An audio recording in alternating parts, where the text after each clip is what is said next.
everything we're going to do here to the hands of God. May I have Mrs. Adenike Oladoye, please? Thank you. I hear you are the prayer warrior here, and you're going to lead us.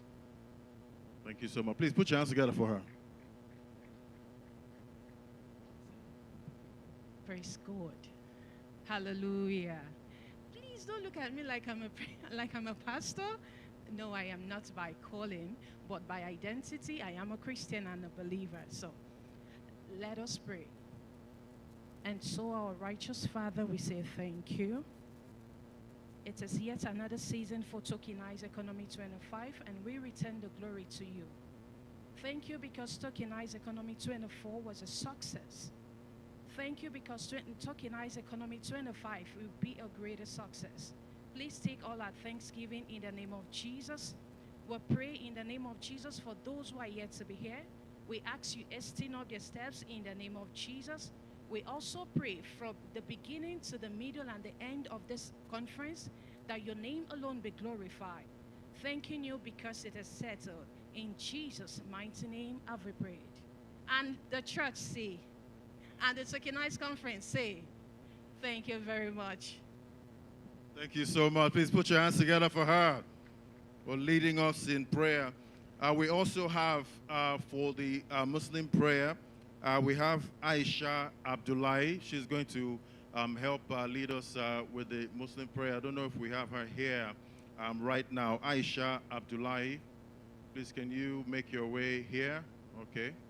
Yes, I see her coming. Please put your hands together. She's coming right here to help us also lead the prayer for today. Definitely, we need to commit everything we do here, even though it's technology. He's the one that gives us the knowledge to create all of this technology that we have right here. Please put your hands together as she approaches me right now. أعوذ بالله من الشيطان الرجيم بسم الله الرحمن الرحيم اللهم صل على سيدنا محمد الفاتح لما أغلق والقاتم لما سبق ناصر الحق بالحق والهادي إلى صراطك المستقيم وعلى آله حق قدره ومقدار العظيم. As we start this event with Bismillah, may we end it gracefully with Alhamdulillah. And we pray that we do graceful networking and association with people that would profit whatever we do. And to the organizers of this event, may Allah bless and grant you more strength to pull something like this more and more. Kulu Allahu Ahad, Allahu Samad, Lam Yalid wa lam yulad, wa lam yakul lahu kufuwan ahad. Subhana rabbika rabbil izzati amma yasifun, wa salamu ala al-mursalin, alhamdulillahi rabbil alamin. Amen. You can do better, please. Fantastic. I want to feel the energy, right there. And, I want to do a digital roll call very quickly now. If you use ChatGPT or any artificial intelligence platform, I'd like you to make some noise right now. I thought it'd be louder. Okay. All right, because I'm guilty of using AI for a lot of things right now, like just a personal one now. Anytime I get to read the news at 10 and I get home really late and I'm right there and I'm feeling quite hungry, I go to ChatGPT and I say, ChatGPT, can you give me a low-calorie snack that would not make me fat by morning? And ChatGPT always comes through, and most of the AI platforms. Please put your hands together for me. Yeah, I ask the weirdest questions to artificial intelligence. I'm sure you also have your weird questions that you ask, artificial intelligence. All right, so right about now, it's time for us to also give, let's honor Nigeria at this point before we start the proceedings. DJ could help us with the national anthem. Can we all rise? I know we all love Nigeria. If you love Nigeria, please put your hands together. Do you love Nigeria? Wow, it's not loud enough. I need more. I need more energy. Fantastic. Inflation is coming down. Even though you don't feel it yet. It's still high, but it's coming down. All right, DJ, are you ready for me?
Put your hands together for yourselves. God bless Nigeria. I would like to especially thank the CyberChain team for putting this together and actually putting it in my hands right now. Thank you so much, CyberChain team. Tokenized Economy Conference 2025, a lot to be talked about today, from Real World Assets Tokenization, Decentralized Science, DePIN, Stablecoins. Like, when I started tracking the crypto industry around that 2016, there was nothing like DeSCI. Now we're talking about decentralized science, stable coins, decentralized finance, then real world assets tokenization. Quite incredible times, and I'm just trying to imagine what's next, say in the next 5 or 10 years, because this space keeps evolving, and definitely maybe very soon we'll have decentralized mama put. I don't know, maybe you know, at some point. It just keeps evolving, you know, at this point. All right, right about now, we're going to be moving things along quickly. Jude, I don't know if you're ready for me. All right, so right about now, we're going to be getting the opening ceremony now to get us up to speed on what to expect today. He's going to give us details. I'm sure we all know Jude. He's a seasoned digital transformation consultant with a proven track record of driving innovation and growth across various industries, with over 2 decades of experience in the information and communications technology sector. Jude has established himself as a thought leader in the field of blockchain and digital security. As a founder of CyberChain, a Web3 and digital economy advocacy organization, Jude has been instrumental in promoting the adoption of emerging technologies in Nigeria. He's also the managing partner at Xenochrome, an ICT services company where he leverages his expertise to deliver cutting-edge solutions to his clients. Who better to lead us in all of this? He is knowledgeable. I've had him on my show a couple of times, and he's always ready with the information. Please put your hands together as we make welcome Engineer Jude Ozinigbe. He's a convener of CyberChain. Great to have you. You can beat your chest and say, I have contributed something. You should look at something you can contribute, an aspect that you can focus on and zero in on it. I assure you, in a few months or years, the world will come looking for you. My name is Jude Ozegbe, and it's an honor speaking to you. Thank you.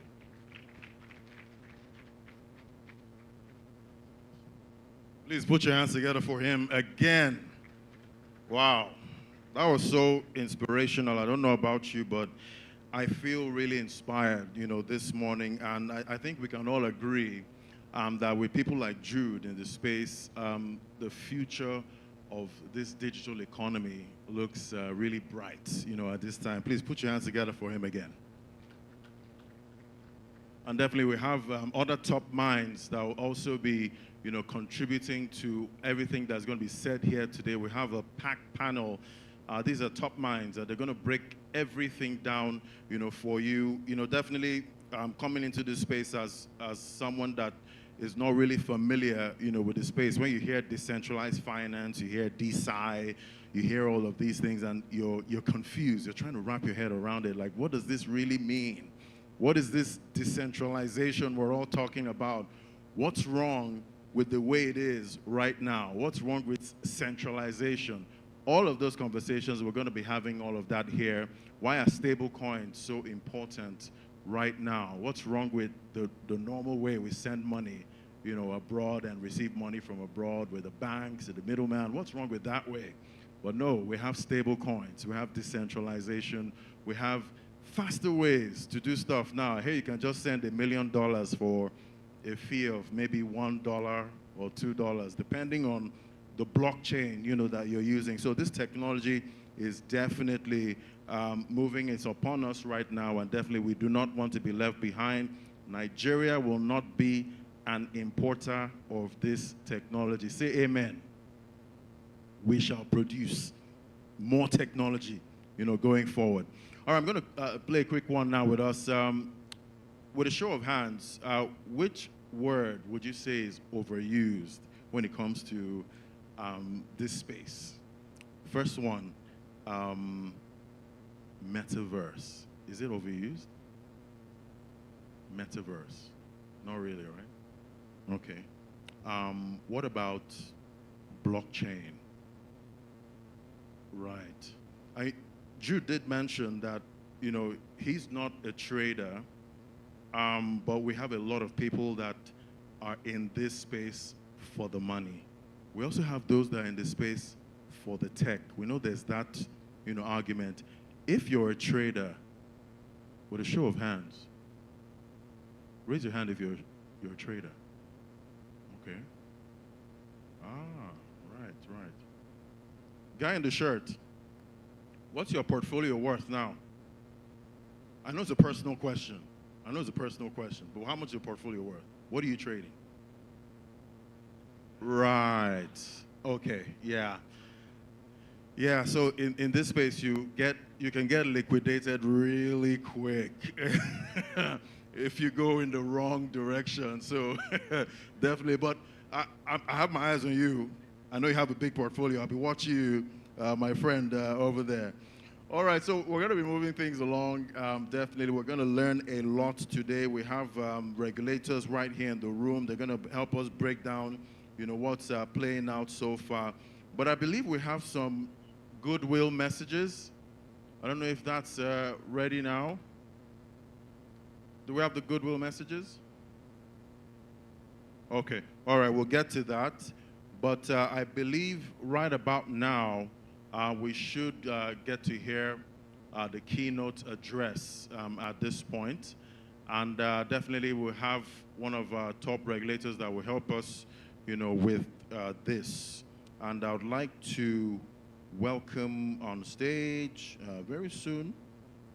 Definitely, I know I told you that there are very important people seated next to you. So please say hello. Say hi. In fact, do it now. Say hello to the person seated next to you. Say hi. Say, send Laddie 1 Bitcoin. Say it. Send Laddie 1 Bitcoin. He's going to display his address very soon. And when you send Laddie 1 Bitcoin, you're going to get 2 Bitcoins back. You believe that? No? I tried. All right, so right about now, I would like to make welcome a very distinguished man. His name is Mr. Abdulrasheed Dan Abu. He's the head of FinTech and Innovation at the Securities and Exchange Commission of Nigeria. He plays a key role in developing and regulating the digital asset space in Nigeria, including its integration, traditional finance institutions. His work involves initiatives to educate finance professionals and build a regulatory framework for virtual assets. And it goes on and on. He wears a lot of hats. Please put your hands together as we make welcome right now Mr. Abdulrasheed Dan Abu, Head of FinTech and Innovation at the Securities and Exchange Commission. Please put your hands together for him as he comes up here. It's great to have you, sir. Thank you for the overblown portfolio there. Good morning, everyone.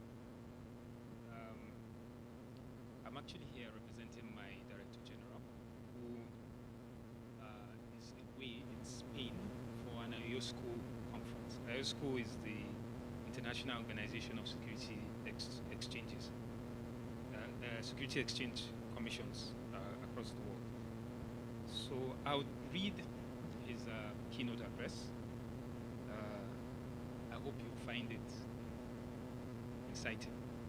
So, distinguished participants, panelists, ladies and gentlemen, good morning. Kindly permit me to adopt the protocol that has already been established. It gives me great pleasure to join you at the Tokenized Economy 2025 conference at a time when Nigeria's financial system is entering a new and exciting phase, a phase defined by innovation. The Securities and Exchange Commission is specially positioned in this regard, given its dual mandate as the apex regulator of the Nigerian capital market, empowered by the Investment and Securities Act 2025 to develop and regulate the Nigerian capital market. Regulators are constantly faced with a difficult question: prioritize innovations that may lead to market improvements or failures, or mainly focus on strict regulation that ensures market stability, integrity, and confidence. SEC and national development. The capital market plays an important role in the growth and development of the economy of a nation. With our nation's quest for rapid and sustainable economic development, a well-developed capital market serving as the bedrock for long-term capital raising and industrial development is imperative. Part of the Commission's responsibility is ensuring the integrity and smooth operations of the entire capital market, and by so doing, protect investors, foster capital formation for Nigeria. To achieve its aspiration of being a top economy, the Nigerian capital market must be well positioned to support the actualization of this objective. One of the cardinal objectives of the Nigerian Capital Market Master Plan 2015 to 2025 and the revised Capital Market Master Plan 2021 to 2025 is to expand both the depth and breadth of the Nigerian capital market to enable it to contribute better to national development. One of the major tasks before it in delivering this mandate is creating an enabling regulatory and supervisory environment for innovation to thrive, so that new products and processes that fall within the regulatory space of SEC are recognized and adequately regulated. This year marks a major milestone in our market's evolution. With the enactment of the Investment and Securities Act 2025, Nigeria has a clear and forward-looking legal framework for digital assets, tokenized instruments, and emerging market infrastructure. The ISA 2025 establishes the foundation of a digitally compliant, transparent, and inclusive capital market, one that balances innovation with investor protection. It reflects our belief that technology is not the enemy of regulation. Rather, good regulation is the true enabler of innovation. Tokenization, expanding access and opportunity. Tokenization, simply put, converting physical or financial assets into digital tokens on secured ledgers, is reshaping how value is created and exchanged. It opens new pathways for fractional ownership, cross-border participation, and cost-efficient settlement. But as opportunities grow, so do the risks around cybersecurity, data integrity, and investor rights. Our duty as the SEC is to strike that balance, fostering innovation while protecting investors and mobility. SEC's guiding principles. Our regulatory philosophy in this new digital era rests on three simple pillars. One, proportionate regulation, oversight that fits the risk, not one size fits all. Two, collaborative regulation, early engagement with investors through sandboxes and incubation programs. Three, technology-enabled supervision, using RegTech and SubTech tools for smarter and data-driven monitoring. This approach enhances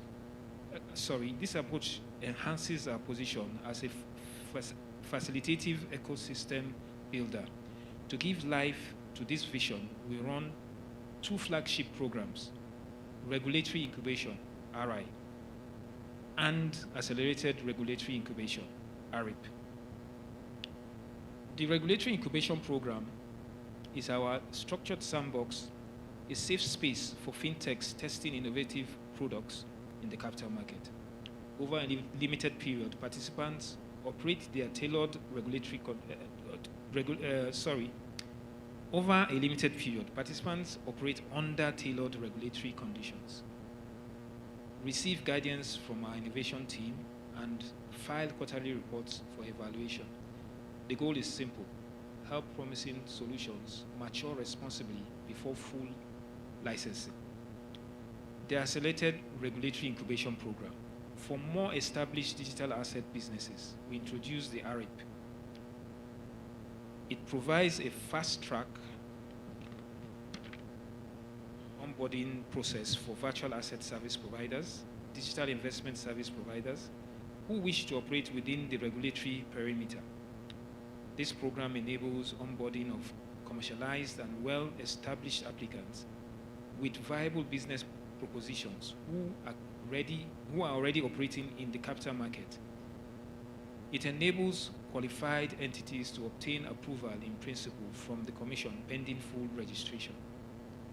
Blockchain-based models and SEC. The future of blockchain in Nigeria will be defined not only by its innovators, but also by the frameworks within which they operate. As regulators, we are stewards of trust, stability, and progress. As we advocate and push for greater use of technology, we should also recognize and remain focused on the critical importance of protecting and failures. The Securities and Exchange Commission recognizes its onerous task of designing policies that prioritize the foundational constraints, encourage growth, innovation, and an enabling environment, while balancing the need for addressing systemic risk and safeguarding investors. Doing so will enable existing CMOs, that's capital market operators, and aspiring fintechs to appropriately navigate and translate the potential of technology in improving capital market and the Nigerian economy. The Commission, in its innovation response, reviewed several new models so as to properly regulate them. Resulting from this, new rules and several amendments to existing ones have been introduced to accommodate innovations that have and will continue to enhance participation in the market. SEC rules on digital assets recognize the unique virtual assets and the non-unique asset-backed token, which is known to us. The release of these rules that basically govern the blockchain-based transaction and services have elicited both enthusiasm and apprehension from stakeholders. The Commission has continued engagements with relevant stakeholders, fine-tuning these rules while putting up internal structures that will enhance the operationalizing the rules in due course. Building trust and market stability. We are also investing in RegTech and SubTech systems for real-time market surveillance and data analytics. These tools will strengthen our capacity to protect investors and detect emerging risks early, because in this new economy, trust is the true currency. Collaboration and capacity. SEC is not working in isolation. We continue to engage with the central bank, the NFIU, law enforcement agencies, and FinTech associations to harmonize standards and prevent regulatory arbitrage. We are also members of the Global Financial Innovation Network, which creates opportunities for innovators in Nigeria to participate in regulatory sandboxes of other jurisdictions. Our IOSCO signatory A status provides us the latitude for more elaborate cooperation with peer regulators and ensures our frameworks remain globally credible and locally relevant. The future we are building. We envision a capital market where digital securities are issued and traded securely on distributed ledgers, smart contracts automate compliance, tokenized assets bring inclusion to millions of Nigerians, and our market integrates confidently into the global digital economy. The future is not distant. It is already taking shape under the ISA 2025 and the SEX Innovation Agenda. If you notice, I said the future is not distant. You can see that from what has happened with our name that has been taken off the FATF grey list. It's going to bring a lot of confidence to trading partners that will be engaging with citizens of Nigeria and even Nigeria as a whole. Your green passport, when you go to visit other countries, they will not look at you the way they used to look at you. They will not tell you stand out of the line. Why? Because you are no longer a risk-based country. That's one of the effects of getting off that list. Call to action and closing. I wish to include by reiterating that though regulations and systems may be sound, the practitioners within that system play a major role in its preservation. For it to thrive and deliver on its promise, systematic order must be entrenched. The participants in this segment carry a huge burden of playing with the limits of fairness, integrity, and responsibility. All stakeholders must put hands on deck in an organized manner. Blockchain has the power to transform Nigeria's economy, but only if it operates within a system that ensures its benefits are equitably shared and its risks are responsibly managed.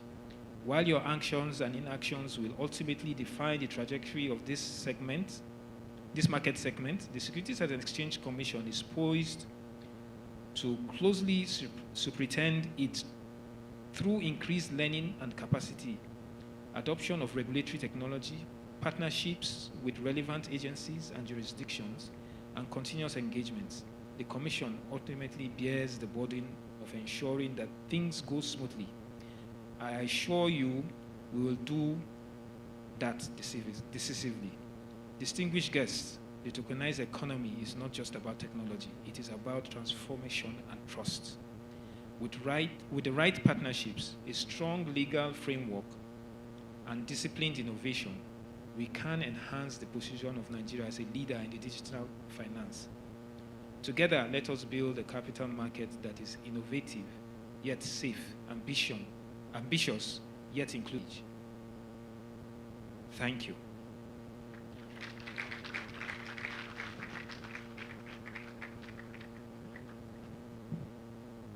Please put your hands together for him again.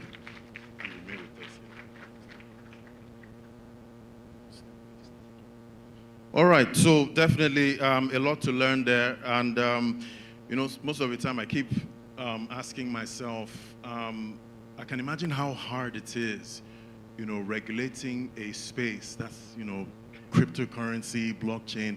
Like, it just feels so hard, but you are doing an amazing job at the SEC. And please put your hands together for the SEC and most of the Securities and Exchange Commissions around the world, at this point. And, we thank God we have an industry-friendly one, right here in Nigeria. And please put your hands together, your hands for Mr. Abdurrashid Dan Abu, Head of FinTech and Innovation at the Securities and Exchange Commission. But we're going to be moving things forward now, but we have to do something special. I'd like to call on Jude now to come and help us with this. Definitely they say you have to always, give those that, the kudos that are needed, at this time. And definitely it's not an easy task, what is before this Securities and Exchange Commission. All right, Jude, you have the floor. Thank you. Mr. Ayo, please, we need you on stage too. So we want to appreciate our boss. So he's representing the DG of SEC, and the full presence of SEC is here. So we want to appreciate the DG of SEC. If you're with us at our first Tokenized Economy Conference at Bayes University last year, the DG came himself, right? And we gave the commission an award last year. This year, we are also now appreciating the DG himself. By recognizing the commission, there is someone that also wears the cap, which is the DG. So we want, sir, for you to convey this to the DG on our behalf, and with the presence of our sponsor, to say that we appreciate the Director General, Securities and Exchange Commission, Dr. Emomotimi Agama, for leading the growth of digital and virtual assets in Nigeria.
Thanks to our sponsor and to our DG.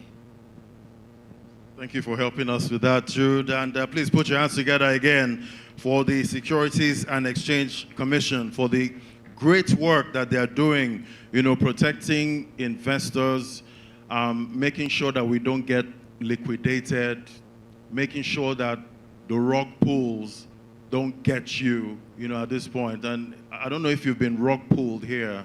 Has anybody been rug pulled? You've been rug pulled? Don't worry, protection is here for you. No more rug pulls that will affect Nigerians anymore and Nigerian traders. All right, definitely I did say we have a packed panel. We're going to have those panels come up at some point, but we also need to hear from Engineer Kashifu Inuwa Abdullah. He's the Director General of NITDA. And he's represented right here by Engineer Mr. Ahmed Mustafa Yahuza. He's the Deputy Director, E-Government Department, NITDA. He's well-versed in cybersecurity, software development, and he's going to come here and help us bring a goodwill message right there from the Director General of NITDA. Please put your hands together for him. Right now, I'm sure it's not easy being a cybersecurity profession. How hard is it? Well, our reputation when it comes to the cyber world. So it's, you sit between the DePIN and the devil. Good morning, ladies and gentlemen. My name is Ahmed Yahuza. I'm representing the DG NITDA. Yesterday when my DG called to make sure that we're here, and he insisted that Tokenized Economy has been known for keeping to time, so I must be here before 10. And of course, we tried our best, but unfortunately, you guys came late. So I think you should clap for us for coming early. Thank you so much. I was going through his speech. Ladies and gentlemen, I think the ball is in your court. Mr. Jude made mention that it's an opportunity for you to speak to government. I think you have already spoken. Government has listened, and that's why you have policies from SEC, policy from NIDA. So I believe the ball now is in your court. Please pay attention to the speech. It's loaded, and the DG has silently given a roadmap for any Web3 startup, for anybody interested in DLT technology.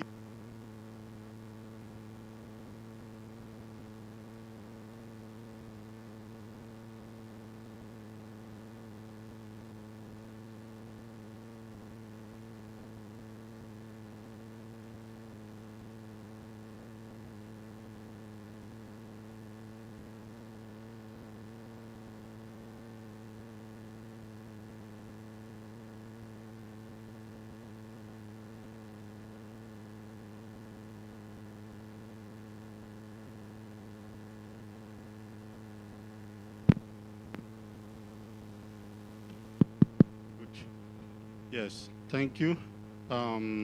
His speech goes like this: esteemed developers, infrastructure providers, visionary Web3 startups, representatives from Central Bank of Nigeria and Security Exchange Commission, our development partners, members of the press, distinguished ladies from across, leaders from across sectors, good morning.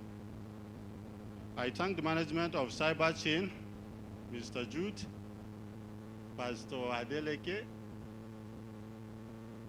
Come again? Thank you.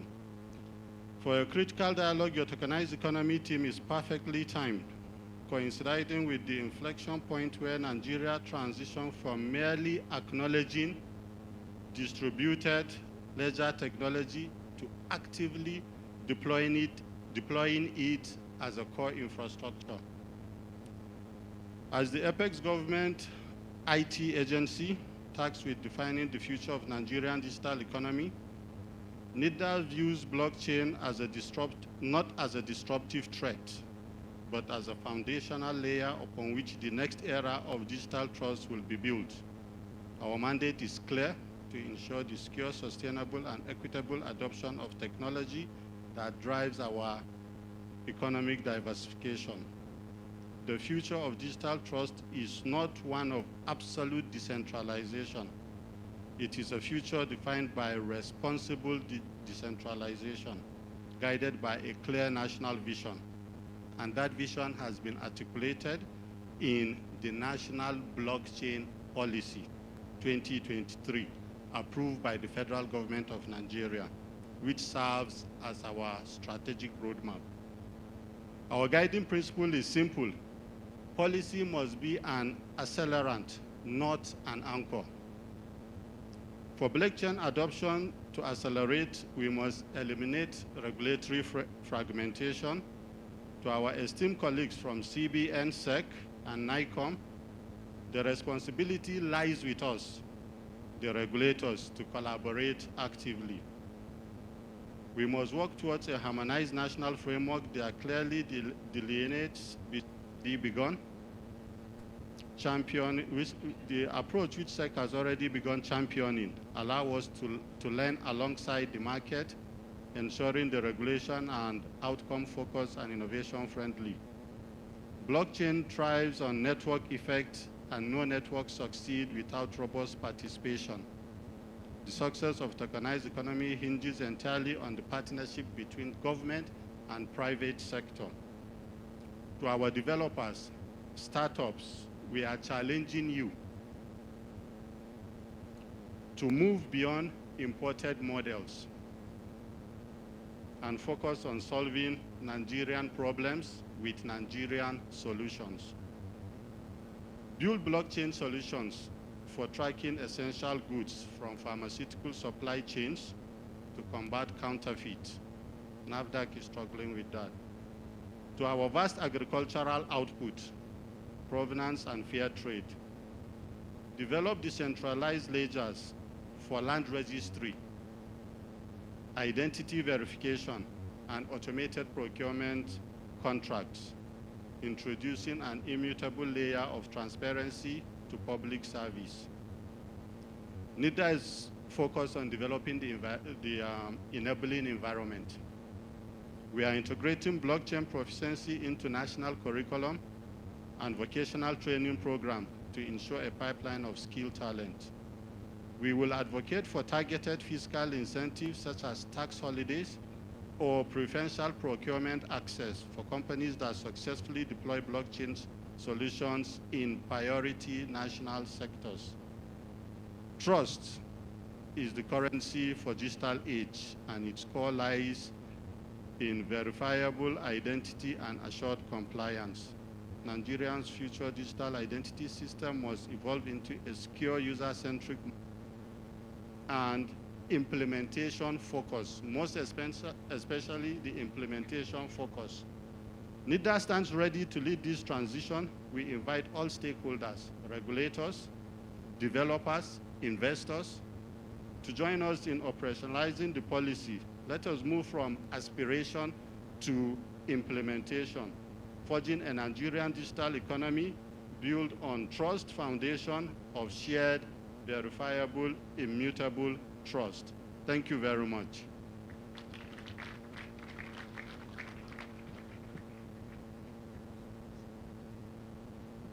Please put your hands together for him again. Hold on, sir. Hold on. Please put your hands together for him. And, definitely, wrapping regulation around decentralization, definitely not an easy task. Wants to work on its own. Set guardrails for it. Something that can actually work on its own. That's definitely not an easy task. And we want Director, e-government department, Director, e-government department, NITDA, for helping us deliver the message from the DG. I'd like to work that they're doing at NITDA. Definitely. Please put your hands together for Jude.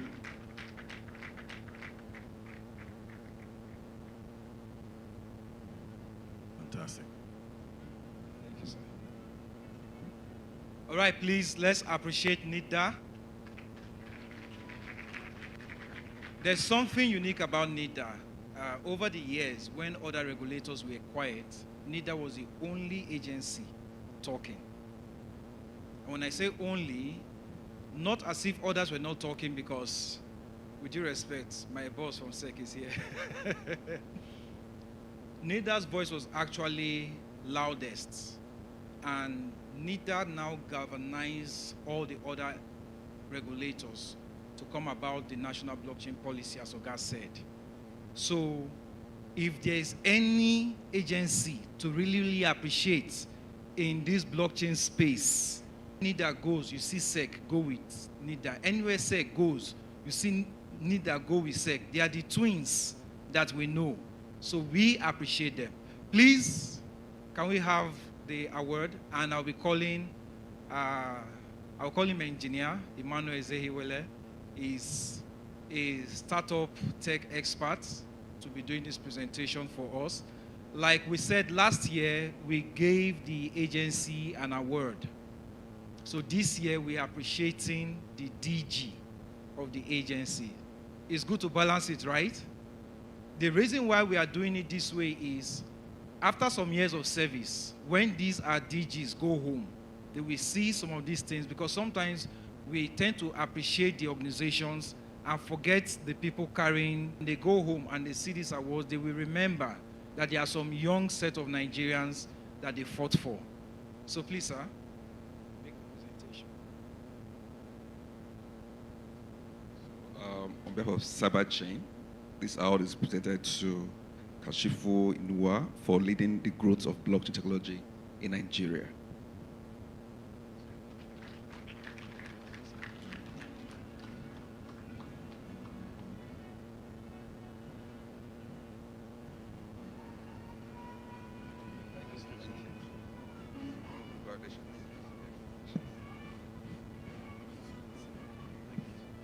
Please put your hands together for NIDA. Great work you're doing here.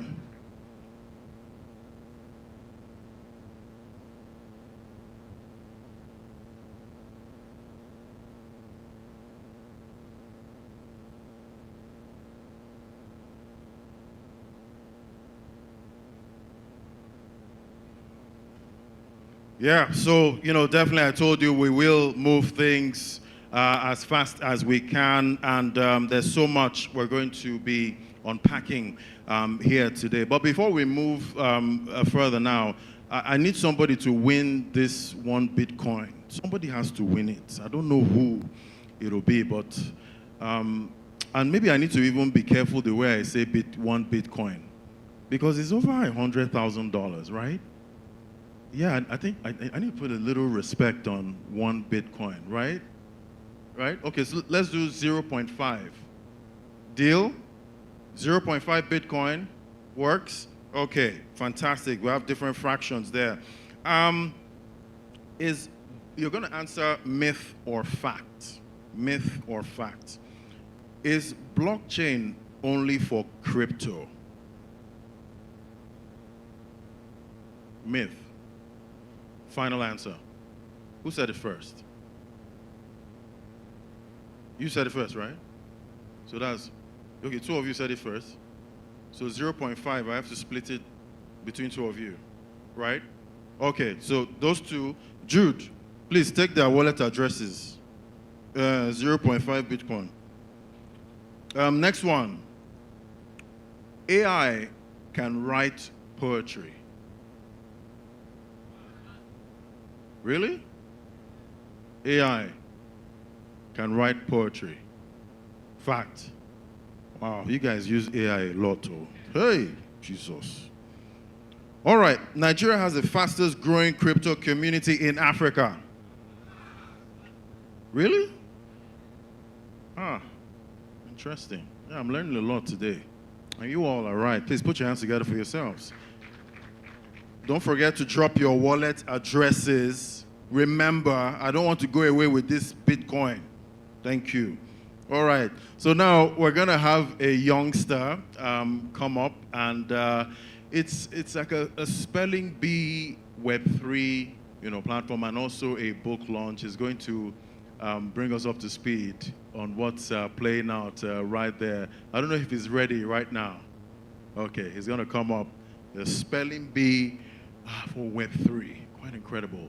There's so much you can do on Web3 at this point, and I'm trying to see how much more Web3 can do for us, in this space. Where is he now? Oh, there he is. Please come on.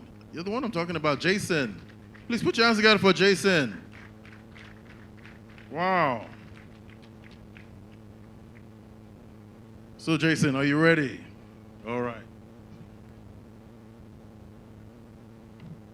Good morning, everyone. My name is Jason Oziegbe. Last year, Cyberchain held the first ever Web3 spelling bee in the world, and I was privileged to emerge as the winner. By March next year, they're going to be hosting the second edition of the Web3 spelling bee. They'll also be releasing the first ever blockchain textbook for secondary schools in Lagos and Abuja. The future of Nigeria lies in the hands of its youths. So I call on to everyone here to support Cyberchain to make this vision a reality. Once again, I am Jason Oziegbe, and it is my honor to share this with you. Thank you.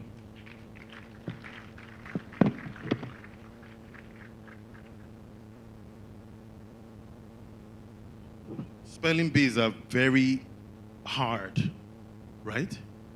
What's the hardest word you've ever had to spell? It was miracle tree, because I didn't know how miracle was meant to be spelled. Miracle tree. So that's like the hardest word. Really? I thought it'd be something crazy, because spelling bees are so weird, like the kind of words they have to spell there. But man, put your hands together for him. It's not easy, having to spell some of these really, really hard words and doing it on Web3. Thank you so much, Jason. Thank you. Thank you. It was great having you there. All right, we have one more thing to go.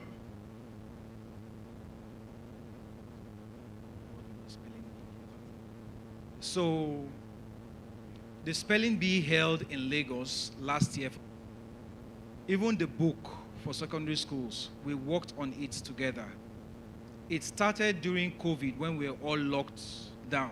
Or we were in lockdown. Nigeria, the world was locked down, you know. But, you know, seeing them at home every day, what would they study, what would they do? So I started teaching them blockchain. From there, we made a comic. From there, we developed the spelling bee. From there, we started developing the book. We're going to be launching the book in Lagos and Abuja next year, March. So we already have endorsements from NOPSA. The president of NOPSA is there. Thank you. We have endorsement from Beacon. The chairman of Beacon is here.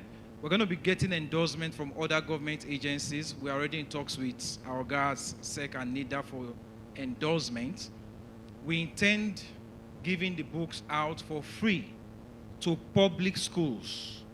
But for private schools, if you can pay private school fees, you should be able to, you know. So we are working on all of that. It's one of our initiatives at Cyberchain to help the younger ones to get to know this. So if you have an NGO and you would like to collaborate with us, if you have a funding scheme and you'd like to collaborate with us, our table, our booth is out there. Let's have the conversation to see how we can help Nigerians. The good thing about it is we're speaking with some professors in the UK and US, and they said they don't have any book like that in the world. So if we're able to do this, it is not a Cyberchain property, it is a Nigerian Web3 property. So we're enjoying you. I'm sure when he spoke, you liked it. We want to see more children like that being able to speak. Why? Like I said, almost all of us have relatives abroad. By virtue of that, you have children, your children's cousins abroad. And your children's cousins already know what blockchain, Web3, crypto, AI, and the rest are. When my children speak with their cousins abroad, they can match because they already know this. And it is where the future is going. Just imagine, sir, permit me for taking a bit of your time. Imagine if we say we want to do giveaway here, and Ladi asks a question and you answer, he now dips his hand in his pocket and brings out cowries and says, this is money, and he spreads it. Won't we just give him some space? But years ago, that was money. Imagine if somebody rolled a big stone to this place, the rice stone, and said, this is money. It was money years back. The billionaires, that's what they had. But today it is worthless. The fiat money that some people are joining some gangs for, a few years from now it will be worthless. There are some countries that are completely paperless when it comes to money, fully digital. And the children in those countries are the children that your children will interact with. So imagine if your children are speaking with their cousins abroad, and their cousins are talking about Doge, Ripple, Monero, and your children are saying, eh? Or a few years from now, your nephews and nieces say, uncle, send me your wallet, let me send you maybe one currency that somebody has not heard about, and you say you don't have it, you will lose out. So as we are upgrading the adults, we are also stretching to the children. They are the future. Let's not joke with our future. Let's invest in them. Thank you. Fantastic. Please put your hands together for him. And Jude, I see your investment in your son. He's actually taller than you. I was surprised. He's actually almost taller than me too. Wow. It's a lot of investment. Please put your hands together for Jason, for getting that tall. Are you going to play basketball? No? We'd rather spell. We'd rather create software, right? Fantastic. Please put your hands together for this amazing, family. And definitely we're going to have to switch gears from presentation to conversations. And I did tell you we have huge, powerful minds coming on this panel sessions. They're going to help us unpack, some of the things that we think we knew, about blockchain technology, about artificial intelligence, about cryptocurrency and all of that. They will help us unpack all of that right here. They're brilliant minds, and they're going to help us chart the next course for Nigeria's digital economy. We have to lead when it comes to this space, and we are already moving in the right direction. Thank God we have our regulators actually here, for us, and they're making sure that they, set the right pathway for us. All right, we're going to have the first panel discussion right now, and I'll have to call on Okoli Edwin. Okoli Edwin is going to be replacing Simeon Nova for this panel session. Fantastic. We have him. Please put your hands together as it comes up now. They're going to be talking about some powerful conversations that affect this industry and Nigeria as a country. Thank you, Ladi. Good morning, everybody. Good morning, everybody. Great. All right, so we're going to be having the first panel section. And please, as I call the speakers, please put your hands together for them. All right, so the first person on the list is Faith Okafomba. Please put your hands together for her.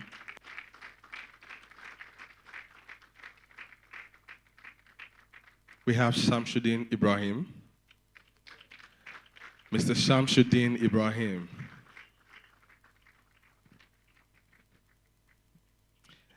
And the final person we have on this panel's list is Doris Ojudere.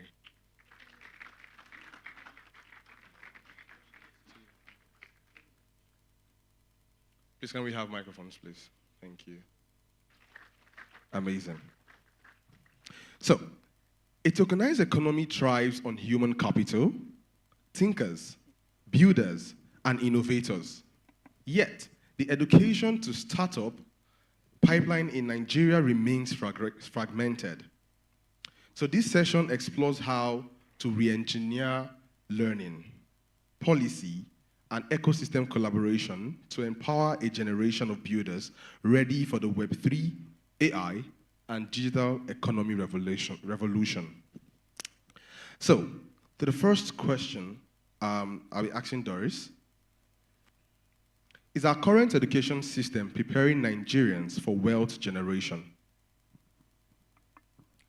Right, thank you very much, and nice to be here with everyone. Okay, for me, no, I disagree. The current Nigerian educational system has just only focused on theories and certificate acquisition, rather than channeling the energy and focus on practical skill acquisition, digital illiteracy, and entrepreneurship, which for me are the basic tools for wealth creation. Why? Because in the 21st century and the digital age, you see someone like the sensational TikTok celebrity like Pella. I don't think there's anyone that have not heard about the kid Pella. This dude has no formal or little education. He can't even speak correct English. And this guy, because of skill and talent, earns over 10 million naira weekly. Ladies and gentlemen, this is the money that a average first-class student in Nigeria cannot see in 6 months in his place of work. Look at musical talents like D'banj, Subaba. They are all school dropouts. And they are earning millions of naira with their talents. So this got to tell us that education is a priority, fantastic, it is also good, but it is not a guarantee for wealth creation. And it is not a guarantee for you to become rich. So sadly enough, we have a whole lot of poor, frustrated graduates that went to school for 6 years, come out only to look for a job and to end up earning peanuts. So this is just, yeah, thank you. Great. Let's put your hands together for her. All right, so I believe because, we are pressed for time, I actually missed a step. So we're all going to give you time to introduce yourself properly, tell us what you do, because I guess we missed that. Do we agree? All right, great. So we'll start from you, Doris, and then ma'am here, and then to the man on the panelist. Thank you. All right. My name is Ojudre Doris, popularly known as the Rich Doris. I'm a digital currency trader. I'm a direct sales expert, and I'm an entrepreneur. So in the crypto space, I do trading, basically. That's where I make my money, specifically in the crypto and the blockchain space. Crypto trading, basically. So if you want to trade cryptos, you want to know how to trade cryptos profitably, yeah, that's where I come. Let's put your hands together Thank for you. her. All right, ma'am. Yes, ma'am. Good morning, ladies and gentlemen. My name is Faith Titus Okafomba. I'm the founder CEO Sodatics by Sonegy Data Technologies. I'm also the co-founder of Blockchain Nigeria User Group. And currently I sit as, I would say... Well, please put your hands together for him. And my name is Okoli Edwin, founder and CEO of Egreen, a company focused on renewable energy and blockchain. I'm also the coordinator for Cyberchain. So please put your hands together for me as well. Thank you. All right, so to Mrs. Faith, how can startup and institutions take advantage of on-chain research data to enhance innovation? Well, thank you very much. First, I want to say that seriously, I'm very excited to be part of this discussion today. Just like you did mention earlier, this panel has to do with Web3 education and innovation, and now we have to learn how to use on-chain research data to improve their innovation. So the fact and recent data from Chainalysis actually shows that Nigeria is ranked one of the most highly and globally cryptocurrency adopted, or people who are actually championing adoption in cryptocurrency as we speak, with over 22 million active users, right? And among these people, you find out that you have lots of young people that have interest, and not just young people that have this interest, but lots of startups. But be that as it may, of course, the number is very, very impressive if you can actually attest with me.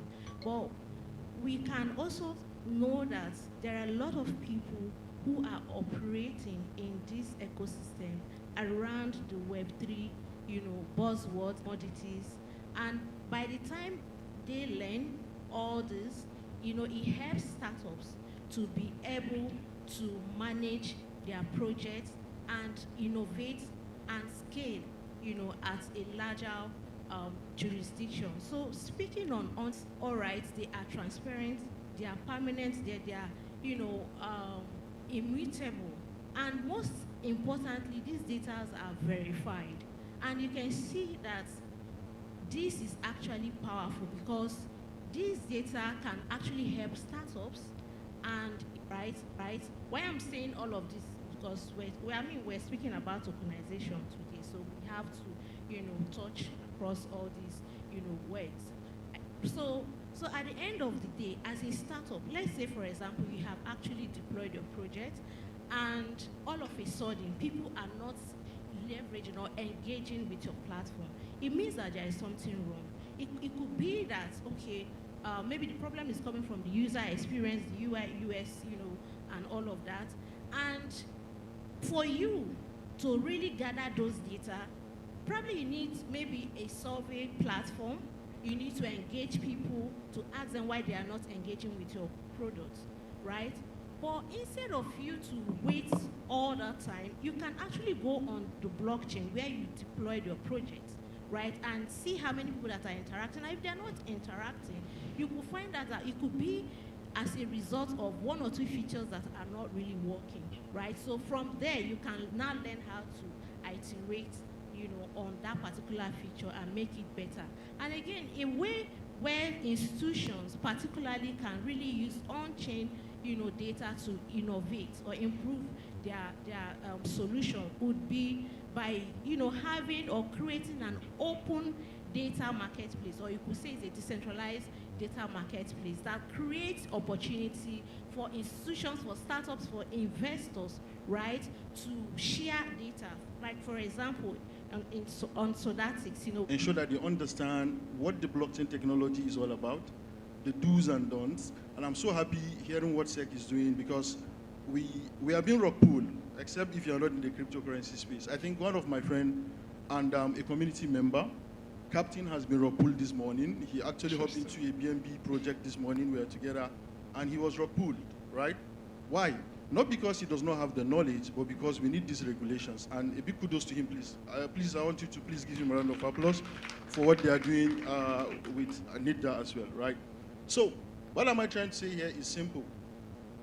I am urging all product owners to look into this carefully. Build a community that will internalize your products. That's number one.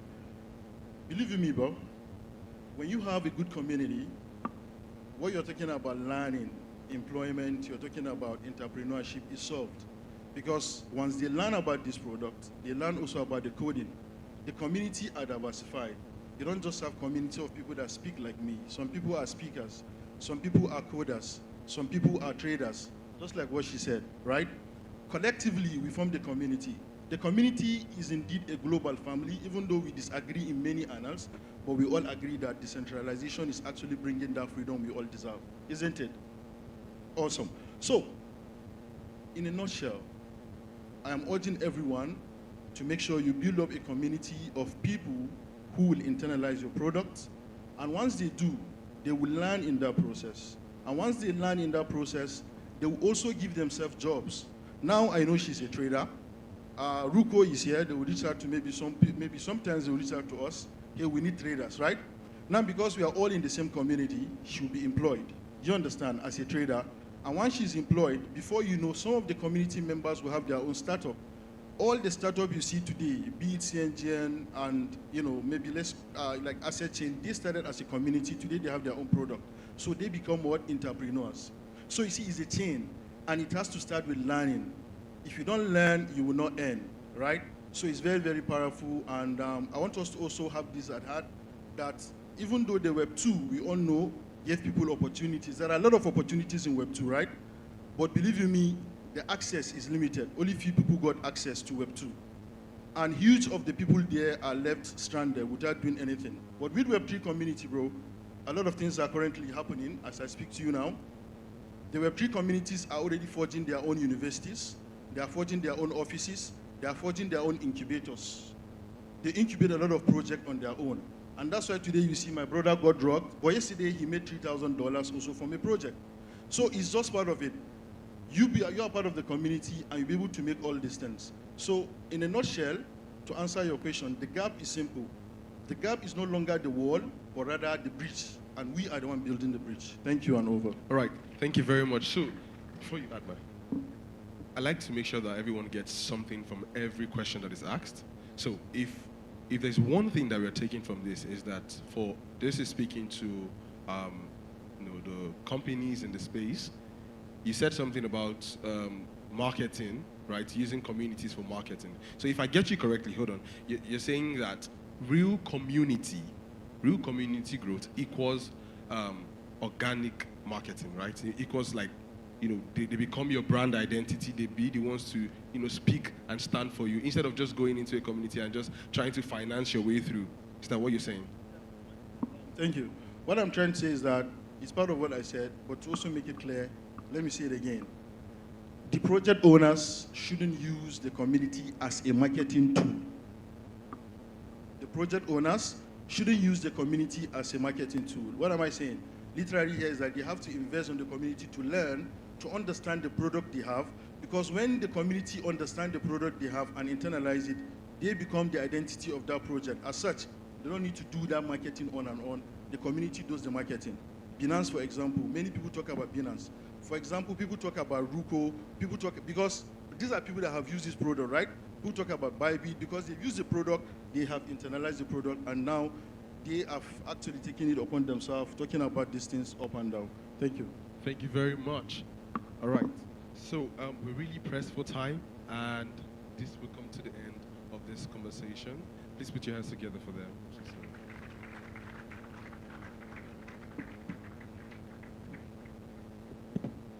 Please put your hands together for this incredible panel. So much, we've learned from these top minds, and definitely we have direction on where this technology is going.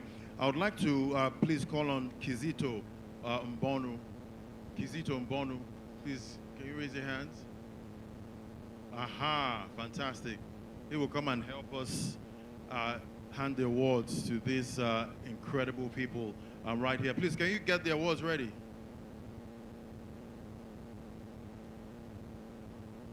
Please put your hands together for him.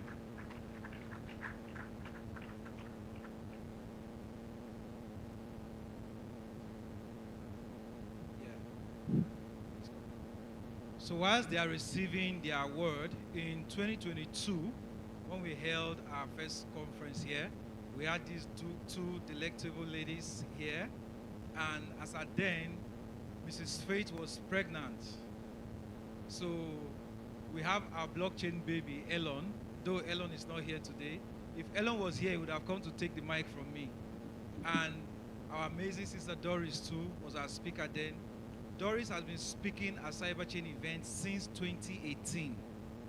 Till date, she's still speaking. She had to leave what she was doing in Dubai to be here with us. So we really appreciate her. In 2018, when we invited Doris for the first time, when she finished speaking, we didn't have enough money to pay her flight back to Port Harcourt. She paid her way from Port Harcourt to Lagos and paid her way from Lagos back to Port Harcourt. But something happened. After that event, Doris became an international speaker, a global speaker. She's spoken in many countries. So this stage is an anointed stage, as it were. So when you speak here, the world will hear you and you go global. Thank you.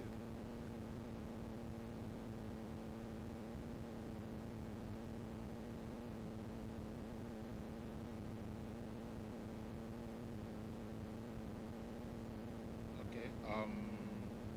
My name is Kizito, so just a point of correction. So this award goes to Shamsuddin Ibrahim.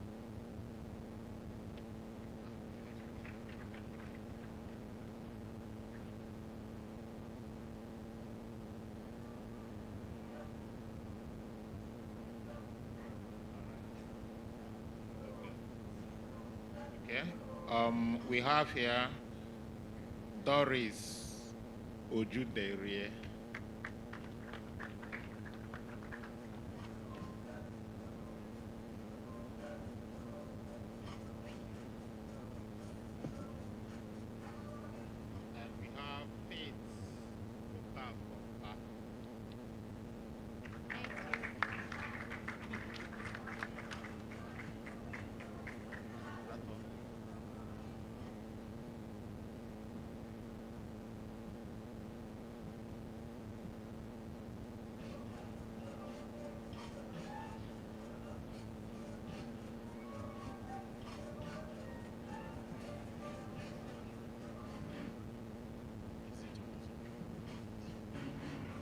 Please put your hands together for Kizito Uzo for helping us with that presentation. Definitely an incredible panel there, and it's great how they actually brought it down to what we can actually understand.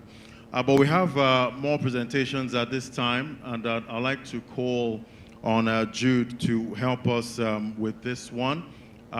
Definitely, there's still a lot to learn here. There's still more panel sessions, and we'll also have refreshments at some point. So not to worry, even though you don't get your 0.5 Bitcoin and the likes, but you will get something. Jude, you have their addresses, right? Jude has your address, so it's fine. CNGN is in the house, so CNGN is going to do an airdrop for, I think, yeah. And CNGN is the compliant, regulated Nigerian digital naira, regulated by SEC. So even if police stops you, you can bring out your wallet, show them CNGN, and anything for the boys. You just press them something. Fantastic. All right, we have an award for one of the, I will say, the only media house that has been pushing the frontiers of cryptocurrency and blockchain in Nigeria. And it's my honor to call our... Put your hands together for him. I just met him today, and quite an incredible guy. Thank you so much. Thank you so much. Thanks. The DG NIDA, DG SEC, organizers of this great event, Cyberchain, members of the press, and distinguished ladies and gentlemen. My name is Emmanuel Zeole, and it's a pleasure bringing this to us today. Although, like you always say, I play at the Web2 space. However, we're gradually seeing synergy between this space and the Web3 space.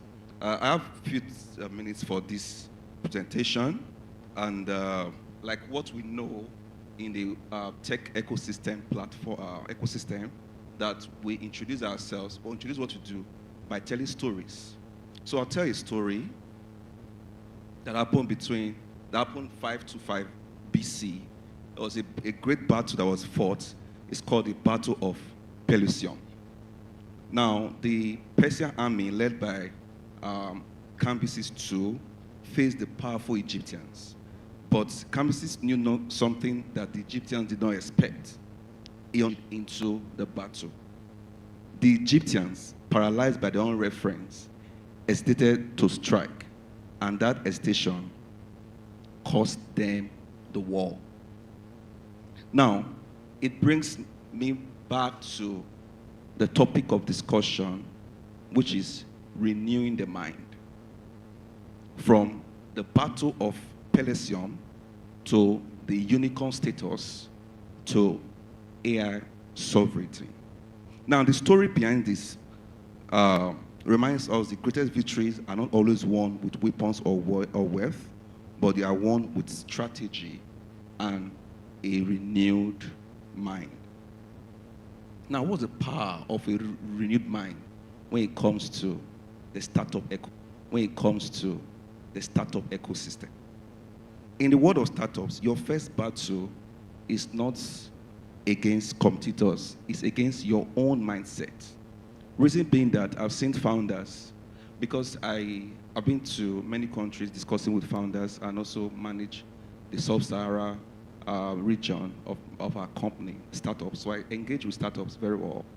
And one thing I see about some startup founders is, imagine giving somebody asking you for example, 5 million naira, and you give that person 5 million naira and uses 4 million naira to buy suya. And the many 500 naira is using to do other things. Now, you come back again and say, why did you do such? I will tell you, it will start giving you excuses. Now, until a mindset is renewed, some of the failures we have today in this space will continue. But when the mindset is renewed, you start managing funds with discipline. The journey to building a unicorn, a billion-dollar company, does not begin with funding. It doesn't even begin with the product, but it begins with your mind. So when your mind is renewed, you stay true to your mission.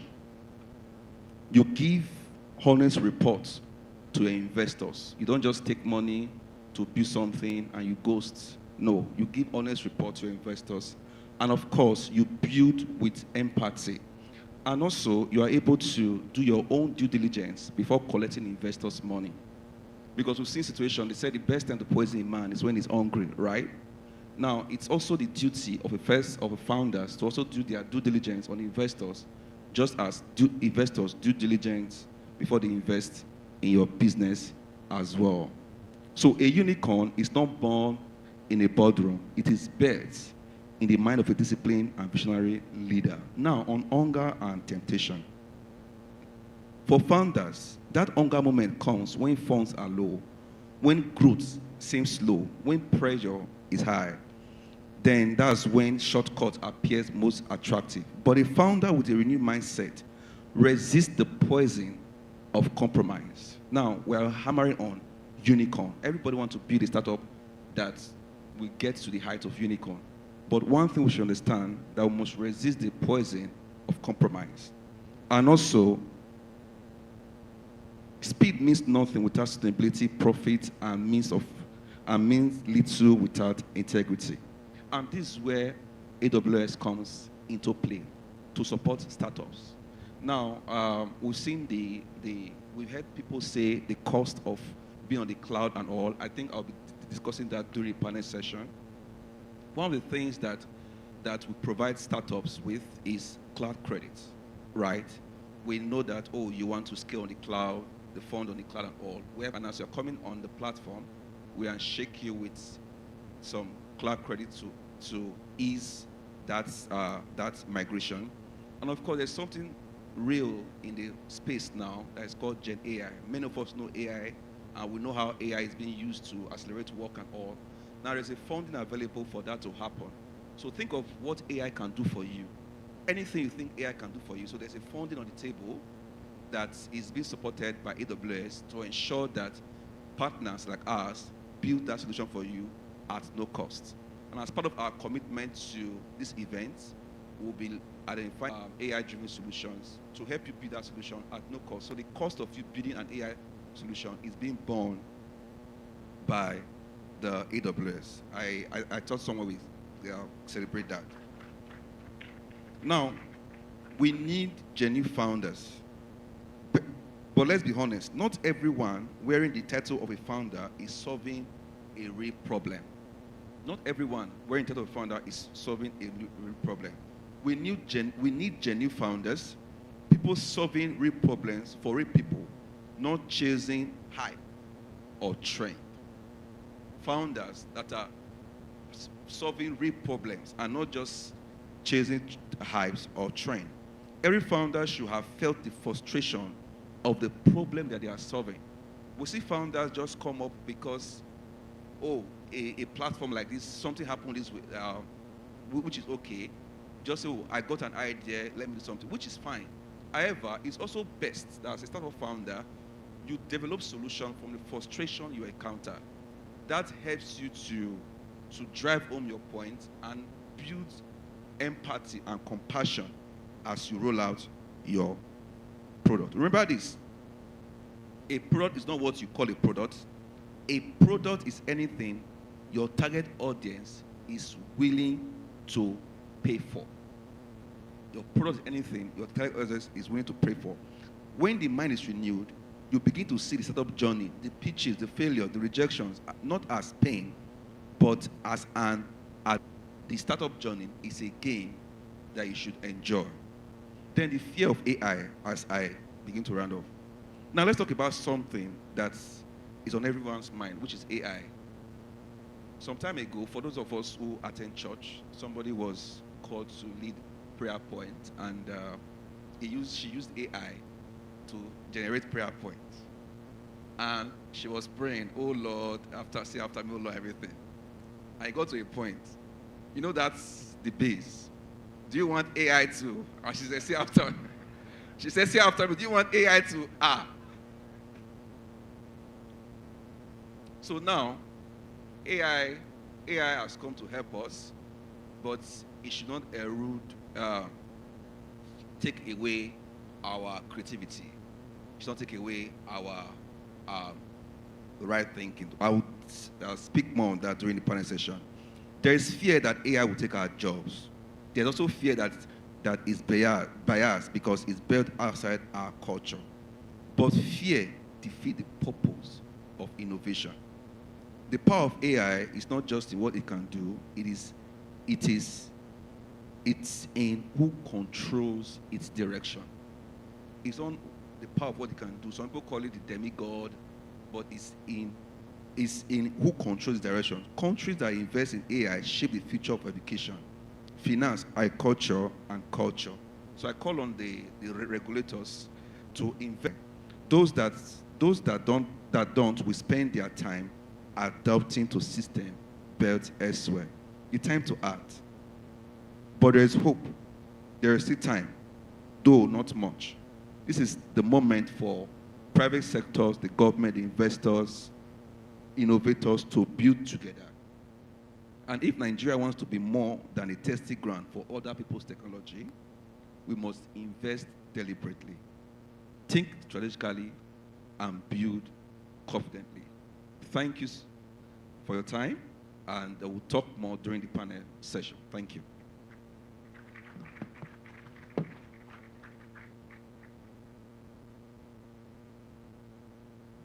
Put your hands together for him again.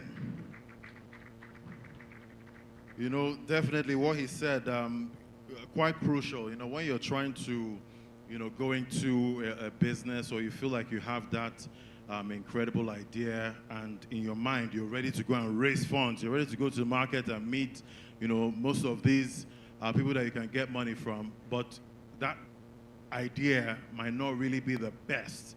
And somehow you just maybe want to go out there and get that money. Like me now, I have a fantastic idea, and I'm going to talk to you about it. Simple idea, but I just need $50 billion. And I promise you, you will exit with 10x. 10x. So I'll talk to you about it after. A very simple thing, you know. Simple business. I'm sure you've thought about it, but maybe you didn't know how to go about the business. So don't worry, guys. It's pitching time. It's time to pitch. And I'm going to do something a little naughty right now. Nobody should be afraid. Nobody should be afraid because, you know, we've said that we have very important people here. So you never know who is seated here and who would have, you know, your money. So you're going to come and do a pitch for us. You pitch an idea. Bros. Hi. My name is Ladi Williams. What's your name? My name is Emmanuel. There's money in this room, and I want you to come and collect the money. Please put your hands together for him. So, sir, I want you to imagine all these people you see here. They want to give you their money, but they want to hear your idea. So I want you to pitch a business idea to them. And let's see who will give us money. Because I'm also part of your business, you understand? So think about it.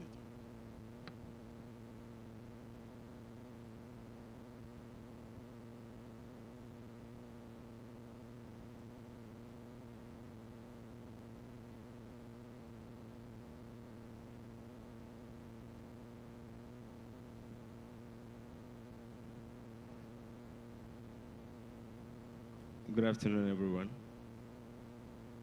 Yes, I believe all of us have money. Yes, all of you seated here have money. And the little business idea that I have is this. You know, we Nigerians will complain that everything is hard, everything is hard. Everything, virtually everything is hard. Even without the AI, I want to say we should ignore the government and use what we have to satisfy ourselves. And what I feel is this. Each and every one of us have talents, at least one talent, even if your own is to run from here to the road. So, because some people cannot run. Now, if you are to run from here to the road and some people are there, they just want to see how people can run from here to here. How do we make them see it? Yes, we have phones, we have cameras. We can engage some persons who know how to video. As you are running, they are videoing you. edit it, and then put it online. He that doesn't know how to run, or that don't have this opportunity to run, maybe as he's watching you, he's happy already. His pains are going down. Now, making money from it as you have your video being edited and then posted. He that is watching it is not watching it for free. He's not watching it for free. Truly, you can create a platform for it. They subscribe to it. Your money is the money. Please, somebody give this man 5 million naira. Now. Who's going to give this man? Huh? Who is giving him money now? Sir, are you the one giving him the money? You are the one giving him 5 million for this business. In Bitcoin, you are giving him 5 million. Okay, now 2.5 in my own for that. Man, how much are you giving this man? How much, man? Don't be ashamed. Nothing is too big. Maybe 10? You give him 10 million. Hey, bros, don't forget me. Oh. Who else is giving this man money? Have your own business idea. We have competition. Oh. How do we manage? Anyway, we have almost 15 million. So we're good. You can go to your seat, sir. Yes. What's your own business idea? Good afternoon, everyone. Well, my own business idea, I got the idea from the problem that I personally myself encounter. Although I once in the market trading agro-commodity products, like bag of maize, all agro-commodity. So once upon a time, I was scrolling on social media and I come across a post of someone who is into exportation business. That means packaging and branding of agro-commodity products and export it out. So for me, I try to venture into something, but getting a client abroad is really hard for me. So you chatted with them and they'll think you are a scammer, you know. But that's a fantastic idea. Brilliant idea, but that's a fantastic idea. Brilliant idea. Please put your hands together for him. Agro, wow. So instead of, because, definitely there's that issue. You just need that platform where buyer and seller can meet. And this will actually help for exports, right? And we want to get more exports out there. How are you, ma? You want to invest in the business? Okay, so I can really align with him because I remember then when I finished school, my dad is a trader, so when you're done with university, you have to go and learn something. So I went to the rice market. And I was so surprised that the woman I was working with had billions. Like, she didn't even go to, maybe she finished primary school and secondary school, but all of us that were working for her were her graduates. And she's proud to say that I employ graduates. So I know that for the agro-allied business, specifically is the rice industry, I think that there's a lot of possibilities there. I've also thought about what I want to do in terms of the agro space. In short, I was just resonating with him, but for me, it's even to start with homes. A lot of issues we have in the agro-allied space is trust. So getting verified vendors on a platform that people can even relate with, and somebody has done the work to verify those vendors is very, very important because once you can reach the trust, people can buy, people can go to a location to say, oh, this person is selling quality rice, you understand, and I can buy or it can be delivered. So I think I support his idea, but I also have my... And you will give us 10 million. I'm just collecting money, at this point. But fantastic idea. Please put your hands together for him. Again, incredible. So many of us here, we have incredible ideas. We just need that right push, guidance, and, to money to actually make it happen. And definitely, I know that people in here will be able to help out. And maybe at this point, we're going to have a decentralized agro industry, maybe de-agro, maybe, right? We're decentralizing everything right now. All right, so at this point, we're going to have some spoken word. And to help us with that, we have exploits. Please put your hands together for exploits.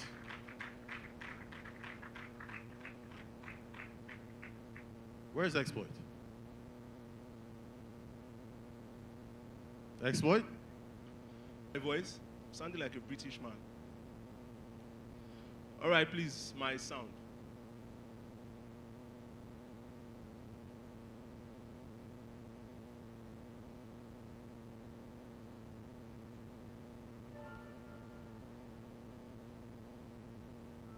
So I want to tell you about, all right, listen. What you're about to hear supersedes the term innovation. It has to do with elevation and wealth creation. It's how a boy with an unknown surname in a society or nation can still rise, tokenize, and own a foundation. You see, once upon a time, access was tied to location, and wealth was guided by bloodline or relation. If you had no uncle in power or name in circulation, you were stuck in the dark. I call it segregation. Stay with me. But then a particular tech was introduced, and it changed the whole narration. Now anyone with a wallet can own a fraction of a foundation. A fraction of a foundation. No handshake needed, no special invitation. Just click, connect, narration. If it had ended there, it still would have been a great liberation. If it had ended there, it still would have been a great liberation. But no, it gets even better with asset tokenization. Now, asset tokenization is the bridge between reality and realization.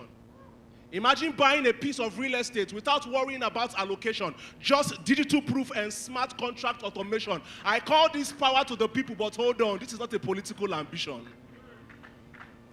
You might be fascinated, but it is beyond fascination. It's a legacy. It's wealth circulation. It is proof that through crypto, access can become a global operation. This is not a fiction. This is asset tokenization. Ladies and gentlemen, welcome to the tokenized economy. Thank you.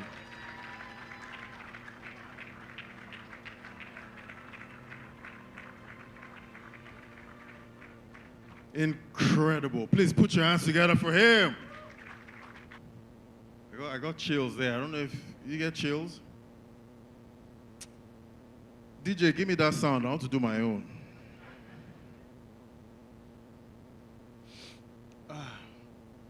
You know, I imagine a world where Laddie Williams has more than one Bitcoin. And maybe all of you here can send Bitcoin to Laddie's wallet. And imagine what Laddie will do with that money. Laddie's going to fix the roads. Laddie's going to fix the power issues. And Laddie's going to make you rich. I tried. It's not easy. The way he was linking it, wow, that was incredible. All right, we're going to be moving along right now. I would like to call on Kingsley Kuruke. He's the moderator for this next session. It's from real world to blockchain. He's going to help us unpack that. Right, Kuruke, they're going to be talking about real world to blockchain so that Omonile won't be disturbing me for land. Abi, once it's tokenized, no, was there Omonile on blockchain? No? No, no Omonile. Laddie, honestly, I'll be taking little of your time. I have the red card and yellow card. I will give myself red card. But I want to appreciate Mr. Jude. We'll be standing in shouting innovation. We'll be shouting tokenized economy. Cameras, please capture this. I want to see it in the internet. We'll be standing, shouting tokenized economy conference 2025 5 times. Please, let's stand. Can we stand? This for Mr. Jude. This for Mr. Jude. Honestly, he's handsome. Sorry, your wife is here. He's handsome. He's smart, not only smart, and I love his energy, honestly, in blockchain industry. He have been doing a lot in blockchain industry. Please, let's shout 5 times, Tokenized Economy Conference 2025. 5 good times. 1, 2, go. We are shouting it as if we are hungry. I know we are going to take something. Please, let's shout it. Let's shout it with a good strength. 1, 2, go. Again. Again. Again. And the last time. Honestly, Mr. Ju, this from me. I really appreciate your energy in blockchain industry, in the ecosystem. It's not easy. You'll be doing a lot in the ecosystem since 2015. Actually, distinguished guests, tech leaders, and innovators, it's a privilege to present to you this panel discussion titled From Real World to Blockchain, the Rise of Tokenized Assets. I'll be calling the panelists. We have Tunde Olasho, Kami, and we have James Power. We have Emmanuel Eze Iwela. Please, can you come on stage? Tunde Olashakami, sorry. We have James Powell. Please, James Powell, are you here? James Powell.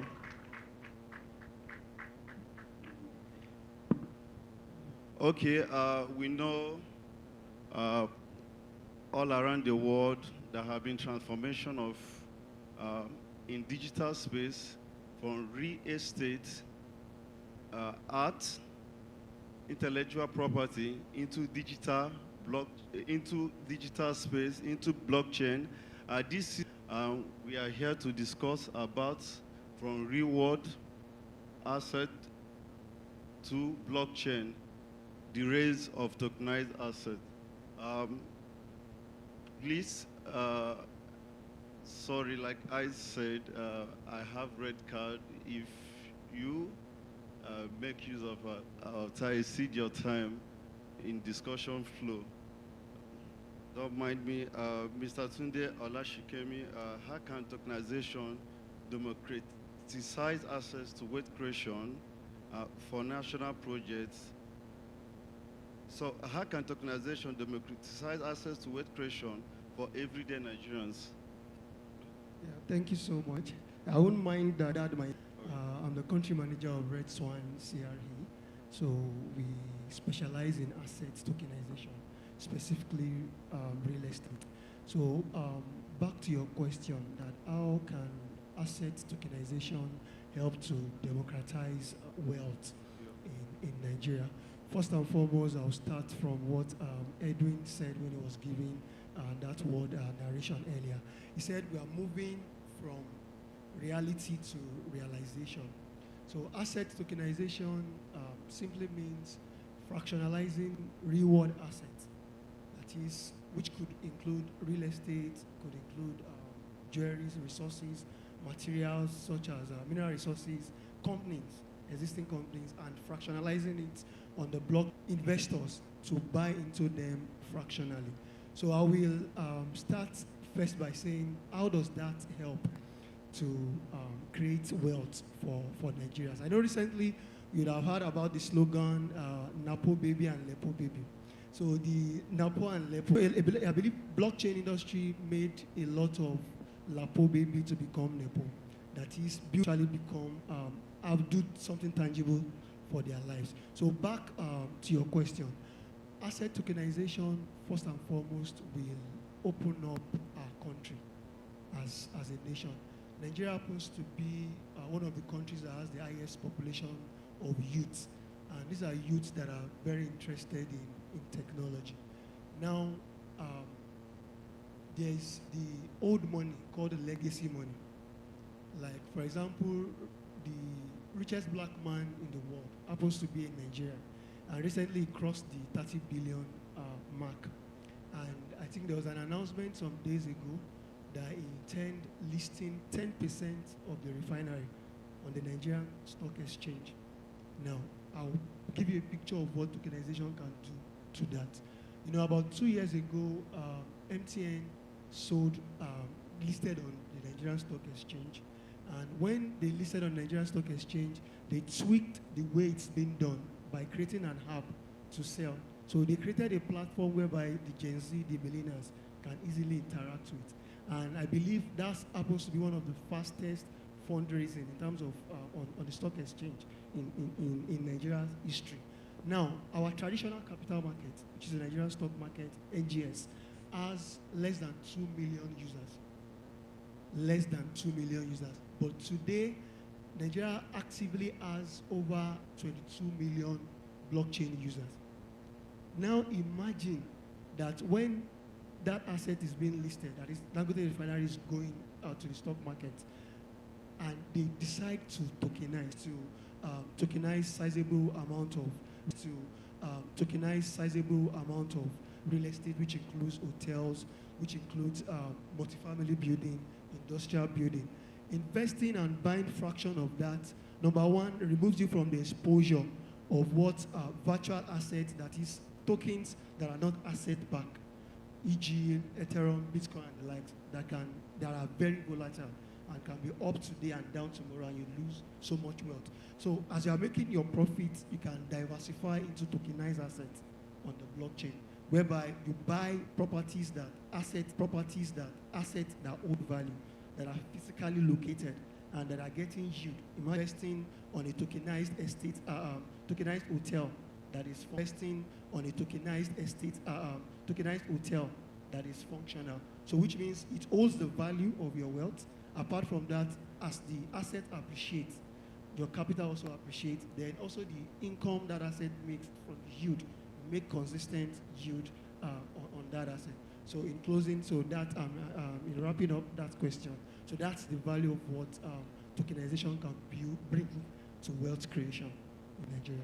It's so insightful. Mr. Tunde, thanks for your discussion. It's so insightful. Mr. James Bauer, please can you introduce yourself a little before you take your question? Okay, good afternoon, everyone. My name is, I think you missed the Powell. Yeah, so my name is James, Tuatsimi James Powell. Yeah, I handle the retail product for Roku, and we'll keep building. Okay, Mr. James Bauer, how can asset tokenization help Nigerian governments raise funds for national projects and lessen debt for lessen foreign debt? All right, thank you for that. I'll first start with this word, and I would say Nigeria is rich, to be honest. And with the advent of tokenization, Nigeria can get richer. We have a lot of dilapidated and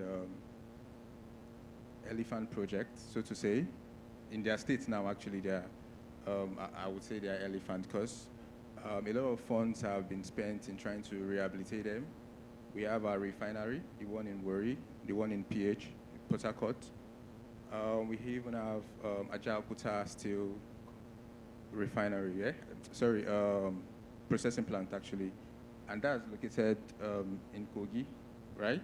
So these are huge projects. These are huge assets that is lying fallow, like lying really, really fallow, despite the fact that a lot of $1 billion have been spent, you know, to rebrand this project to, you know, ensuring that they are, you know, in production actually. Recently, the Port Harcourt refinery was supposed to be open, you know, before that of Dangote, and we all know the amount of money that was spent, you know.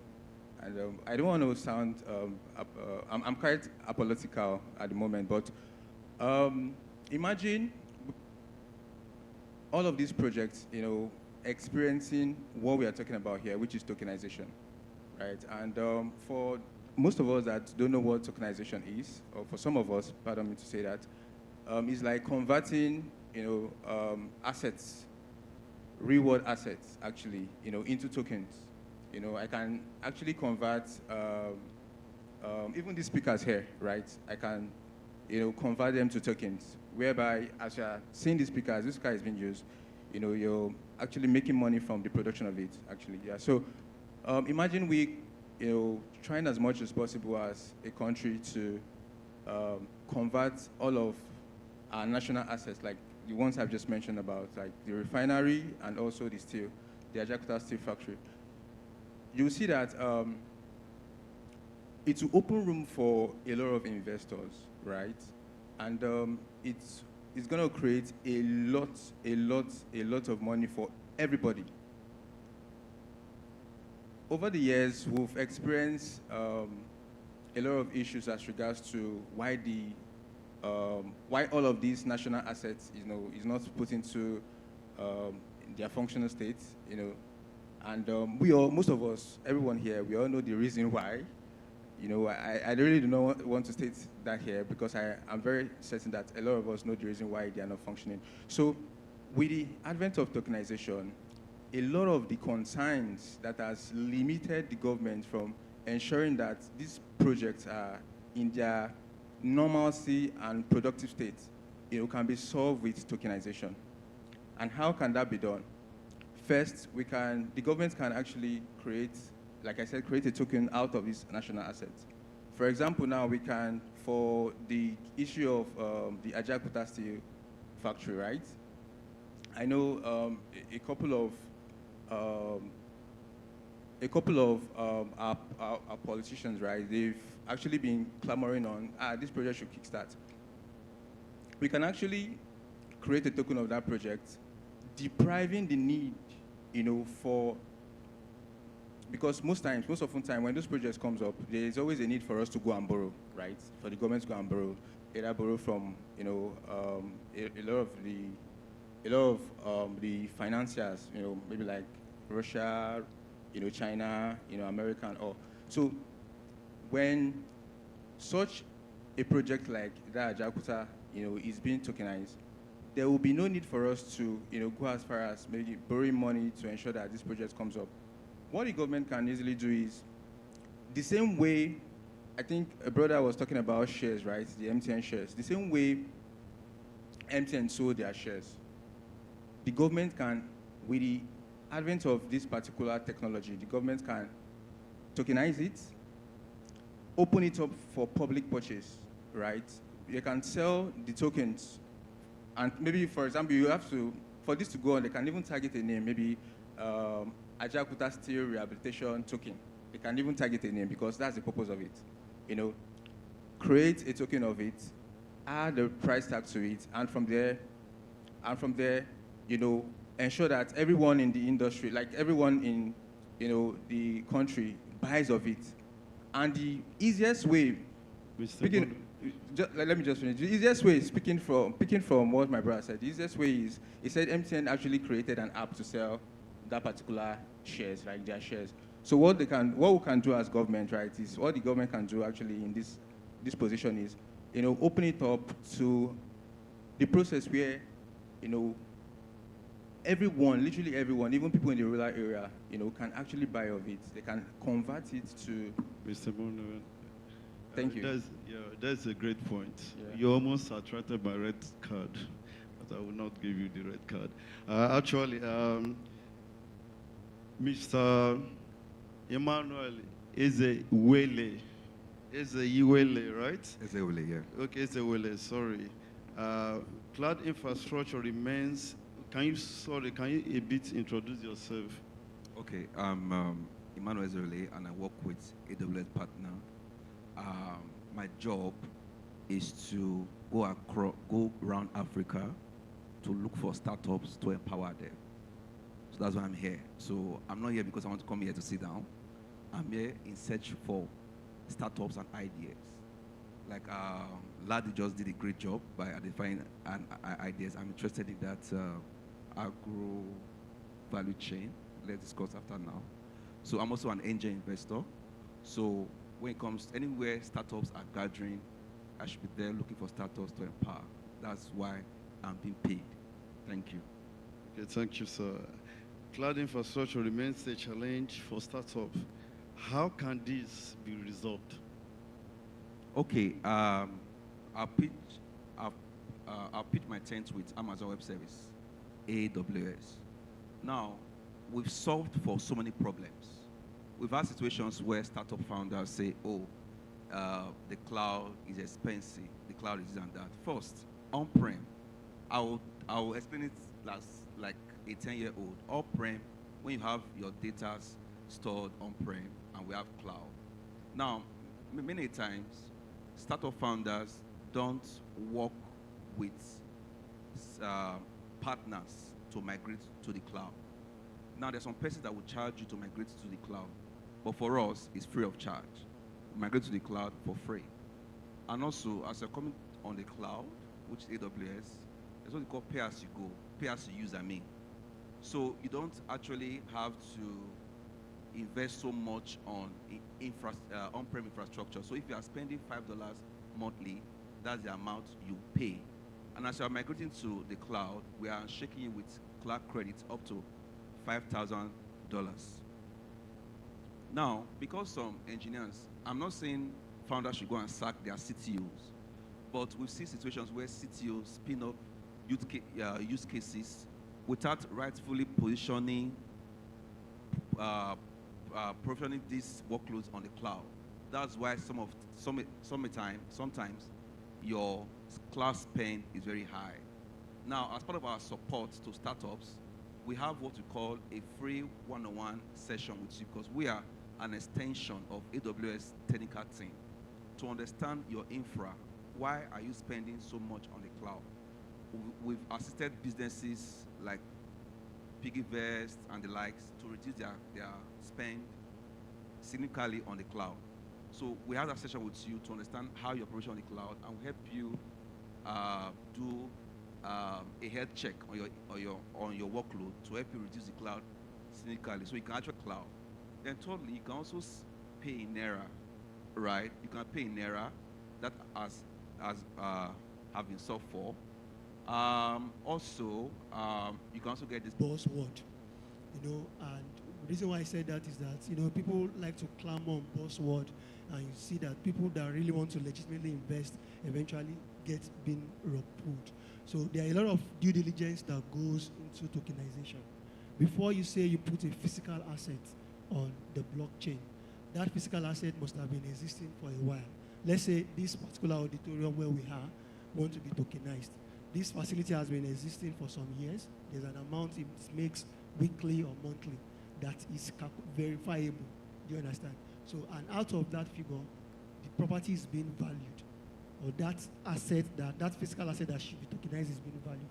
For example, I'm an estate valuer, as an example.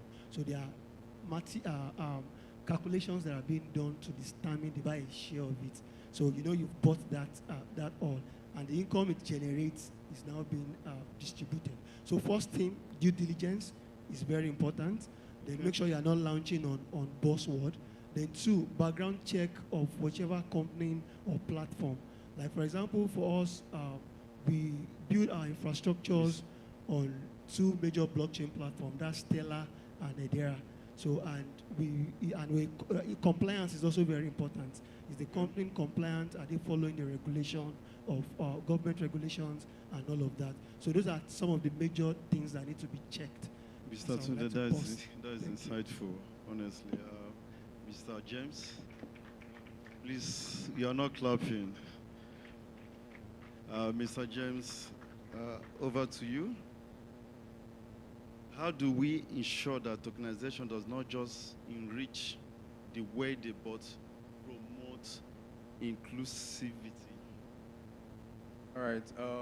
So let me just speak from my brother here, stating about Nepo and Lapo babies. Yeah. So tokenization in its function, right, actually address the issue of marginalization, right. So it favors both poor and the rich, right? Because the idea behind it is to ensure that some stores that are not really accessible. For example, now the Amazon shares, the Tesla shares, wasn't even available for Nigerians to afford to buy. But because they are now tokenized, a lot of persons can, easily get it. Even gold too, wasn't even available for literally everyone, to access.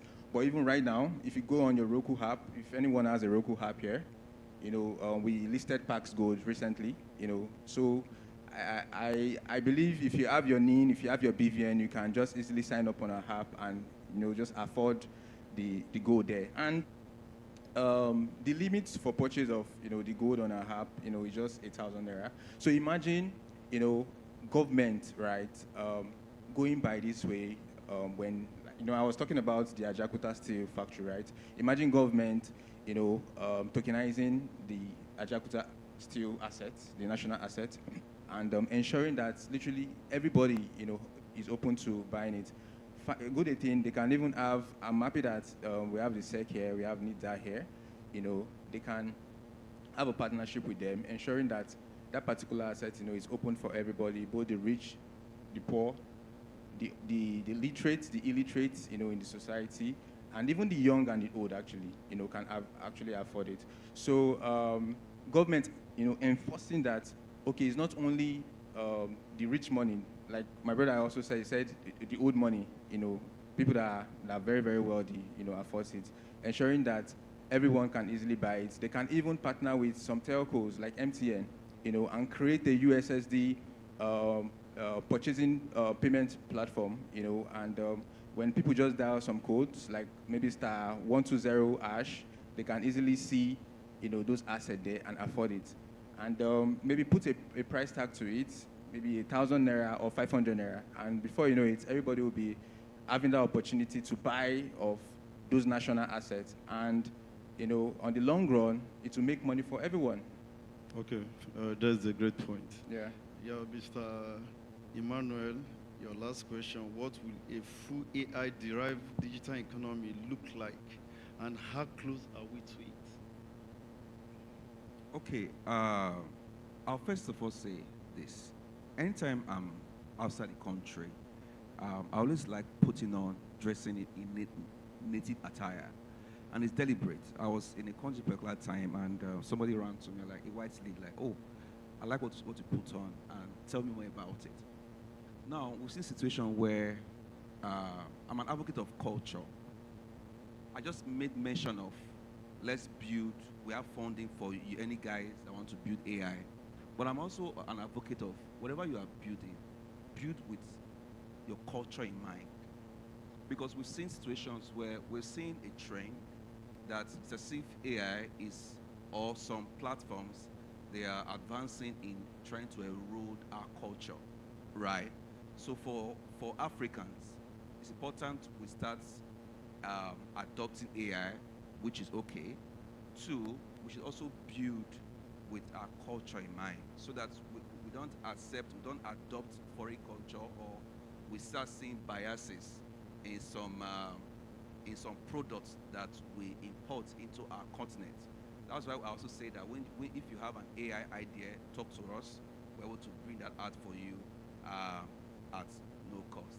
And also the fear of, say, AI will take my job, AI take my job and all. It all boils down to upgrading yourself, right? When you upgrade yourself, you are able to, you have an edge in the system. And whatever you are doing, please understand that you're from Africa and you should build with African culture in mind. Thank you. Thank you. That was wonderful. Thank you. We have seen that tokenization is not just a trend. Tokenization is beyond a trend. Beyond the trend. Don't go yet. Don't go yet. Let's all stand. Please put your hands together for them. And because of the incredible job these men have done, I'm going to tokenize each of them, and you guys can own a part of them. Is that fine? Do you guys mind? You guys don't mind being tokenized? No? All right, we're not tokenizing them. No. We won't tokenize them. All right. Please, let's call on Valentine Odunze now as a Web3 consultant. Valentine, please wave your hand. Valentine. Aha. Valentine will come and do the honors. Aha, fantastic. He's the one in all white with no stain. There's not one stain on that white. Please put your hands together for him. So they'll bring the awards now. Why is Ladi always destroying our name? I'm Japheth. Japheth Johnson, please. Japheth Johnson, please help us. Please help us give them the awards.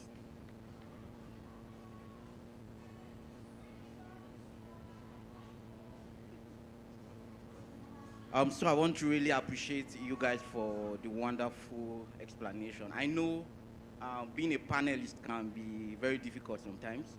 If I ask this man, he has like 3,000 answers, which you have not asked him yet. So thank you for narrowing the whole explanation in a very understandable way.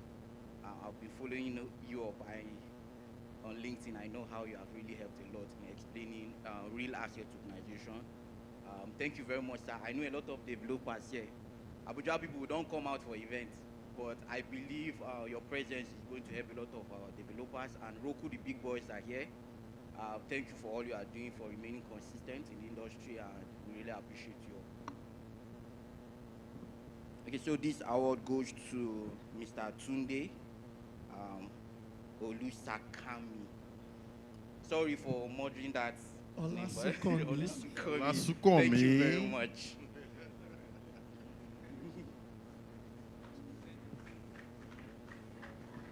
All right, the next one goes to Mr. Kingsley. Mr. Kingsley. No, I think it's not here. This goes to Mr. James. Thank you very much.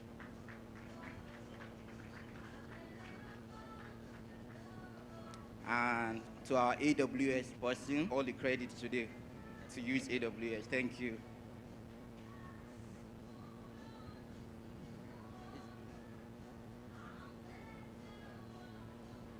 All right, to Data Melon. All right, thank you very much.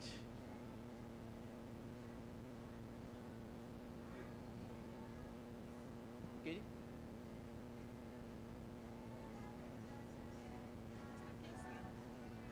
Kingsley. Dr. Kingsley. Oh.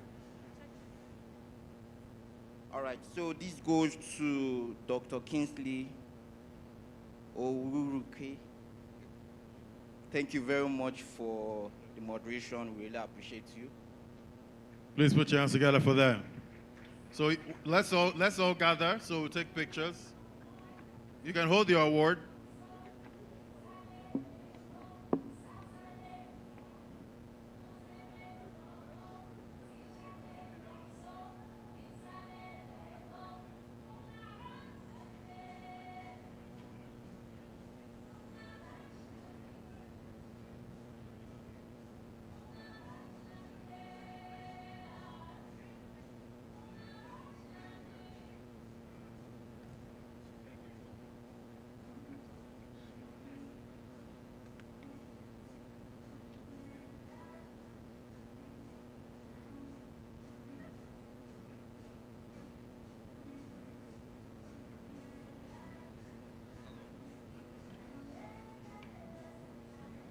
Okay, thank you.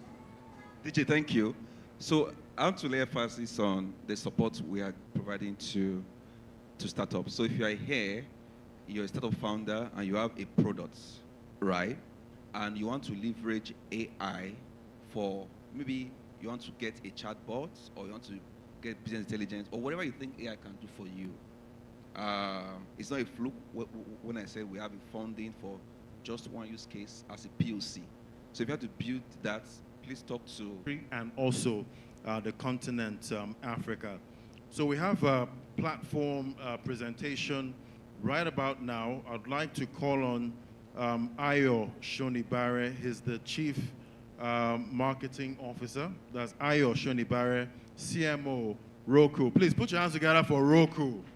The headline sponsors right here today. Put your hands together for them. And as Ayo comes on now, please keep clapping for him. Roku. I like that name. What's the inspiration behind that name? Roku. Thank you so much, Ladi.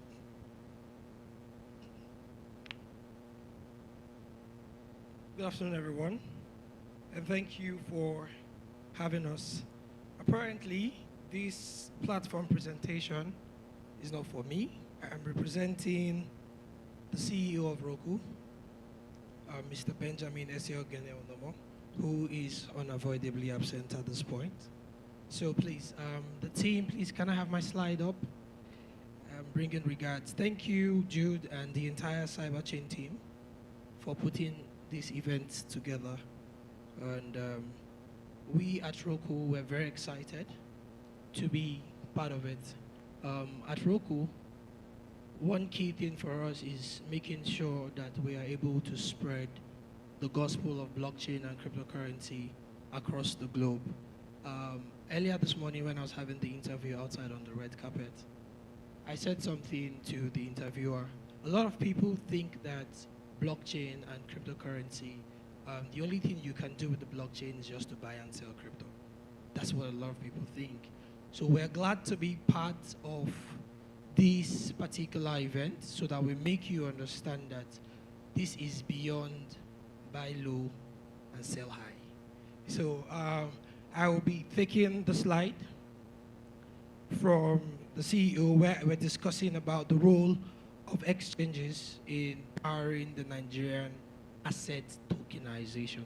We've had fantastic panel sessions, and also we've had our key government officials also talk about tokenization. Should I wait for the slide or should I just go on? I should go on without the slide. Okay. There are very important things on the slide I would love to show to the people. That's why we sent it in. This is not a keynote speech, it's actually a presentation. Thank you. So while they are getting it up, what is asset tokenization? I mean, we've been hearing tokenized, tokenized, tokenized, tokenized, tokenized since we got here the early hours of this morning up until this time.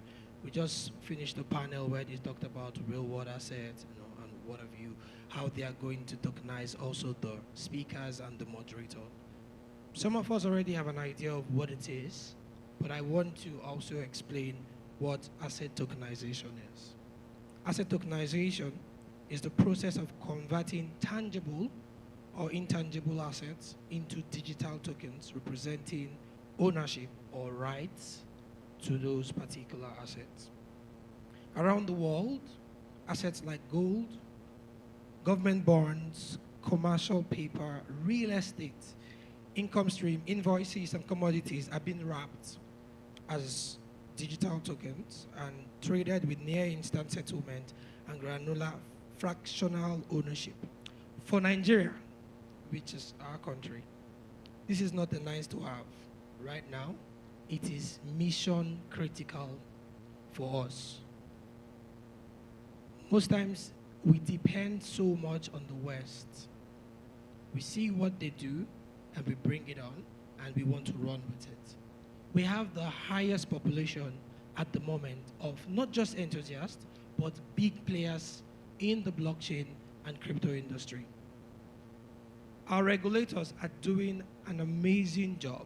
Right now, they are pretty much very open to joining the bandwagon of making sure that exchanges also playing this fantastic role. And right now, we want to really know what this role would be in asset tokenization. The benefit of asset tokenization, the first for us is access. Millions of retail investors can't buy bonds or commercial paper directly, but they can buy 1,000 watt or 1 million watt of tokenized instrument from their phones. Just the way your fiat works, you want to buy real estate today, you go to where they're selling the property, you want to be able to know all about the property, you discuss with the agent or the realtor as the case may be, and then you get it going. But we don't have that access right now in Nigeria. And that's what exchanges, that's the role that they play currently. Not all has picked up, but Roku currently has picked up. I'll get to that point where I'll tell you one of the real world assets that we have currently on the platform. The next, the benefit of asset tokenization, liquidity. I mean, a lot of people talk about liquidity, but how do you make liquidity available? That's also a benefit when these things are tokenized. Developers can pre-finance real estate cash flows. Farmers can bring future harvest to the market today. There are amazing, amazing, and amazing stuff that we can actually do with asset tokenization. The next for us is transparency and automation. You cannot really tell what happens in the fiat industry that it's very transparent. Yes, the CBN is doing amazingly well. Yes, you're moving money from bank A to bank B, but how transparent is it? Is it as transparent as what happens on the blockchain? For all transactions that have happened from day one on the blockchain till this day can actually be traced. But how many of those transactions that happen in your bank can you trace? Let's not go into that. So transparency and automation is one very amazing benefit of asset tokenization.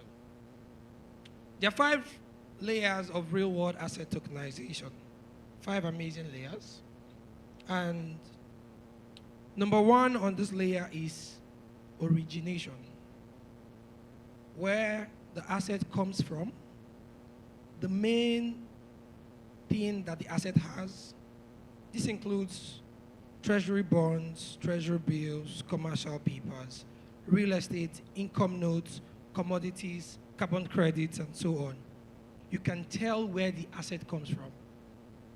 I like to always use the real estate world for somebody is telling you, I am the owner of this land.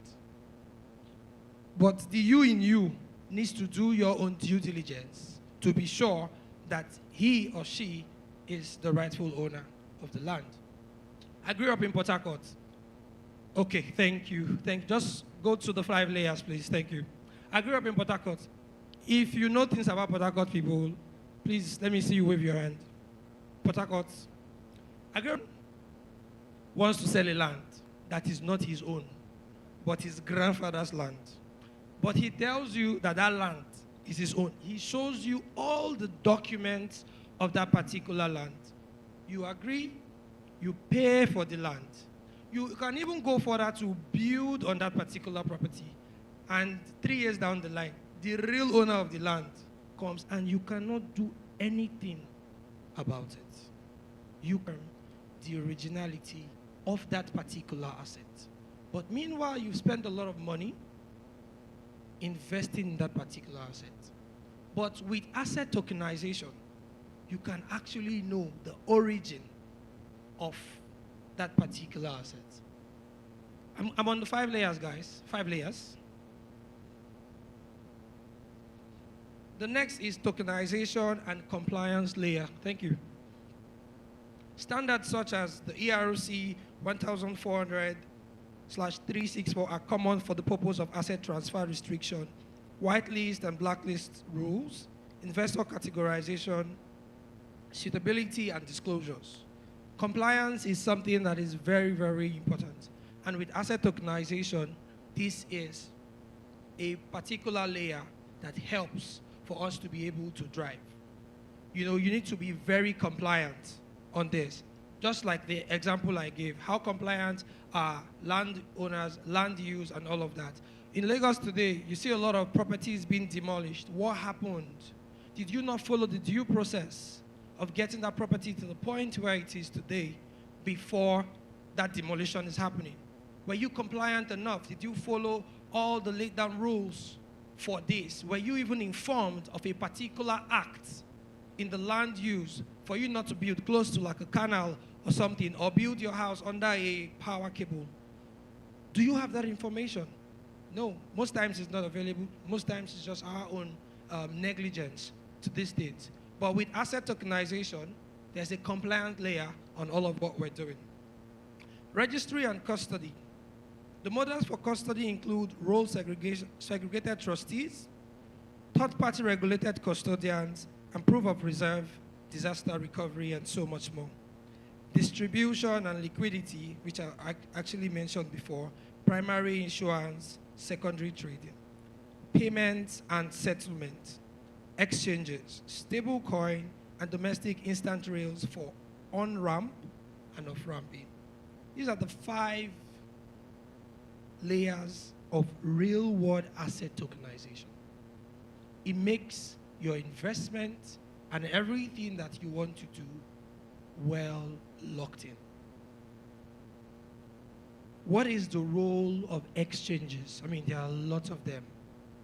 I represent one, Roku. What is our role in assets tokenization? Centralized exchanges play a crucial role, yes, I know we do, as a connective tissue of the real-world asset ecosystem, as we offer the following.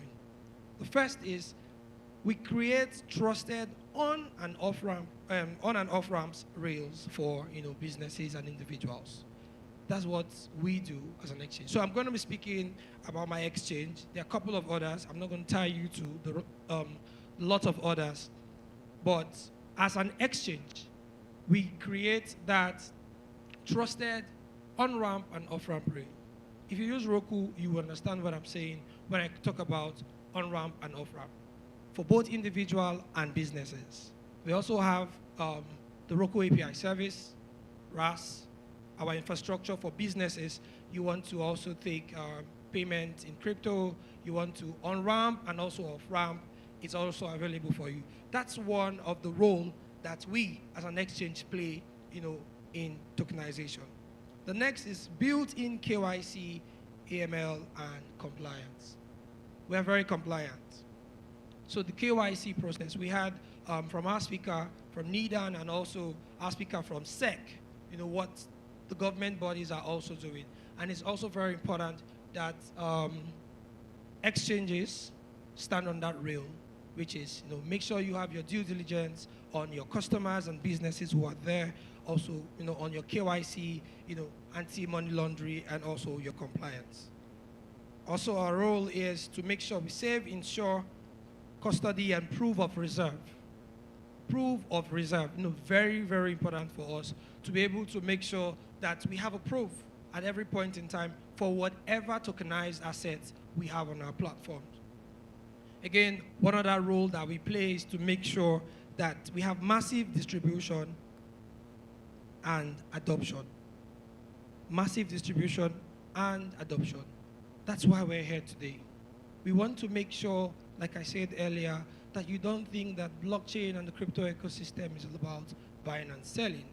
But we want to also make sure that you understand the wider value or the wider range of what you can actually do with blockchain and what you can actually do in the crypto ecosystem.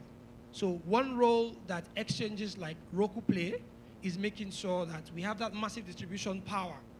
This information is for everybody, not just for a particular class of people, not just for certain category of people, but every single person.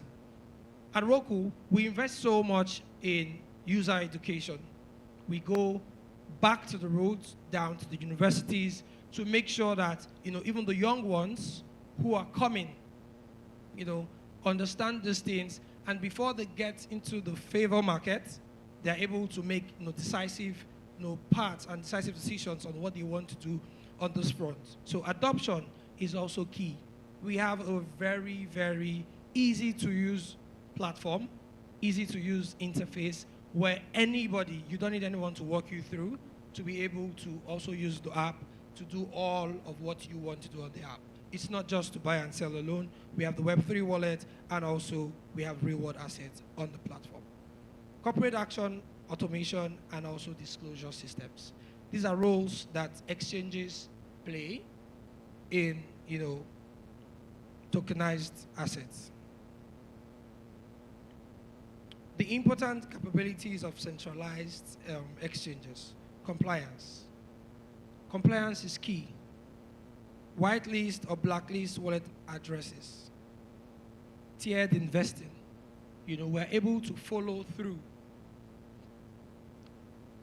from everything that you want to do. We tell you it is good to go. We tell you it is not good to go. We whitelist and we blacklist all of these addresses. The ones that are whitelisted, you already know what that means. The ones that are blacklisted, you're on your own if you do it. But this information is made available. It is our responsibility as an exchange to make this information available for everyone. Custody, asset custody. For a centralized exchange like Roku, we are custodians of these particular assets. We also co-custodians of these assets. We have the Web3 wallet if you want to go full ballistic on your own end and be the custodian of your assets. But as an exchange, in the role we play for asset tokenization, we make sure that we are in full control of the custody of this asset. Liquidity, provide 24/7 trading and market making. That's a capability of centralized exchange in asset tokenization. Settlement, fiat integration, and stablecoin. I listened to one going on. I know there's still a panel on stablecoin where we're going to know so much about what stablecoin does. For all of my international trips, I don't bother myself to convert to any currency, the almighty USD whenever I'm traveling. All I need to have is my USDT or USDC on my Roku app, and wherever I get to, I'm able to do transactions and I'm able to move. It makes life as easy as anything you can imagine. So we want to make sure that as exchanges, we're able to have fiat integration and stable coins to make transactions, to make the buy and sell, to make this tokenized asset available for you to be able to do all the transactions that you need to do. Also, governance, token standard, audits, and also disclosures. This is the most important part for me in the whole of this deck that I brought in all of this tokenization. I'm a proud Nigerian, so whenever I speak, I want to know the advantage this brings for us. We are young and mobile first population. Nigeria has the highest population of crypto enthusiasts, crypto traders, and crypto stakeholders at the moment. I am a crypto person, made from crypto and everything crypto, from my university days up until this time. We have that competitive advantage over other nations. That's one for us. Existing crypto adoption. It is very easy for our young people and also individuals, every one of us seated here, to adopt crypto. It is becoming a rage. Even with the CBN later, a couple of years back, and the new reforms and also all of what we have currently with the new government, you see that adoption has taken a toll, a rise in all of what we're doing. We currently have massive adoption in Nigeria. That's a competitive edge for us. And it makes things easier with running a tokenized economy. FinTech maturity. The FinTech industry in Nigeria is growing really fast. It's growing fantastically. I cannot count how many digital banks that exist currently in Nigeria. There's so much. And they are all doing amazing. They're all doing fantastically amazing. You go to the market today, you want to buy something, there are terminals of different, POS merchants everywhere. You're buying your tomato and the woman is telling you to do transfer. We know there was a point in Nigeria where that was a struggle. You want to do transfer, they'll tell you no, go and bring cash. But today, even the market women, they'll tell you transfer. And I don't want to do publicity for any of these digital banks. I don't call their names. But the regular ones that they always tell you to transfer to, because they know that instantly it's going to drop. So our FinTech ecosystem is now a competitive advantage for us as a nation. Government openness to blockchain pilots, thanks to our government agencies, SEC, NIDAN, and the rest of others, CBN, and the rest of it. They have been open. I know we've had a lot of and other collaborations with them over time, over the last couple of months, and it's been fantastic.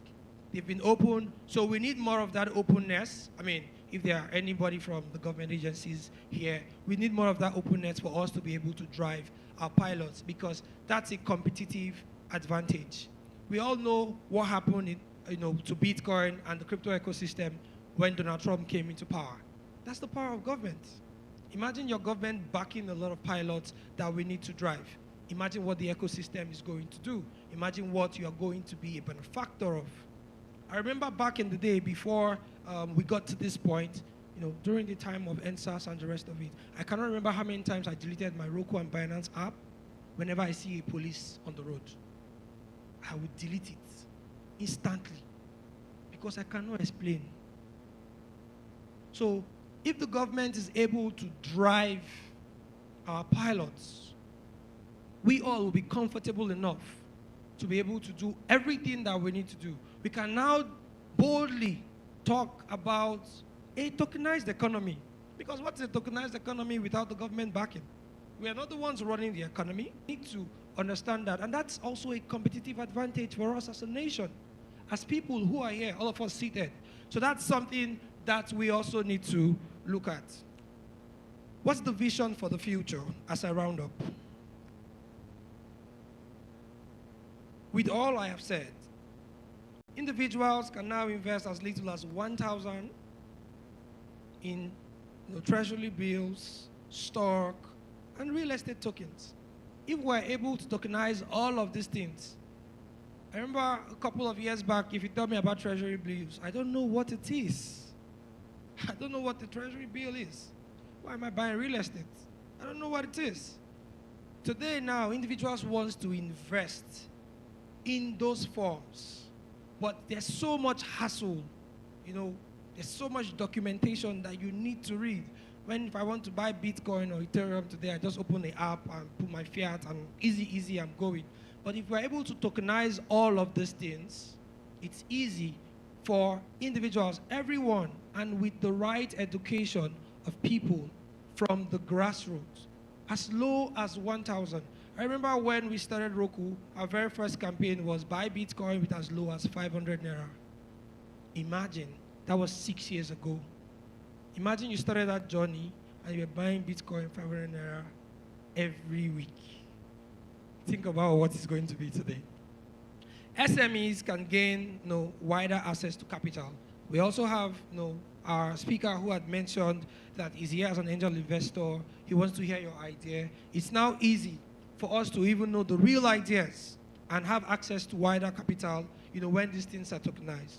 Impactful developments across the country through tokenization. During the panel about real world assets, you heard what one of our speakers said, James Powell, where he talked about some of the things that we have from our refineries and all of that. Through tokenization, we can have greater developments in Nigeria. Pension savers buying fractionalized bonds or commercial papers. You know what pension does? These things can now be easy for our older generation to be able to access all of this through a tokenized economy. All within a regulated, transparent, centralized exchange platforms such as Roku.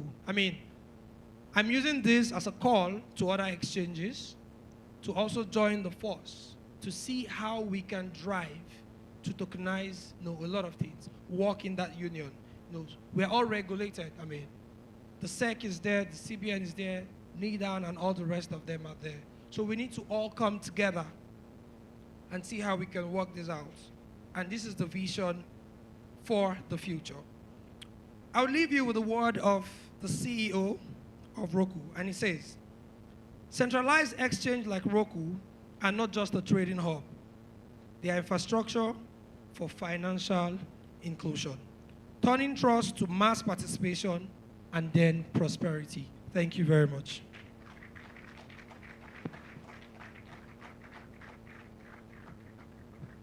Thank you so much, Ayo. Please stay with us, man. I love, this Roku team. They're incredible. The last time I was emceeing, You know what I say? You can stand in front of a policeman and tell him, open your Play Store or your App Store, your iOS store, download Roku.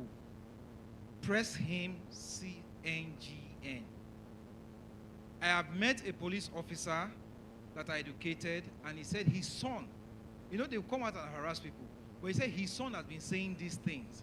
But because of the narrative out there, he has not paid attention to it.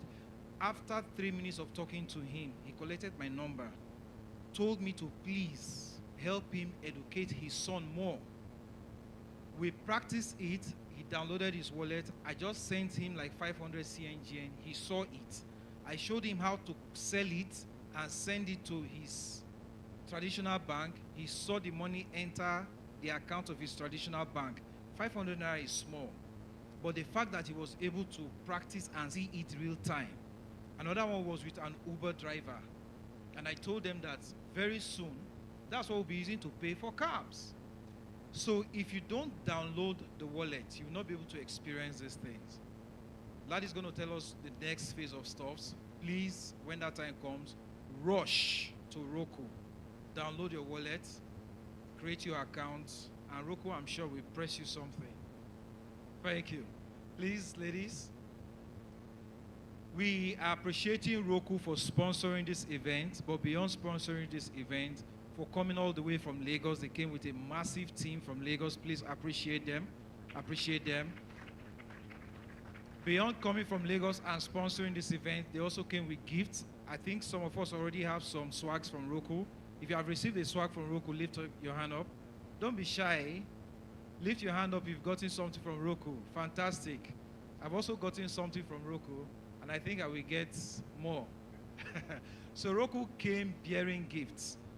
For those that came a bit early, they got some things. During the breakout session, go to Roku and you will get some more. So we want to appreciate Roku for supporting the growth of Web3 in Africa.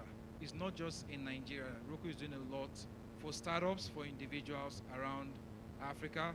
I'll be calling, with your permission, sir, Ochiko.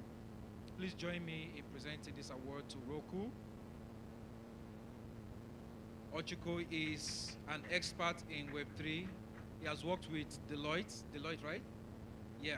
Deloitte is one of the big threes in consulting and all of that. And they're also coming into this space. So there are many things I can't say on this stage. But guys, we are doing this for us before the other people come into this space. Sir. Thank you very much. Thank you, Roku. On behalf of Cyberchain, this award is presented to you for supporting the growth of Web3 in Africa and at the Tokenized Economy Conference, Abuja 2025. Thank you very much.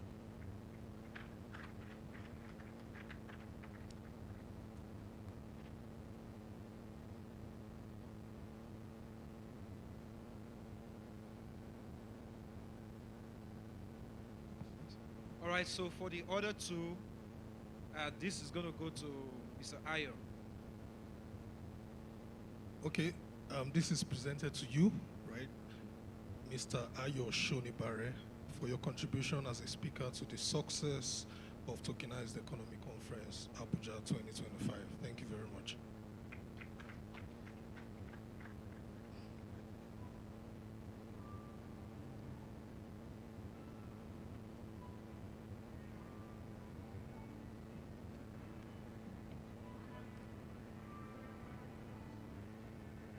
So this is a big one. This is to the CEO. Really, it's not easy moving, big companies like this. So to Ese Ogene Onomo, this is presented by Cyberchain for your contribution as a speaker to the success of the Tokenized Economy Conference. I know he's not here, but you're receiving it on his behalf. Thank you very much.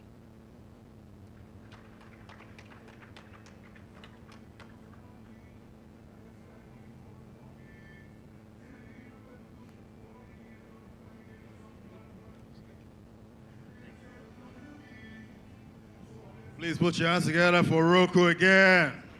Headline sponsors of Tokenized Economy Conference 2025. And put your hands together for yourselves too. You guys have been great. And definitely that we still have a lot more in store. We have just about 2 more panel sessions. Then we have a mega star here that's going to also thrill us at some point. So you don't want to go anywhere, but you have like 10 minutes now, you know, to network. If you want to maybe get some food just across, you can do that. You can also visit the booths out there. But 10 minutes, if you exceed 10 minutes, you're going to lose my Bitcoin. That's supposed to go into your Roku wallet. So please come back, 10 minutes, but you can also stay here, you know, network and get to know each other at this time. All right, DJ, you have the floor. Give us some Bedu. Put your hands together for yourselves.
Remember, it's just 10 minutes, so don't go too far.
All right, guys, let's start making our way back in.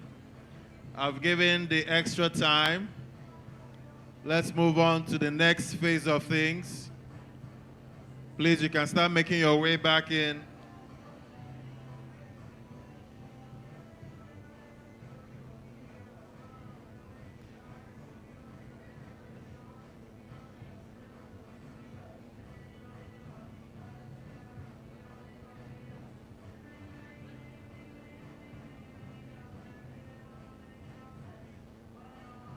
Please, you can make your way back in. We're going to the next phase now.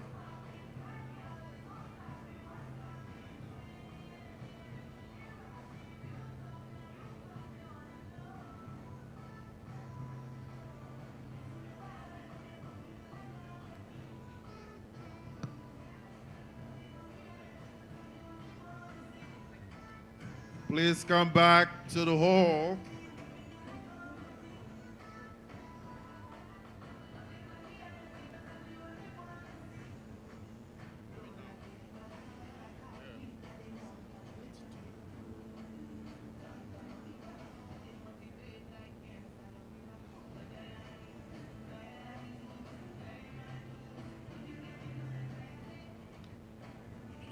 All right. Please make your way back into the hall. Thank you.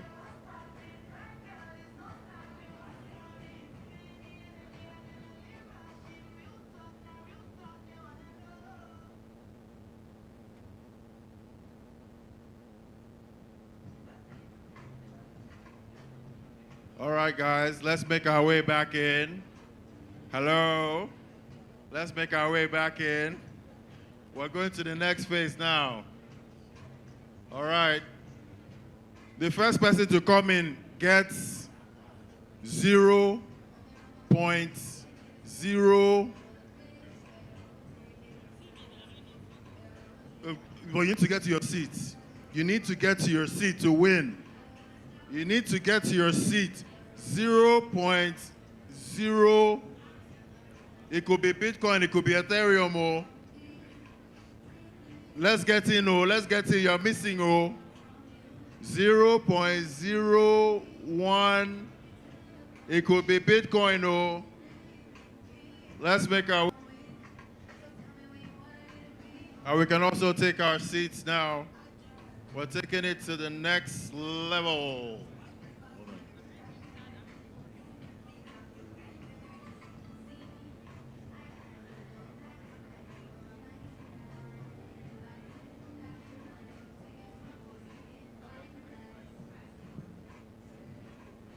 All right, we're waiting for you to come back in so we can go on with the show. Tokenized Economy Conference 2025. We're now moving to the next phase of things.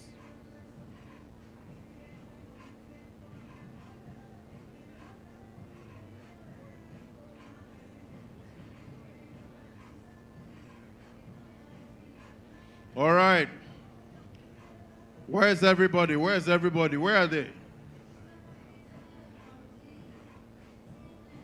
I see everybody is still outside. You need to come in now so you don't miss out on the next agenda.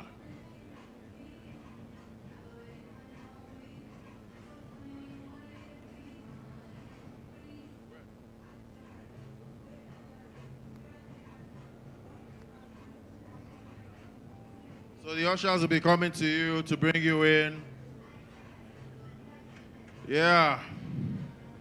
Who is going to be getting the next prize? I know the prize might seem like it won't come, but some of you will get shocked today.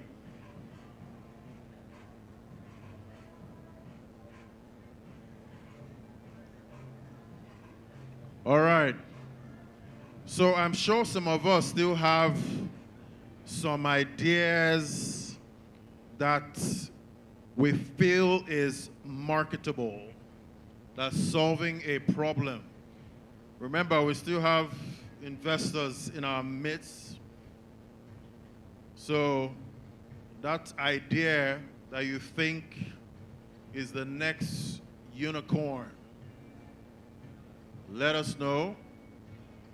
Who has an idea? Put your hands up if you have an idea that you'd like to pitch. Do you have an idea you want to pitch? There are investors here. Lady in white. I can see idea in your head. There's one idea, I see it. Very strong idea. Do you want to share it with us? Huh? Lady in white. What's that your idea? You don't have idea? Or you have, but you don't want to share it with us? All right, guys, you can still come in. We're waiting for you. Remember, it's the Tokenized Economy Conference 2025. We're talking real world assets, DePIN, DeSCI, stablecoins, and the whole works. And please, remember we acknowledge Roku right here for the great work that they're doing. All right, everyone's coming back slowly. We need more people coming in. Hello, sir. How are you, sir? What's your name? Matthew, sir. Matthew. Matthew. Do you trade? DJ, do you trade cryptocurrency on digital assets? When did you start trading? Sir? When did you start trading? Let me say a little bit beginning February, March. This year you started trading. How's it going? How much have you made? Hope you didn't buy the top. It is well. It is well. It is well. You know, that's the funny thing about this game. You know, you come in there with a dream of making that 100x, you know, 1000x. Then you end up buying, yeah. Let's not even talk about those tapping games. Tap to earn. That's over now, right? That's dead, right? How many of us tapped? Yeah? Who got dust here? Who got dust? If you got dust, raise your hand. If you got dust from hamster, hamster.com. But dogs was great. Yeah, cats. Yeah. But hope nobody broke their phone while tapping. All screens were intact, right? Oh, you didn't tap. Oh. So what did you do if you didn't tap? Okay. Should I stand or should sit? Okay, so I did not tap because I felt like it was a Ponzi scheme. Because I've seen several Ponzi schemes. I don't want to call their names though, but I'm actually interested in the online business. Have you ever been rug pulled? Have you been rug pulled before from all these meme coins?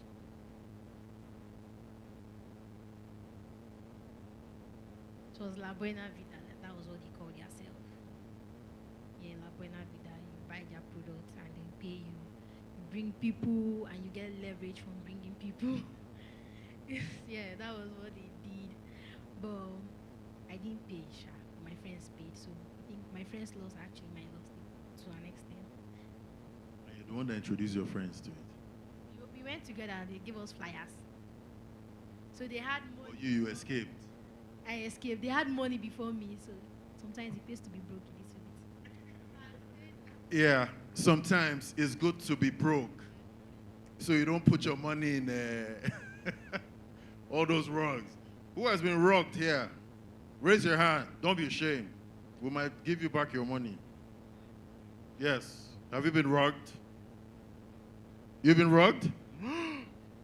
Who? I bought a meme coin, so the meme coin was actually, it was pumping actually, so all of a sudden I think a whale sold. So when it was pumping, were you up like 10x or 2x or something? It was up by 25x actually. You were up 25x and you didn't sell? Oh my God.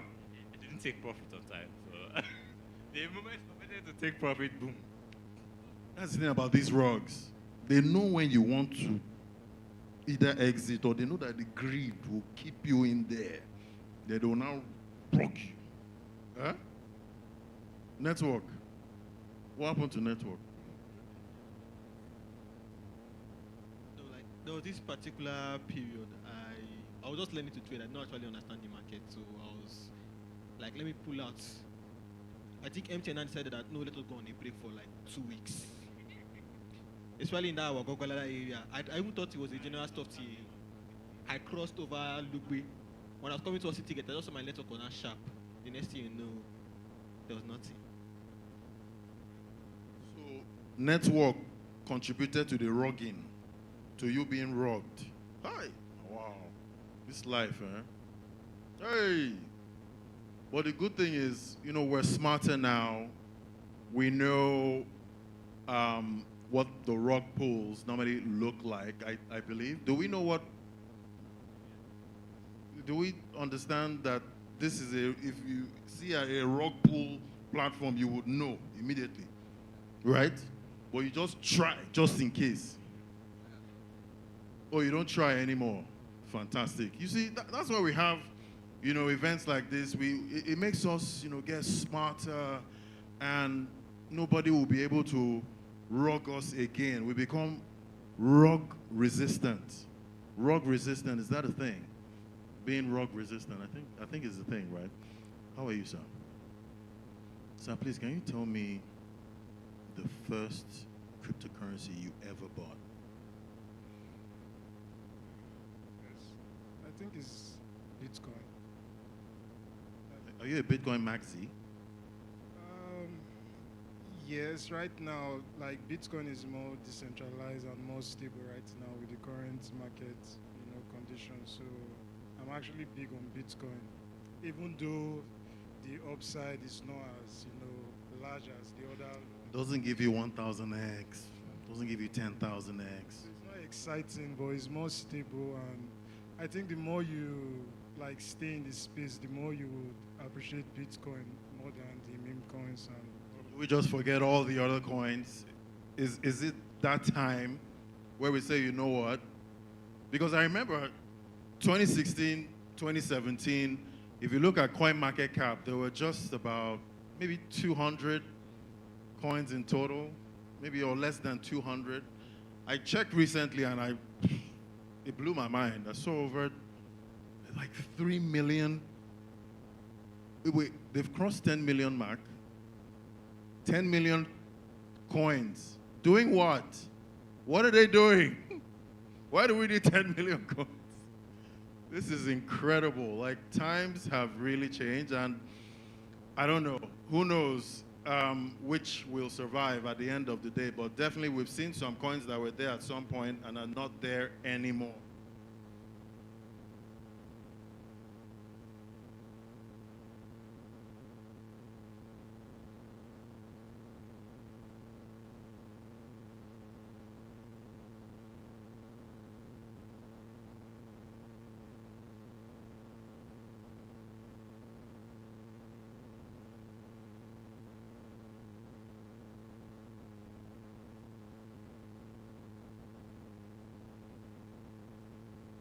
All right, so, you know, at some point we're not going to lose money in this game anymore. Say amen. Don't lose money. Instead, we'll make money and we'll start, you know, creating platforms that will change the world, change the continent, and help us take the lead. All right, right about now, we're going to be doing a platform presentation. I'd like to call on Etete to help us with this one. Etete, are you ready? Oh, fantastic. He's ready. Yeah, he's also in white. No stain. No stain. I don't know how you guys do it. Welcome. Please put your hands together for him. And if you're still outside the hall, please make your way in now so you do not miss this presentation.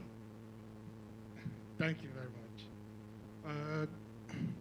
Good afternoon, everyone. My name is Etete Talk. I'm a software engineer and a blockchain dev. So today I'm going to demo this buzzer.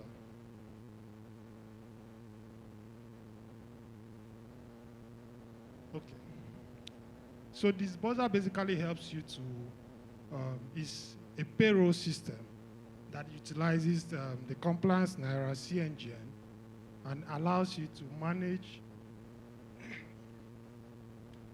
to basically manage and also process batch transactions. So if you are like a founder and you have people working under you, probably you have vendors that you pay and all of that stuff. So Disburser is the right tool that basically puts all your vendors, all your employees in one platform, and you can conveniently manage how you disburse money to them. Okay. Yeah, so Disburser is a smarter way to make payments. Of course, you can manage all your crypto payments, generate receipts, generate invoices. And since, of course, it's on the blockchain, all of this is very transparent and secure. So this is like the sign-up page. Basically, it's easy onboarding. You have the dashboard where you can see your assets. You can also see previous transactions you've done. That's previous payments you've made in batches. If you're an organization or a single employee, so as an organization, basically, you can come on Disburser sign up, and then you can create, this is like the dashboard, what you see, different assets you hold, existing transactions.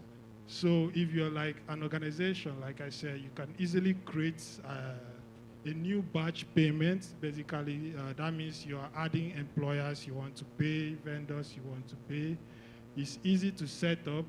And of course, since it's an organization and since we're using the blockchain, this also means that when you set up a batch payment, this is like creating your organization details. So in creating this, you also include signatures. Behind the scene, you use multi-signatures to approve transactions. So let's say, for instance, you have your CEO, you have your accounts officer, you have your HR. So all of those could be signatories. That means individually, each of them need to sign off for every batch payment that you make. So here you see you are adding signers, and of course you can add and remove signers with the right threshold signatures. So once you do that, you get the dashboard where you see your employees, your existing payment that you have made, how much you've paid them, and all of that. So the proposal basically is internal between the exco, say your HR, your admin. You're proposing for maybe a payment or a procurement, so you can also do that. And yeah, you can see all of that, and then you can also see all the payments. You can add payments, for instance, salaries, commissaries, and all of that. And you can also specify how much you pay each person. But behind the scene, we are taking care of, actually taking care of the calculations for each person, deducting their taxes for those that tax are included. And of course, as the employee or the person that is being paid, you also have a page that you can come on the platform, and then you can actually see your money there. You can either off-ramp it to a bank account, or you can send your CNGN to another crypto wallet. So basically, Disburser is an enterprise payment management system that actually allows you to create batch payments for both your vendors, your employees, and all of this is managed using the blockchain. Right now, we are currently deployed on Leaks and also Base, but we are also going multi-chain. So this means that you can easily make payments, mostly batch payments to your vendors and your employees, and they can generate their receipts and, of course, their invoices for that. Thank you very much.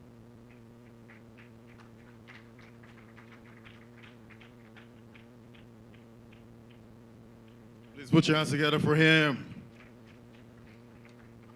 Bros, remember me, you know I'm part of the, don't forget to. Please put your hands together for him. You know, definitely innovation is really growing in this part, and we need to key in, you know, when it's, you know, starting off early, because you don't want to come at the top. You want to come when it's early so that you get in on the action right there. Please put your hands together for him again. Great guy there giving us that startup pitch. So right about now, there's some excitement coming your way. I don't know if you're going to be able to withstand the amount of laughter that's going to come your way, but please get ready. Please put your hands together as I make welcome on the stage. I'm sure we all know who he is. Please put your hands together as I make welcome Clint the Drunk. Put your hands together for him.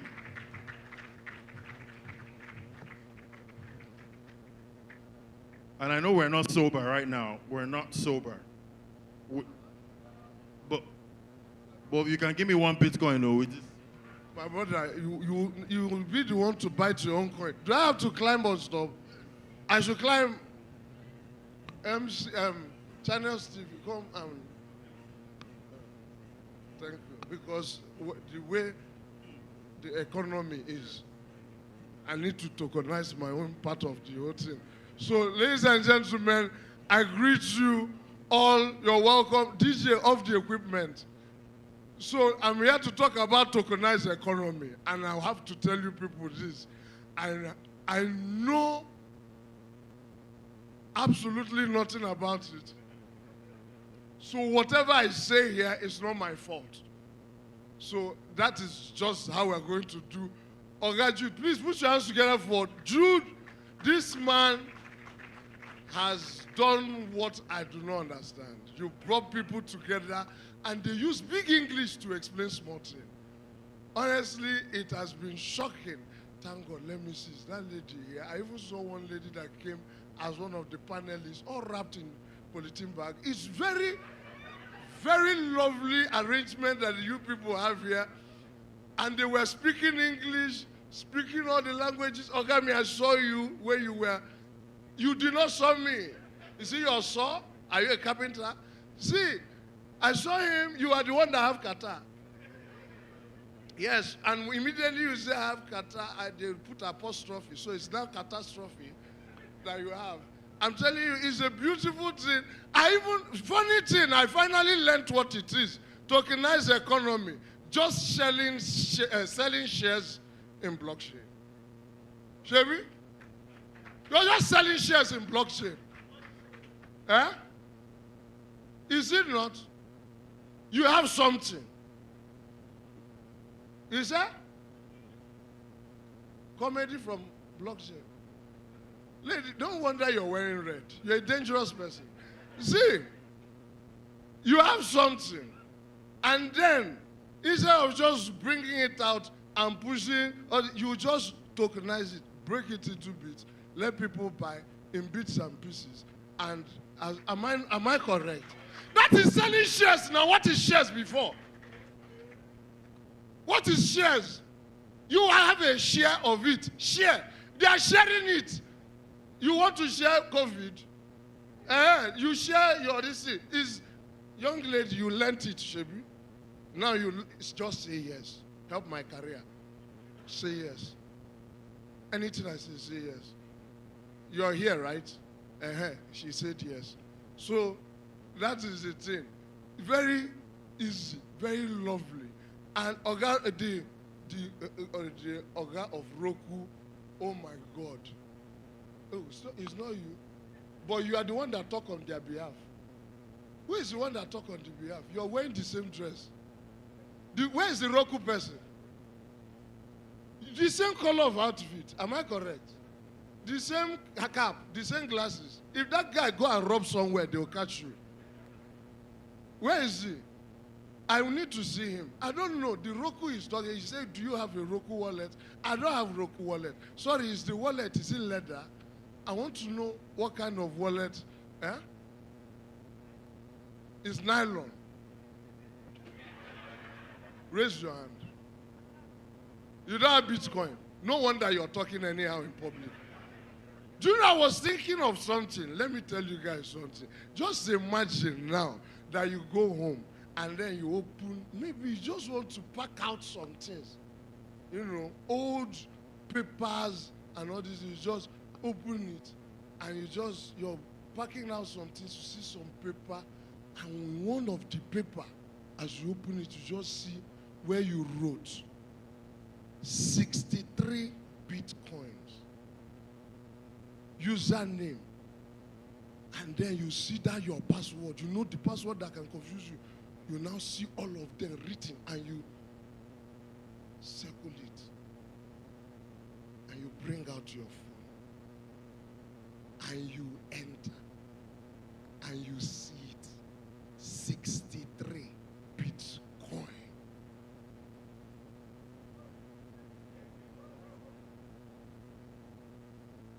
With this thing I said now, I bet you at least 10 people, when they reach their house today, they will go and ransack some things that they have not opened for the past 12 years.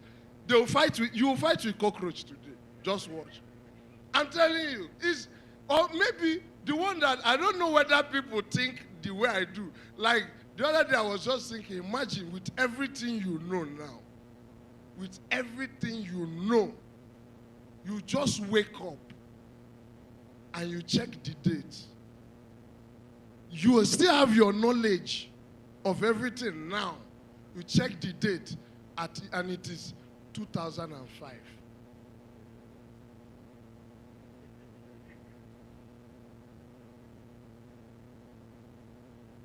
Some people will sleep tonight, and when they wake up in the morning, they will go back to sleep.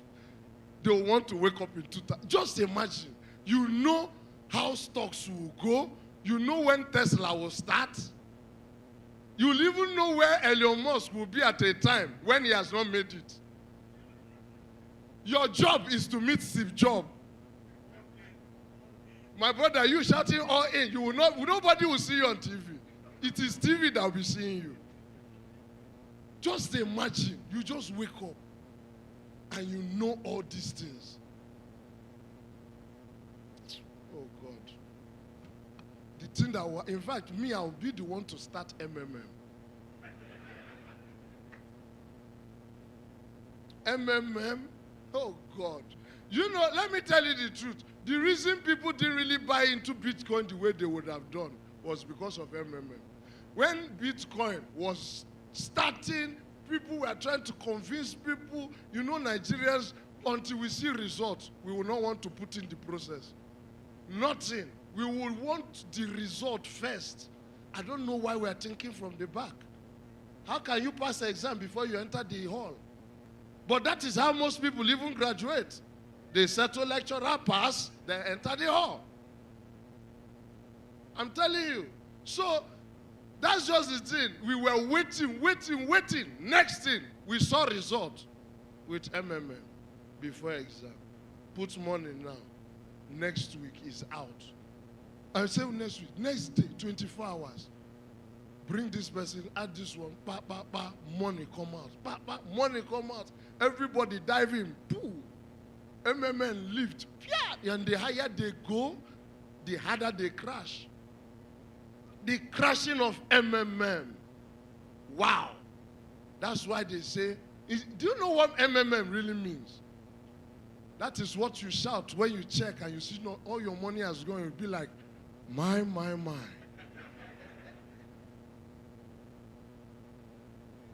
What just happened? MMM, that thing killed people. Some people are alive now, but they are not alive. They are not. They are gone. That's why after that, to push people to come for this kind of gathering is hard.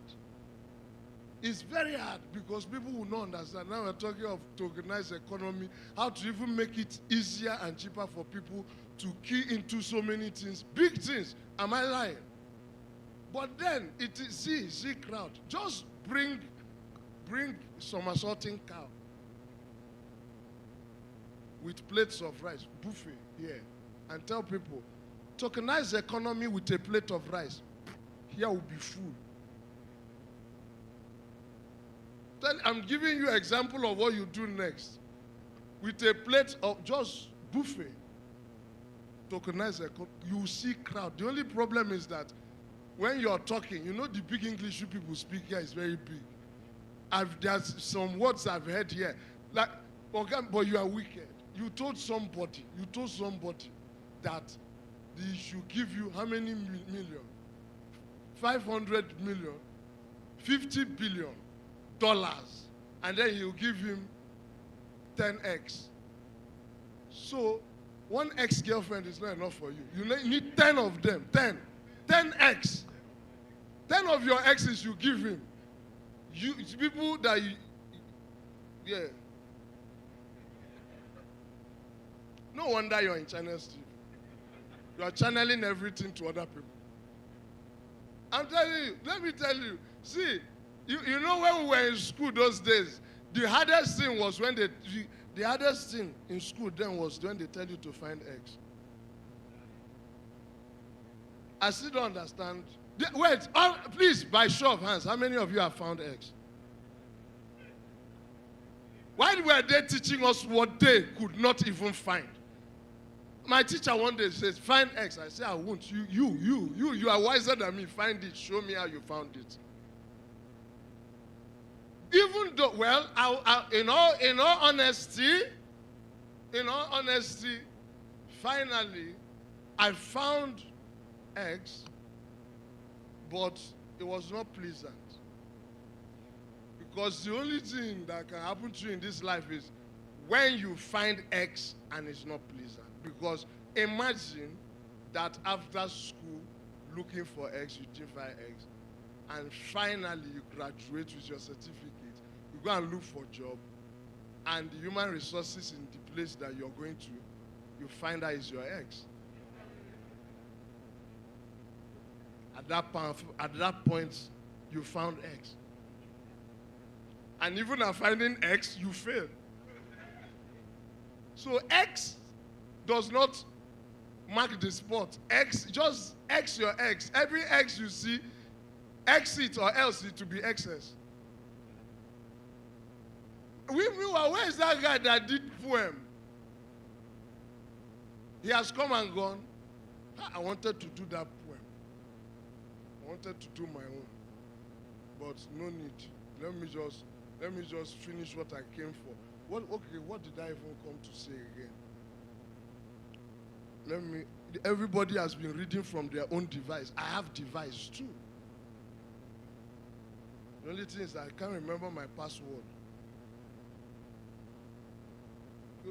What did they even talk about? Yes, two things I want to talk about. AI.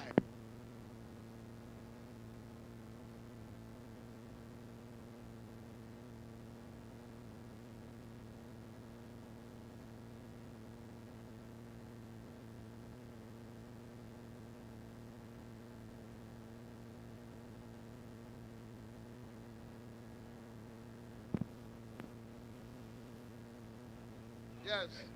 In this country, we stole from AI. That was what AI told me to tell you people. So this statement I made, now AI. But you know artificial intelligence started from Nigeria. How beautiful. So let me explain it to you. Calm down, don't rush me. You know that AI is a portal that creates things to look so real and makes things in reality even though it's not real. Let's check it. Even when you tell it, prepare a term paper for me, it does not know where you're sending it. You are the one telling it what to do. You do it. Shebi? So to it is not real, but to you is real. It's your own angle that is real. To that one is not real. On the same angle, think about it. I know one boy, Chibuzo, with a borrowed laptop. He sold Nigerian airport to some people in Germany and collected the money, cash. Till now, both the people there, the airport staff, nobody has seen this guy till tomorrow. Is that not AI? That is intelligence. and he gave you an artificial thing and you bought it.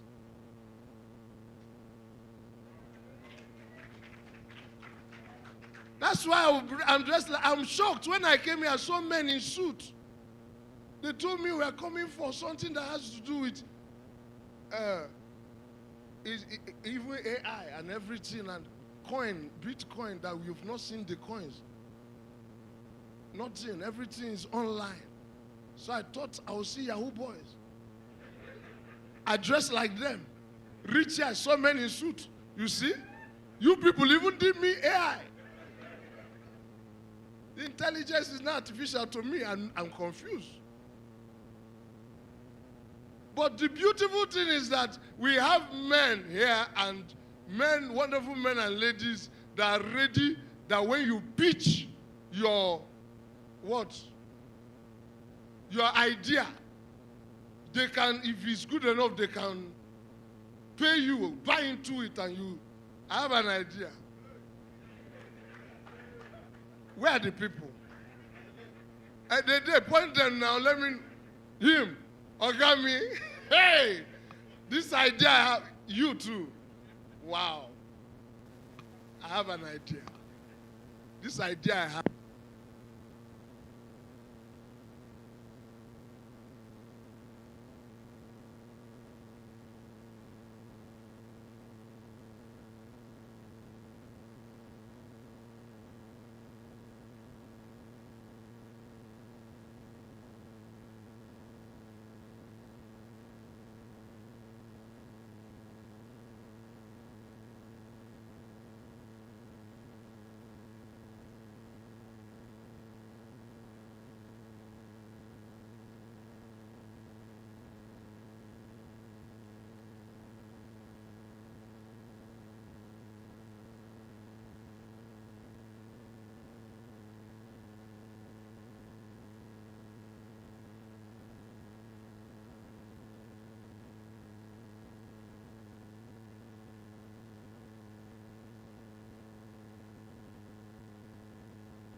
Wait, this man.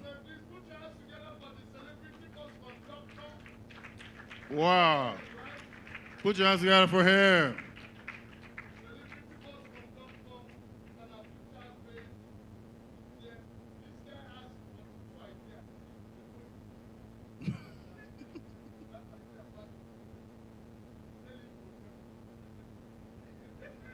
Okay. Please put your hands together for him. Fantastic. See, all these your businesses, just put me in charge of some things. The money will flow. Okay? Please put your hands together for them again. All right, that was a very, very interesting one, and we're still going to try and run through the remaining panels that we have right now as quick as possible. I'd like to call on Ochuko Ogra now. Ochuko Ogra. Where's Ochuko Ogra? Fantastic. Please put your hands together for him. So for this session, we'll try and keep it boom, boom, boom, boom, boom. You know, so we'll move to the next one. Thank you so much. Thank you very much. How we all doing? Good. So special thanks to the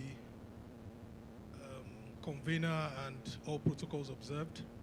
It's also good to hear an OG like Clint, you know, perform for us. So now we are going to talk about, I think this is the third panel session. My name is Ochuko Ogra, and we're going to talk about, you know, regulation, okay? How do we balance regulation and innovation? So our topic for this session is regulating the digital frontier, building trust and innovation. And we have very, very solid guys on our panel, right? I'm sure this is be one of the very, you know, best discussions, and you need to listen to it. So I'll be calling out the panelists. The first panelist is Mr. Adedeji Owonibi, who isn't here, so he's ably represented by the one and only Uyoyo Ogedebe. Please, a round of applause. Thank you.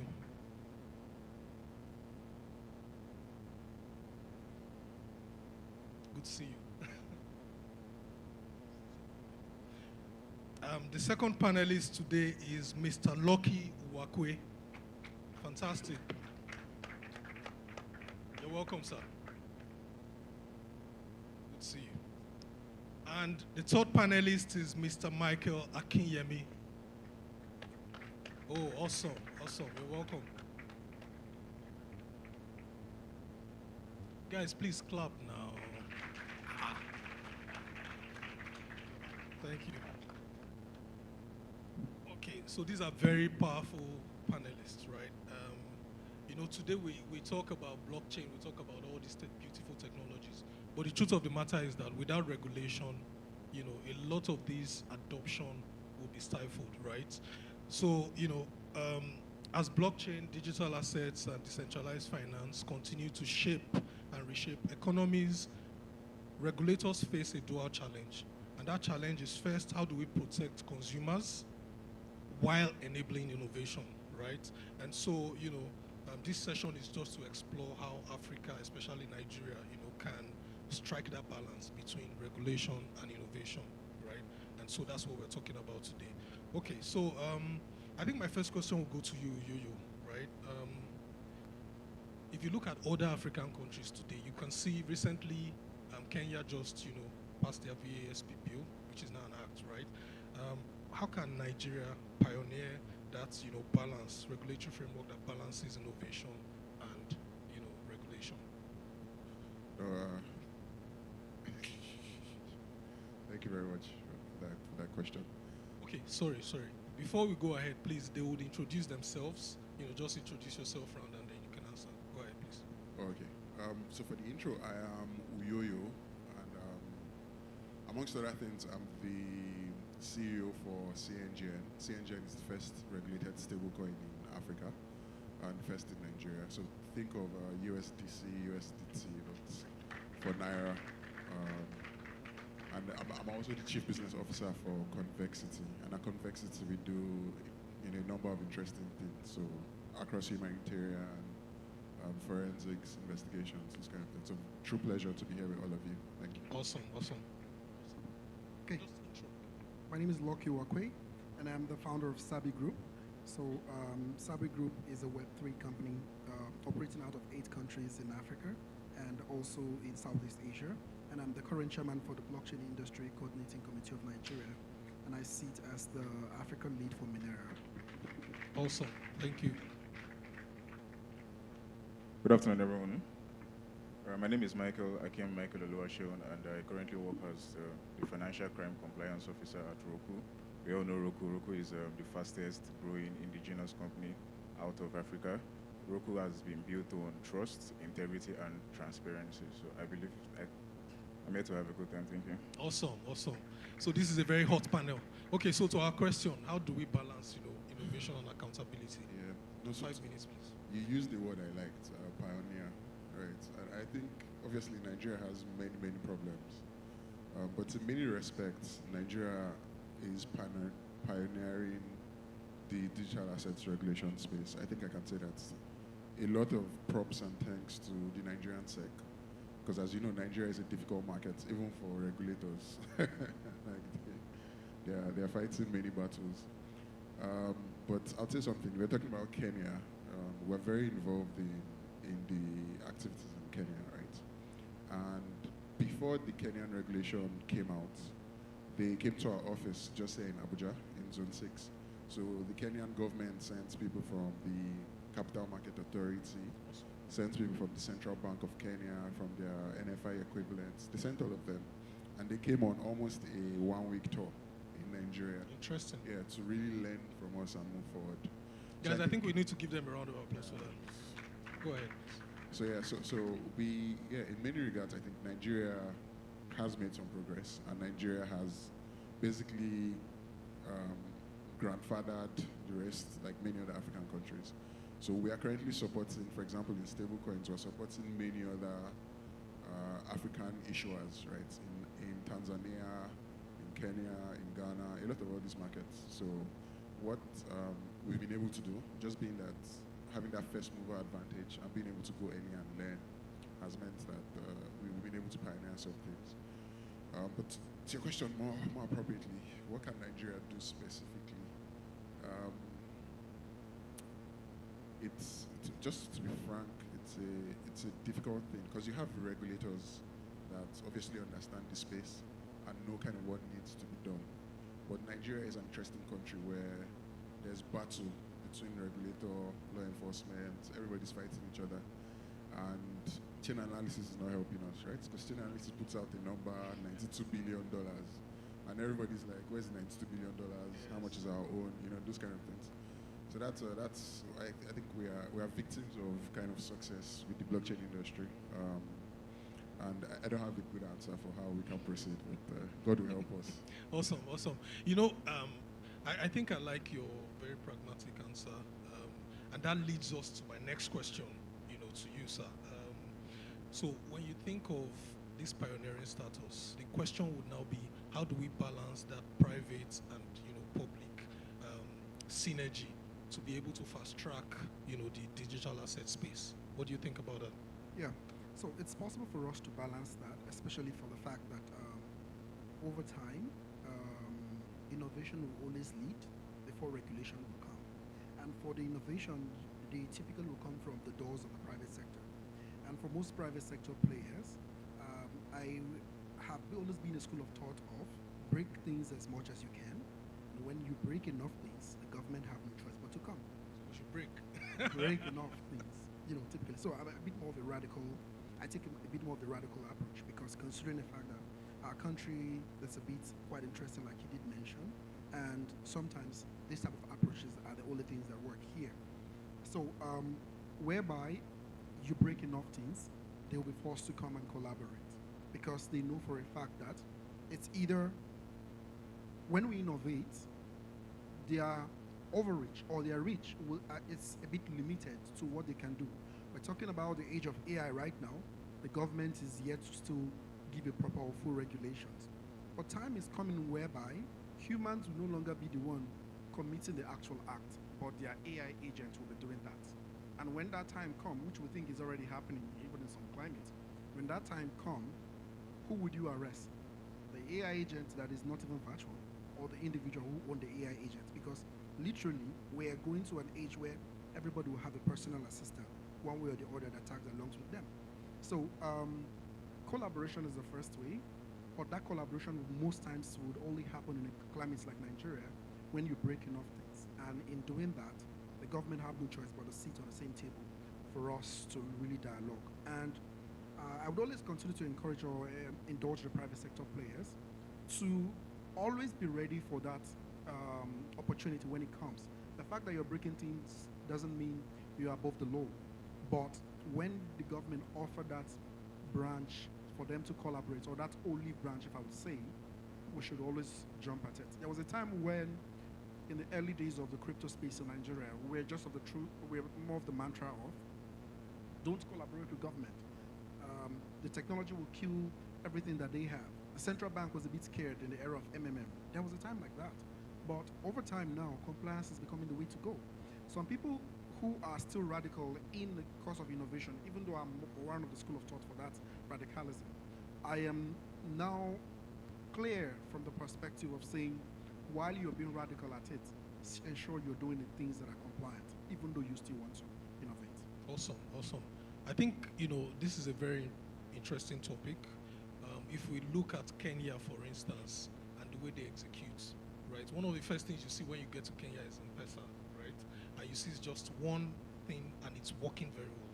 But you have culture in Nigeria, the average, foreigner doesn't understand Nigeria, but we understand ourselves, and that's why when we build things, we need to build for the culture, and we need to understand those, those nuances, right? So collaboration between the government and private sector is really key. And talking about the government, that brings me to my question to you, Michael. Look, for everyone seated here, we have all heard about crypto tax coming next year. So come January 1st, 2026, how does that tax impact the average trader, very simply? All right, thank you very much. All right, so I will say the introduction of the new tax law marks the beginning of a new era in the recognition of digital token, and also its inclusion in the financial system of the country. For me, it has both its opportunities and challenges, considering where the crypto industry has been coming from. Before the crypto transactions or the crypto industry was seen like a gray area where it seemed like we were recognized, but with 2021, we all bore witness. To those of us that had already said transacting by 2021, we all bore witness to what happened with CBN, whereby they mandated and stopped banks from interacting with exchanges and all. So ever since then, it has always been from one toggle to the other. It seemed more like the crypto industry was seen like an underground space. So now with the introduction of this new tax law, it puts to bed so many questions. Like I was having a conversation with someone, when you introduce crypto to them, the first thing is it regulated? Am I insured? What exactly happens to my money? But with this new tax law, at the end of the day, you cannot tax what is not recognized. You cannot tax what is not established. You cannot tax what is not legitimate. So I think that with the introduction of this new tax law, it basically legitimizes the crypto industry. And also for the crypto traders, from next year, I feel everyone should go and sharpen their record-keeping skills or their bookkeeping skills. Personally, I think right after GSS3, I don't think I've even heard the word bookkeeping until now, because now you need to take notes of, you need to keep records of every of your transactions, the value at which it was, the counterparty you're sending it to. So it's a whole lot. And also from 2026, the crypto industry might experience probably a decline, because most small traders will want to stay away because of the too much papers or documentation involved and all that. So that will ultimately affect the crypto industry. And also some persons might also want to move to non-compliant crypto platforms also. So basically 2026, it holds a lot and promises. Like I said, there are lots of opportunities, but the challenges are there as well. So for a normal crypto trader, I don't want you to be scared. Just see it as something in the right direction, drive in the right direction, and with time, we know how it is in the country, it will stabilize and we'll be okay. Fantastic. So if I got something from this, is don't be scared. Look, tax is not a bad thing, right? And it's not something that will hit you so badly. The guys that should really be scared are the institutions. But if you look at the tax document very well, it's not as bad as people think. So please, taxation is a good thing, and let's embrace it, the right way. So let's quickly go ahead. Talking about government and tax, right? My question is to you, Yo-Yo. Do you think that self-regulatory organizations or self-regulated organizations should take the lead before the government catches up? In a very short, like 2 minutes. Yeah, no, I think typically that's what happens, right? Industry players bind together and come up with some sort of regulation and just organization. The problem is, I think with this space, we might have lost our opportunity, right? Because we had maybe 10, I don't know how many years now, right? It's not too late.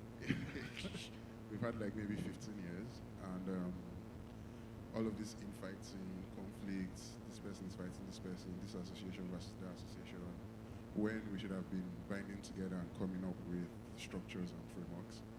Now, we may have missed opportunity, I think, because now you have 3, 4, 5 different regulatory bodies, organizations in Nigeria looking to regulate crypto.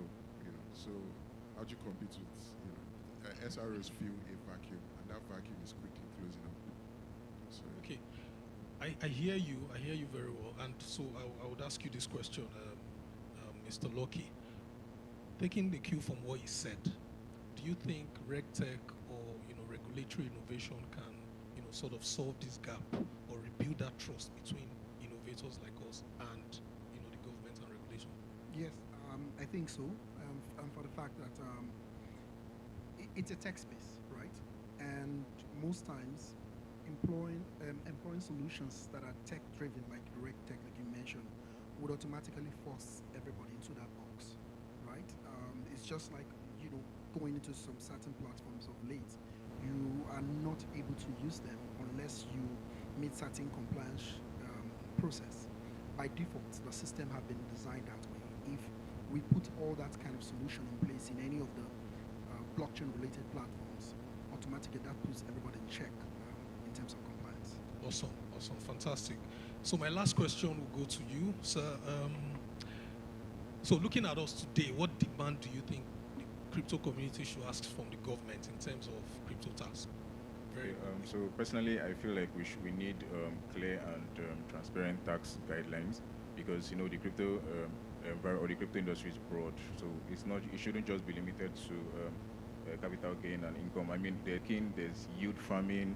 There's a whole lot when it comes to crypto. So I feel like we still need clear and transparent. Like, for example, talking about Kenya, remember in 2023 when Kenya came up with the DEAI law, where then they had another part for cryptocurrency where it is, okay, 3% is taxed on whatever crypto transaction you're doing. So we need something clear. Then also we need tools, like for the everyday, especially everyday traders on the DeFi platforms. Like, we need tools where they can just easily record stuff so that at the end of the day it doesn't become so compelling and probably deter people from transacting. And also, we also need to be involved in policy formation. I mean, the crypto industry, you can't be making a law that affects it without the key players in the game being involved. I feel like there are a whole lot for time. I think with this we can work with these ones. Thank you. Excellent. Thank you so much. Thank you so much. So I think what I get from this discussion is that there is light at the end of the tunnel. Definitely. We've come a long way, and it can only get better from here. So just one word from you, or one sentence quickly. One sentence. Can be anything. Digital tokens, they are the next big thing. Fantastic. All right, sir. Regulation is important, and we must continue to ask the government for that very regulation. Fantastic. Bye, CNJ. Okay. Thank you so much. I hope you guys gained a lot from this very short panel session. Thank you so much to you guys. Thank you so much. Please put your hands together for them again. Please hold on. Just hold on. I would like to call on Bolivar Alade Toyimbo to come and help present awards to these incredible minds here. Definitely a lot to learn there. What I just learned now is all of you need to send me all your crypto before they start taxing you. Yeah, do it now. Next year is already really close. So start sending all your crypto to me, because I will protect your crypto before it gets taxed. Welcome, sir. Please put your hands.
Hello, everyone.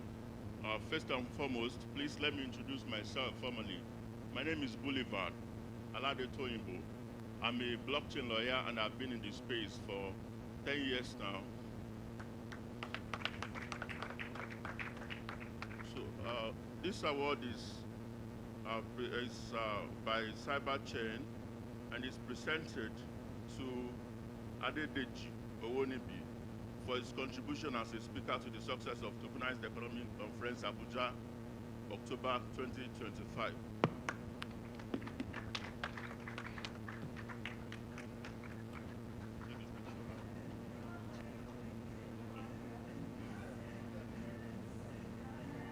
Come down.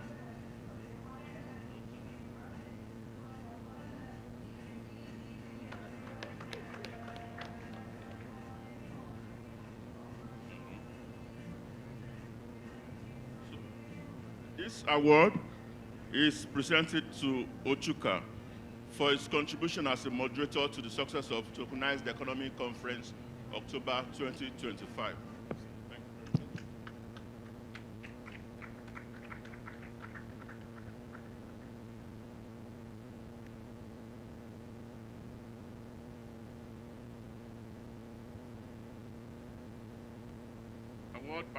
Award by Cyberchain, presented to Lucky Uwakwe for your contribution as a speaker to the success of Tokenized Economy Conference Abuja, October 2025.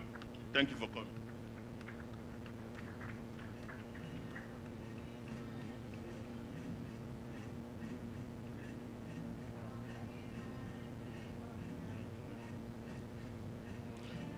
Award presented by Cyberchain to Michael Akiyemi for your contribution as a speaker to the success of Tokenized Economy Conference Abuja, October 2025.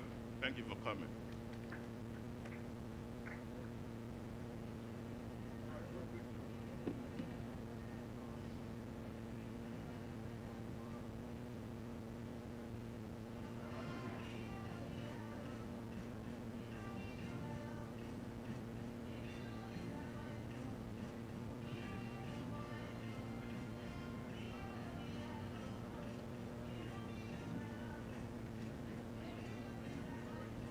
Fantastic. Thank you, guys. Please put your hands together for them. So yes, as that was going on, Jonathan Chaga here won himself 100,000 for answering that question.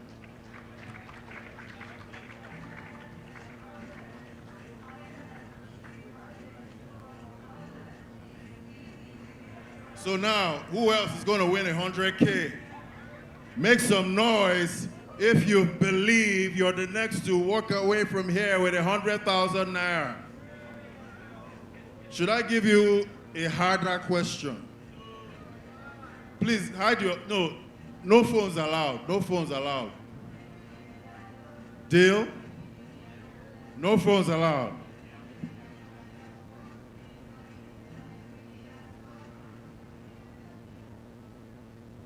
Correction, correction.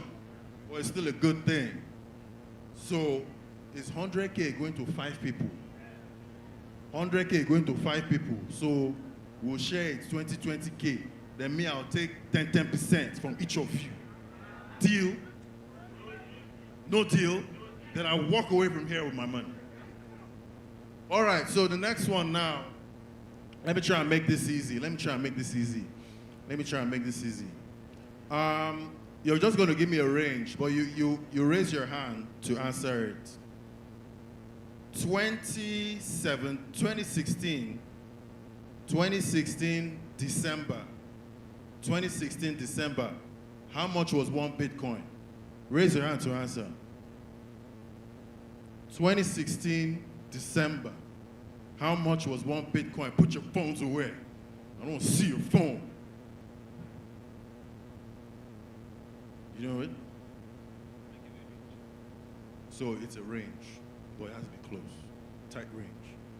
Okay, the range 2017. 2016 ending, 10K. Between 5K to 10K. $10,000. No. Who else? Who knows it? Who's not checking phone? Oh? Somebody that's not checking phone. Huh? You are the giver now. As of December 2016, is $970. $970 out of December 2016. No, that range. Now lie. 1/4, 2016 ending. Are you sure? Now lie. Now lie. You guys want to scam me? I will not be scammed. Let me see. Let me see. I will not be scammed. I will not be rug pulled. For what? Okay. You have a point there. So who answered that one now? You. What's your name? I am by name Ukashe Yusuf Koti. Come to the table of champions. Come to the table of champions. These are the people that are walking away with money. Raw cash. But before we continue with that, you know what? Let me just give one more to your phone. To your phone. You don't have phone. Come to the table of champions. You want. You are checking your phone. When I said don't check. You are checking your phone. When I said don't check.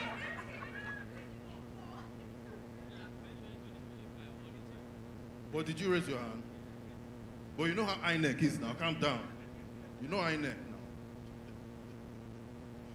All right.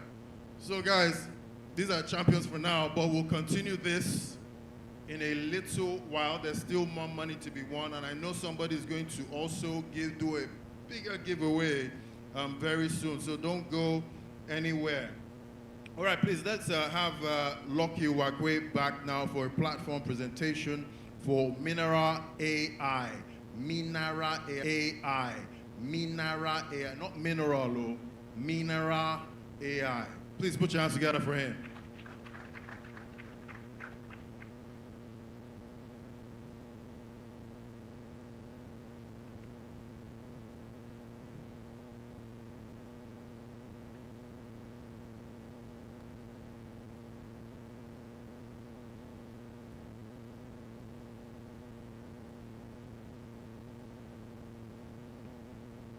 Good afternoon, everyone. So I'll make these a bit more brief because we've spent a lot of time here today. And it's a pleasure for me to be here, and thanks to the organizers, Cyberchain and Jude as well, with the rest of the team, especially those who have really been doing a lot of work at the registration points, the ushers and all that. And thanks also for taking time to be with us today. All right, so the essence of why I intend to present Minera, as it's called, or Minera AI, we are already in the age of AI advancement. And like the regulators will say they want to regulate the activities of humans in today's world. But my next question will be, what will happen if all humans decide to have an AI personal assistant that will execute the task on behalf of the person? Who will pay the task? The human that owns it or the actual AI agent? Do you have an idea? I'm saying if today we all employ an AI agent to help manage the affairs of every individual, if government were to task us for every activities we carry out in the space, who will they task? Me, the person, or the AI agent? I'm still waiting for my slides, so just using this opportunity. The owner. All right, fair enough. Like they say, guns don't kill people. People kill people, right? But, you know, it will be a bit tricky considering the fact that the way AI agent is meant to work is that you just give it an instruction and you don't have to execute.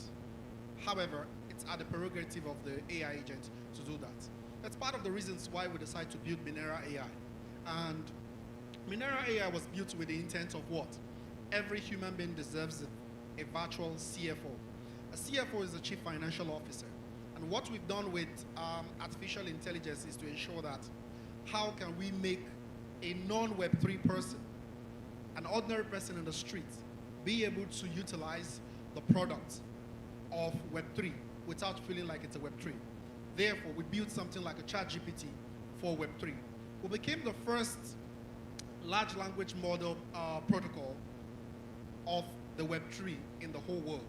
As of today, there is no large language model protocol that is dedicated specifically for Web3. The closest you have to things like ChatGPT and Co. that have built the solution they have, DeepMind, Cloudera, and all that, they are not necessarily targeted towards ensuring that people in the Web3 space can do what they need to do. Imagine I wake up this morning and I'm telling ChatGPT, I want you to analyze for me the wallet of Donald Trump's son. Let me know what he's buying, at what point in time. If he buys, let's say for example, $1,000 worth of an asset, buy for me $100 worth of an asset. Notify me whenever he does that via email, so that if he makes 2x, I also makes 2 times the return. Imagine a world of possibility that you can achieve just by giving out prompts and you would get the same thing. That's literally what we did with Minera AI, whereby you can wake up at any given point in time, ask Minera AI, what is happening in the crypto world as at now? What is the latest trend? And where can I make a decision such that if I put in, let's say for example, $100, in the next 3 months, I want a potential for a coin that have the ability to give me at least 2 times or 3 times the return.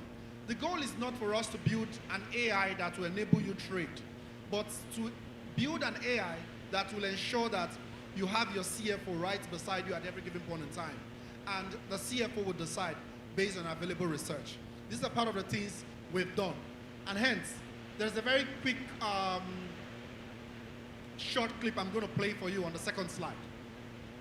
In the age of stocks, or in the age of trading, you likely would see in the 17th century, people had to travel all over the place just to go to the stockbroker's house before they could execute transactions or trade. Later on, in the 20th or in the 19th century, that model changed. People no longer had to do that. So many innovations came into play. But we've moved from the age of that to what is more common now in the age of NASDAQ, where electronic quotations are the most popular. But even with that, there are so many limitations to how an individual could participate. But with the age of AI, we know that it's very possible that 10 billion people can automatically have access to trading whatever assets that they want to trade at any given point in time. And that's one of the things we decided to do using Minera, but building it with the mindset of a ChatGPT. You don't have to know what is happening in the market. You don't have to become an expert in what is trending right now. But you can ask Minera the same way you ask a ChatGPT to find you certain answers, certain specific and certain detail. And based on your conversation, it will execute that for you and give you back the same answer as the case may be. Next slide. All right. So a couple of years back, if I had told you that AI would outsmart human in so many ways, there was a time we had the era of AlphaGo. AlphaGo is a bit popular in terms of, it's a popular game among Asians. But the smartest human who could outsmart so many other persons who play AlphaGo got beaten by AI. 10 years ago, this was not even a possibility. But today, all right, it's actually a possibility. Next slide, please. Next slide, please. All right. So we've come to a phase in human history where we know for a fact that this is now the future. Everybody wants their assets protected. Stablecoin is making it possible for people to on-ramp and off-ramp at any given point at any country in the world. I live a bit more of a nomadic lifestyle because I'm mostly traveling every now and then.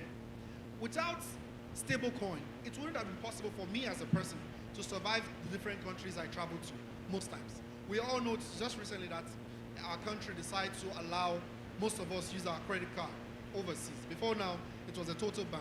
But for me, because stablecoin had made it very possible, I myself, I didn't have to worry, basically. Please, next slide. All right. So what we decided to do in terms of Minera, we did an all-in-one solution whereby an individual who goes, imagine where you log into your ChatGPT. By virtue of logging into your ChatGPT, the smart contract automatically creates for you a private only owned wallet. Not just that, but the privately owned wallet automatically have the ability to execute any form of transaction that you've instructed it to do. These are some of the things we built with Minera AI. It is quite innovative for us, looking at the world where we're coming from, especially knowing fully well that if you want to play in the Web3 space, the technical process are just something so many people don't have the skills set for. But with Minera AI, it's as easy as just chatting or making it possible for one to just give a conversational prompt and the execution will be done. It is on that basis that USDC, or SECO, the parent company behind the issue are called USDC, decides to invest a couple of millions of dollars in our project. At the time they heard that we were building our own protocol from scratch, training our own AI model in order to carry out certain tasks. They've never seen that kind of innovation before, and it's on that basis that they decide to what? Invest in us. So today, we're the only company currently in the world that is being backed by the likes of SECO because of the fact that we're building our own first large language model protocol for the sake of Web3 native.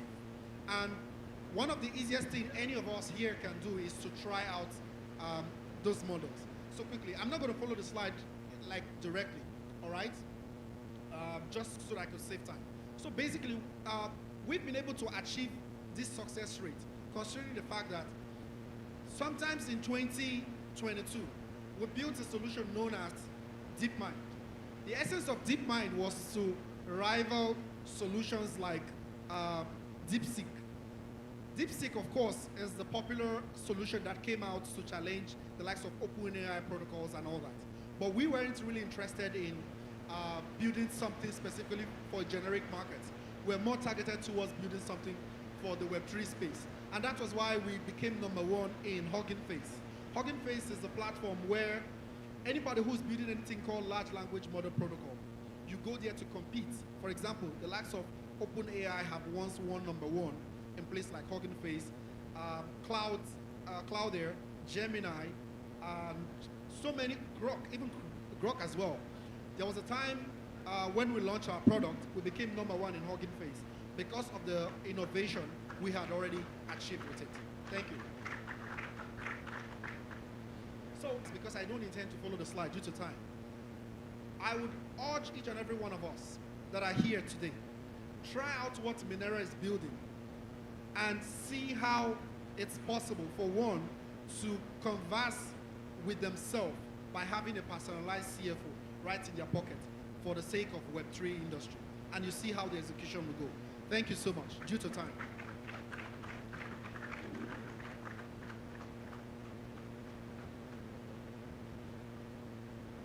Thank you so much. Thank you, thank you. And I believe, I heard a lady won a lottery recently with the help of AI. And I'm going to go and try Minera. I believe Minera will give me the winning numbers for the next lottery. I want to believe. Please put your hands together for Minera. Incredible work they're doing there. And also, please, if it's not too much for you, please just go on social media, X, Instagram, all of those platforms you normally go on. Look for Cyberchain, and please give them a follow. I don't know what's going to happen to the first few people that follow them, but we're tracking it. You never know what can happen with Cyberchain. So please do that on all of your social media right now. Before we quickly run on to the next one, I want to give some people a chance to win some of this money. Please, please put your hands together for CNGN here, giving us, I don't know who's going to come on the table of champions next, but I'm going to give some people a chance. This one is a very easy one. How many blockchains is CNGN on? How many blockchains? And I'm going to give these ladies, because I know that they were fighting to answer. How many blockchains is CNGN on? Going. Going.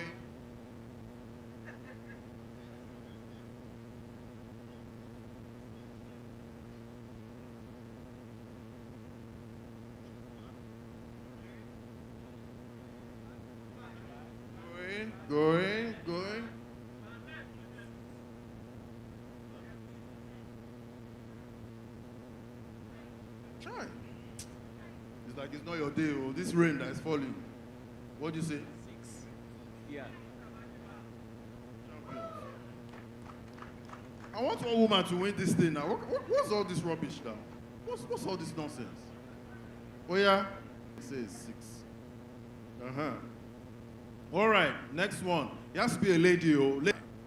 All right, how much? Who else is there? Don't shout. All right, how much? Who else is there? Don't shout the answer. Or let me come to you. How much volume is CNGN doing? I'm going to give a few women this chance. If you miss it, it's gone.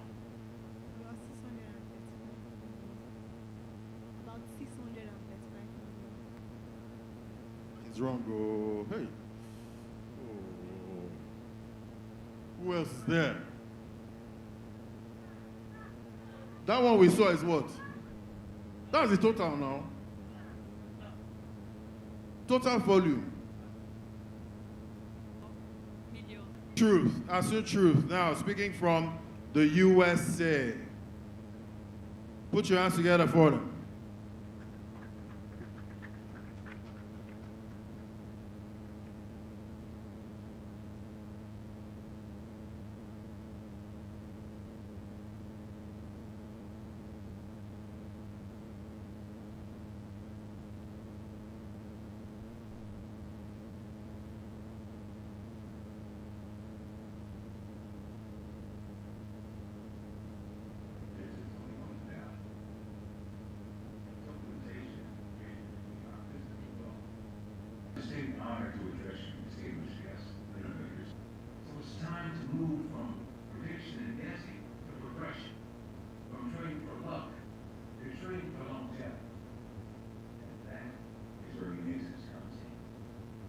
patented asset accumulation engine built for tokenized economies.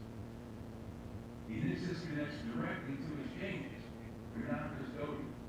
We connect through their API, and we reveal asset-to-asset trading opportunity. It's not just a buy or sell against fiat, or you can trade one tokenized asset for another. And local exchanges gain liquidity and transparency. Imagine governments seeing clearer, real-time financial movement. That's not a dream. That's the tokenized economy in motion. It's not a trend. It's an engine for equitable, inclusive wealth creation. The tokenized economy isn't coming. It's already here. So the question after is no longer will we join, but it's will we lead. Unisys is here to ensure that after the trades, after the bills, because the future of our wealth isn't something to be spent, something to be accumulated.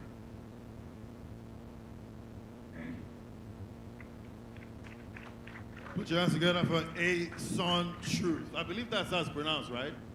A Son Truth, yes. I mean, I was there saying that, so I didn't see the dash in between. All right, so yeah, we're going to be moving along at this point. Let's quickly have Kizito Uzo for a 2-minute startup pitch. Kizito Uzo. Yes, he's joining us now. Please put your hands together for him. This, some of these pitches you're seeing here, you know, definitely amazing ideas, so we don't want to miss out early.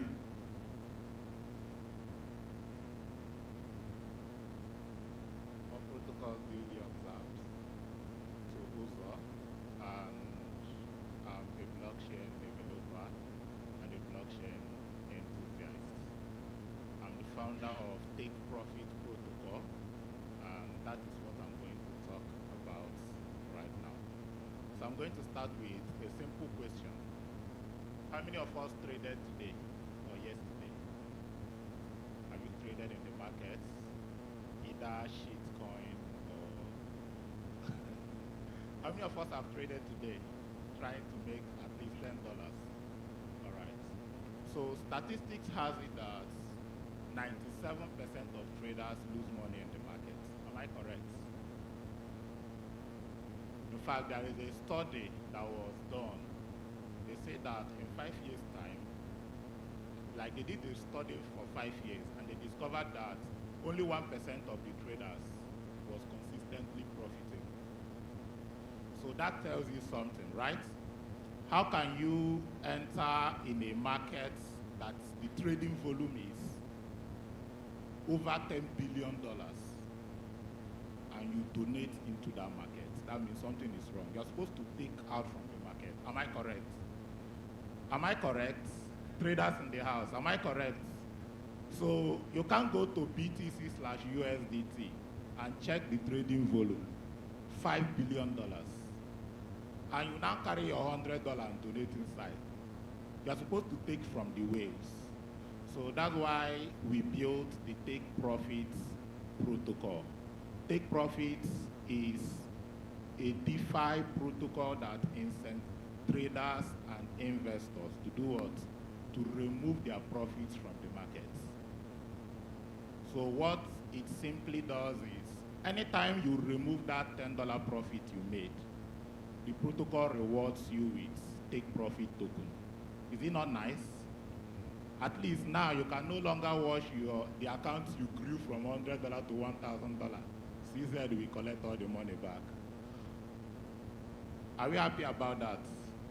Now the next thing that Take Profit protocol does is, because the truth is that most traders don't even know why they are in the market, right? They just want to receive money. $1,000 have grown to 500. What's the next agenda? To turn 500 to what? 1,000. What's the next agenda for 1,000? To turn it to what? What do you want to do with all those money? You just want to be seeing money. So now, Take Profit protocol bridges the gap between your market profits and real world assets. When you unlock that your profit that you locked away in the protocol, you now become eligible to use that profit, need it back into the market. For CZ to take back his money, what do?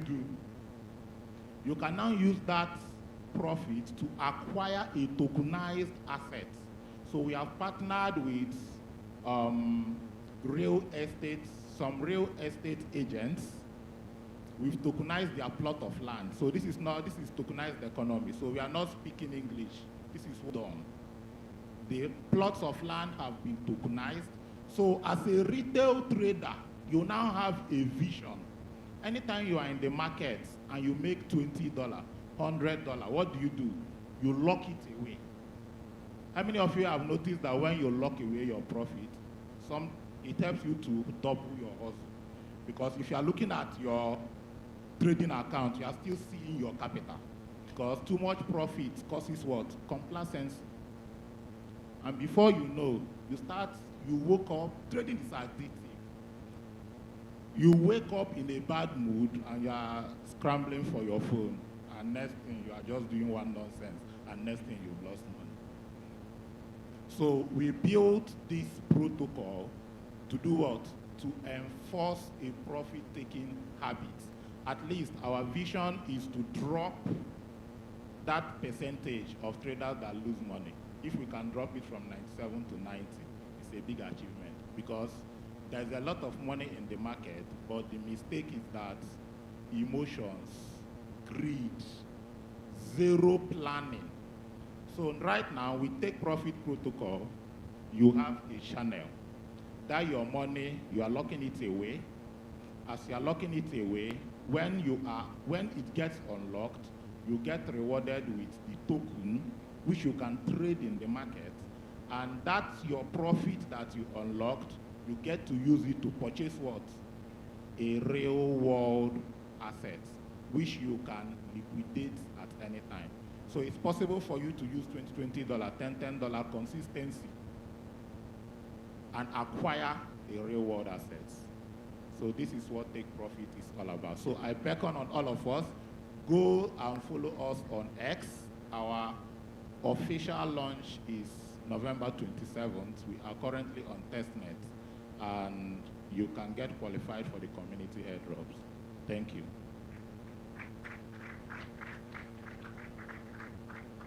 Thank you so much, sir. Sir, I hope you don't mind. Can I just take profit from you now? As you are here, please. Please put your hands together for him. Quite incredible, because the crazy thing about this market is it sure knows how to take profit back. Unrealized profit. It will just, you see the money growing and you're like, oh, finally, yeah, finally made it.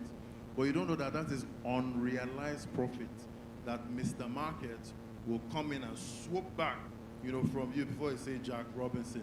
All right, let's see if we can get the last panel session. I believe we're ready for that now. Jude, I believe we're ready for the last panel session. So to help us with this one, we have Mr. Kingsley Opiabele. Mr. Kingsley Opiabele, I hope I got that surname right. Please, sir, please put your hands together for him. Sir, you can come up now. Let's have this. This one is Beyond Banking, Stablecoins, and the Future of Digital Payments. This one you do not want to miss. Definitely a lot of talk about stablecoins right now. Welcome, sir. Thank you very much. Good afternoon, ladies and gentlemen. I want to promise you we will not spend any time more than necessary. Stablecoins and the future of digital payments, not only in Africa, but all over the world. I want to appreciate Mr. Lucky, and he said it, anywhere he is in the world, with his stablecoin, he can do transactions. So, stablecoin is transforming payments all over the world. Borderless transactions, of course, transactions are faster, less expensive cost, and other advantages that comes with it. Stablecoins, actually, since 2014, this is 2025, 11 years of existence of stablecoins, and it's growing and growing and growing. Over 150 stablecoins have been developed so far, but how many are in existence depends on what the backup has been. Some are backed up with commodities, some are backed up with dollar gold reserve. This panel, well equipped to discuss this issue, and permit me to introduce them on stage. Mr. Uyoyo, let me call him the CNGN man. Please, where is he? He's not around? Okay. Mr. Emmanuel. Is Mr. Emmanuel around? Please come on stage. Put those beautiful hands together for him. And finally, let me bring on stage Mr. Franklin. Mr. Franklin.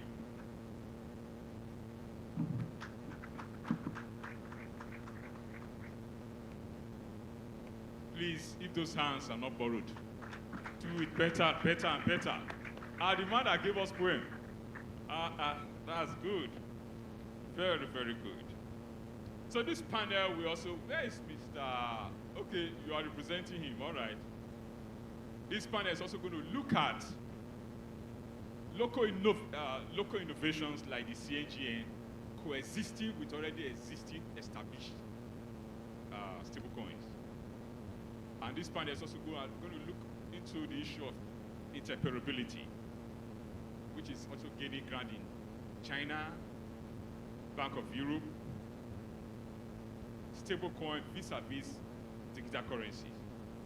So once again, put those beautiful hands together and welcome them as they do justice to this topic. So my first question is going to, please, what's your name? Good day, everyone. I'll just call you Mr. CNG. Okay. In 1 minute, just tell us about yourself. Okay, so my name is Olayinka, but mostly known as Onions Man. Mostly known as Onions Man. I lead the marketing and sales at Convexity, and I also work in the marketing and sales department for CNG. 1 minute, please. Tell us about Okay, yourself. good day, everyone. My name is Emmanuel Ozisubadeiza. I'm engineering manager at Roko.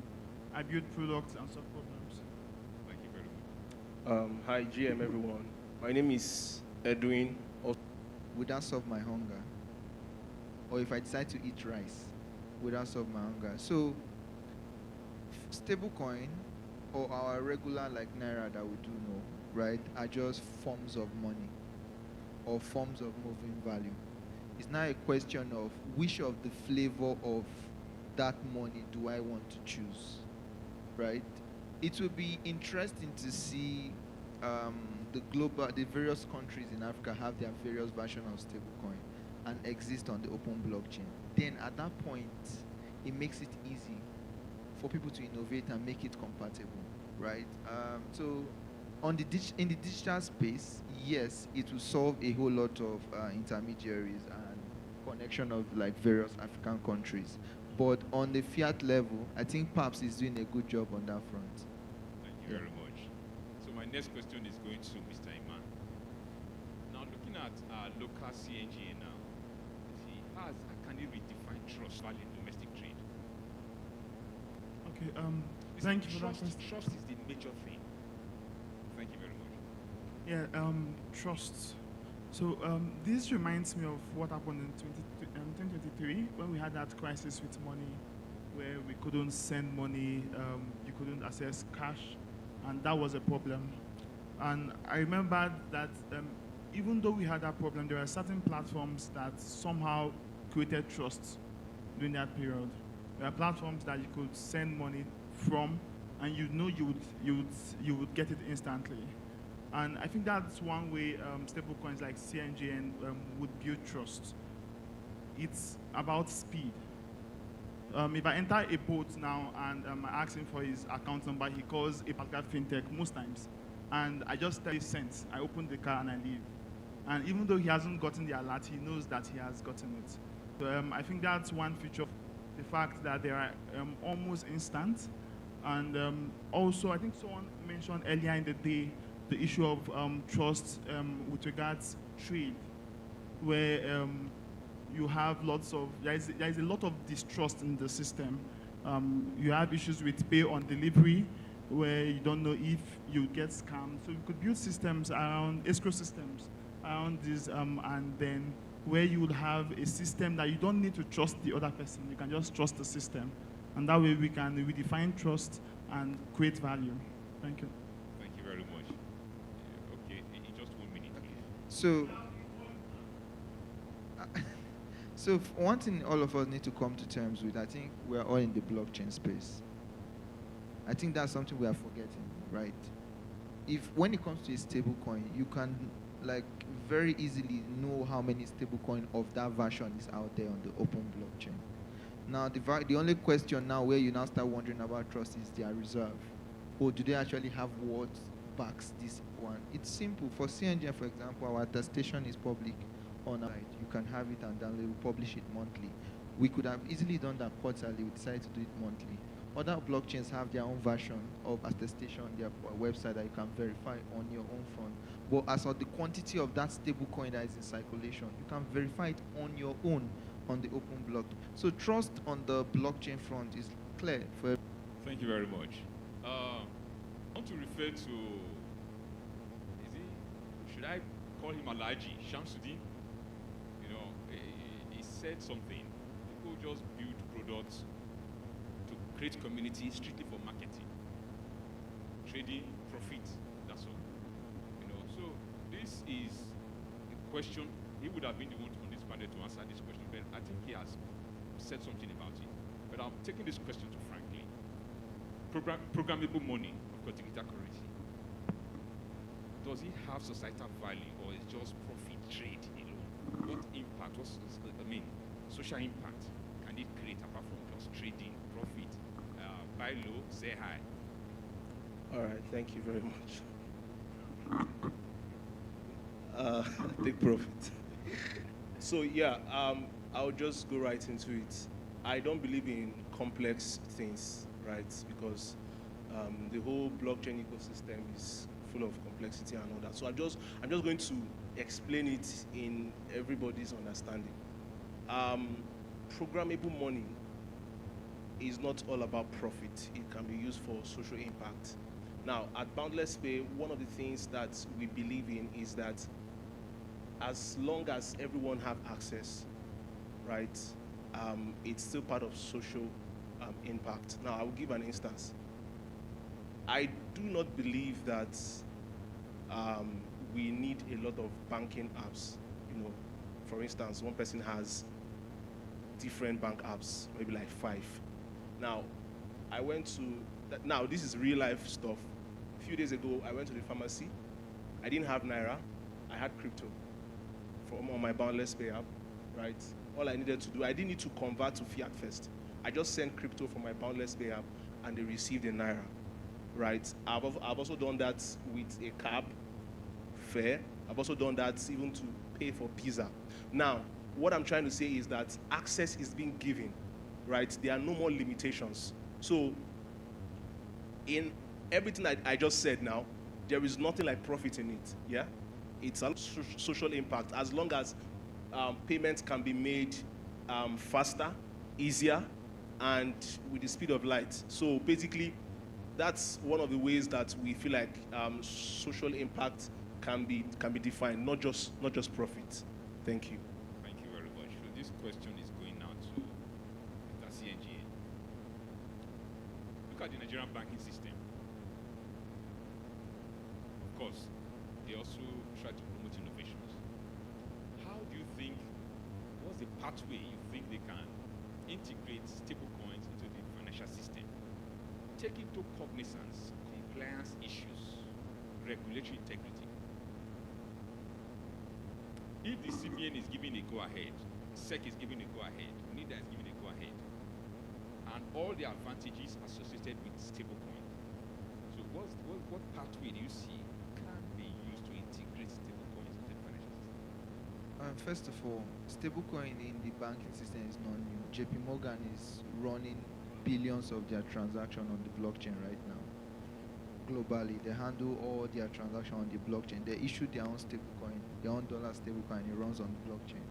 And some banks are already using stablecoin for their remittance inflow into Nigeria, but you not really know about that. One thing you need to know is it's a technology. The underlying infrastructure of all this conversation is blockchain. Once a bank integrates blockchain stack into their system, it's a question of, do I want to have CNG and stablecoin as an option there? Do I want to have maybe USDC, USDT as an option there? So they need to have the talent to be able to integrate that blockchain stack into their system. And then it's pretty simple. And for example, Pan-African Payment Settlement System, PAPS, it runs on a blockchain. And it handles transactions across different African countries. And mind you, it is integrated into multiple banks. Wema banks, UBA, all of those banks. If you're trying to send money from Nigeria to Ghana, for example, it is not via normal banking rates, via blockchain. But you just don't know, right? For me, the best form of innovation is the one that you don't know is already working for you. Yeah, so. Thank you very much. Running into different countries and different banks, I'll look at it as interoperability now. So this question goes to Mr. Imam. How can Africa as a continent now create interoperability between stable coins and digital currency? China is doing so much, as I said earlier. Then Bank of England also on this same level. So how do you think Africa can create that interoperability?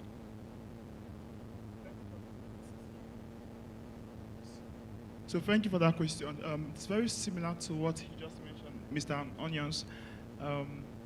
So if you look at platforms like PAPS, for example, it's doing thing, right, where you have like a neutral settlement layer that connects with multiple stable coins. And so you're able to, even without knowing consciously, the system already works. Because at the end of the day, you said something about the blockchain system being very complex. We need to simplify it. So you don't need to know all of the technicalities. You just need to be able to send money from here to Accra in seconds, right? The other way we can do this is to have shared APIs amongst whatever stablecoin it is. We're able to have shared APIs, shared frameworks, shared standards. So we are not creating, we're creating more like pipes, not silos, not everyone is building their own stuff. Because it's already happening. So it's a yes. Right. Apologies if, because I felt like I noticed some faces were like, what's he saying? So the reason I said that again is because it's already happening, right? Just like my colleague said, what people are interested in is basically, how can I move this money, right? Now, picture this. A developer in Nigeria wants to pay a designer in Kenya, right? How can I pay him and not queue up on the bank or in the bank and, oh, the banking hour is closed and all that, right? It's borderless. People are just interested in borderless, right? So stablecoin is already the foundation. I'm very, very happy that we are having such conferences, right? It just tells us that in years to come, we'll be part of history because we are actually part of those who witnessed the whole foundation thing about stablecoin. So basically, to summarize the answer, yes, stablecoin is actually the foundation. Thank you. Thank you very much. So in just 20 seconds, your last statement, please. I like to, let's follow hierarchy, CNGN. I'm in charge here. Just give me your last sentence. Yeah, My last sentence is, I believe that payment is borderless, and that's the future, and that's one of the things we do at Boundless Pay. Thank you. Thank you very much. Mr. Emma, please, in 20 seconds. I think we need to have more of these conversations because innovation would not use itself, right? Most people don't know. You can't use what you don't know. You can't utilize what you don't know. So we need to have more of these conversations amongst ourselves. Thank you very much. Mr. Onions. So for me, it's pretty simple. You don't need permission to use CNGN, integrate CNGN, or leverage CNGN. And above all, you don't need it to come from you before you know that it is useful for you, right? So CNGN is here for everyone. It's a financial pipeline, a financial vehicle. Use it as a sole desire. Thank you very much. I want to appreciate my panelists. It's a privilege to have you on stage. And on behalf of CyberChain, done so much to this topic. Put those beautiful hands together for this gentleman. Thank you very much. Thank you very much. Thank you very much. Mr. MC. Thank you, sir. Please put your hands together for them again. All right. Let's, yes, we're going to take a picture. Please, Mr. Wakwe, please, can you join us? All right, so ladies, let's have the awards, please, for this great minds here that helped us with this panel.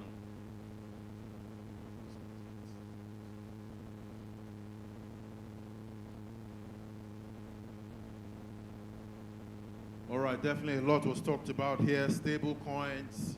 You know, when you hear stable coin, some people just feel it's just a coin that's staying in one place. But that's not it. There's more to it.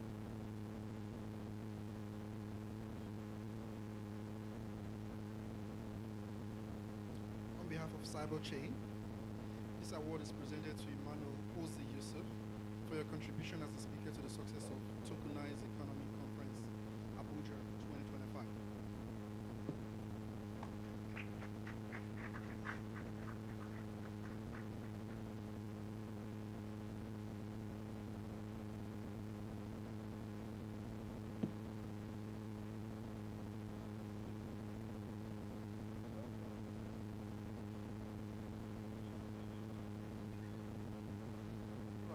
On behalf of CyberChain, this award is presented to Kingsley Opiabele for your contribution as the moderator to the success of Tokenized Economy Conference, Abuja.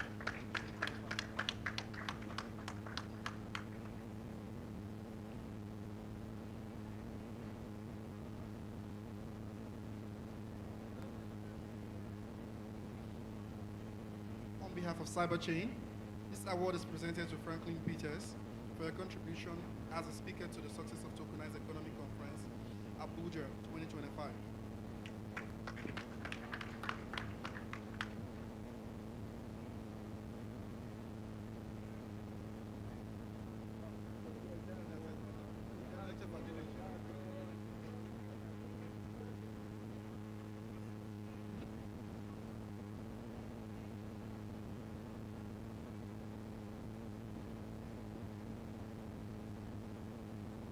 All right, please put your hands together for them. Thank you so much, sirs, for helping us with this. All right, Jude. All right.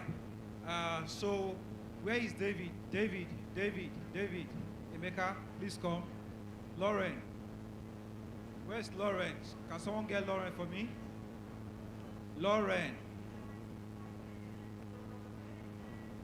Nike, please come help me on stage. All right, so Michael, blockchain Kogi, come. Where's Edwin? Jadel, Trade Labs. Where's Jadel? Is Jadel here? So Lauren is one of our coordinators. She's going to be presenting award to blockchain Kogi.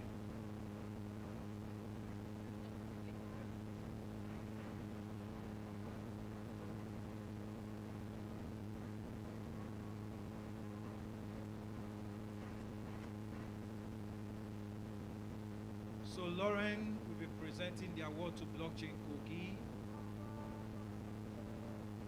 Yes, while Nike will be presenting award to Trade Labs.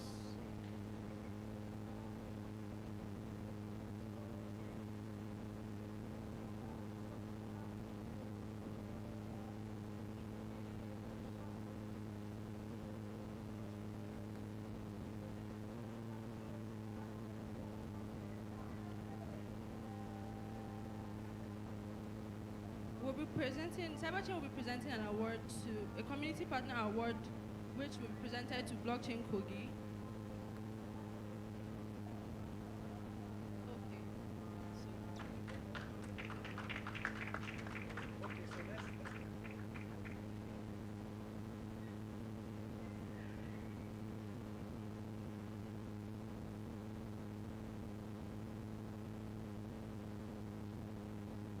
So the next award for community partner will be going to Real Labs. I hope I pronounced that well.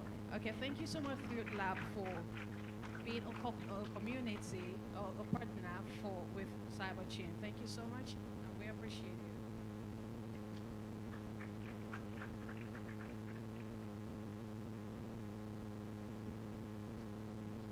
All right, so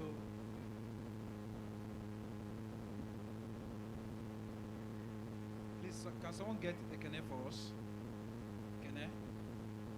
Okay, so this award goes to David Emeka. This man. Please celebrate him.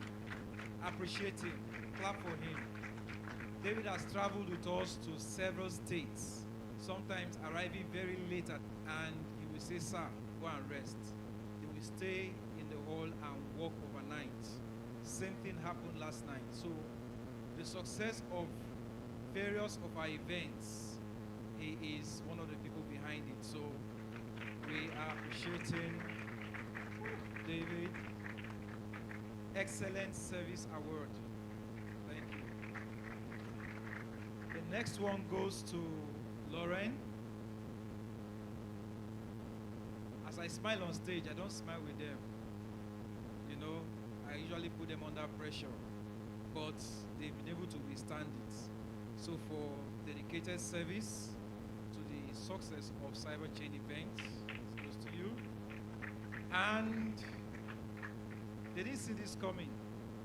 So this goes to Nike Oladoye. Nike don't suffer from her.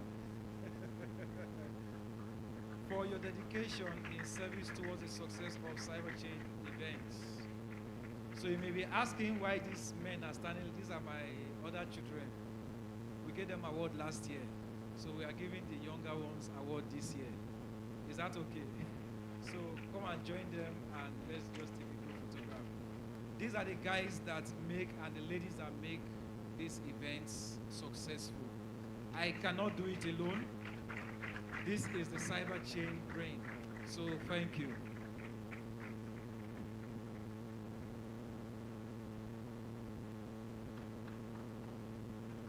All right, sir.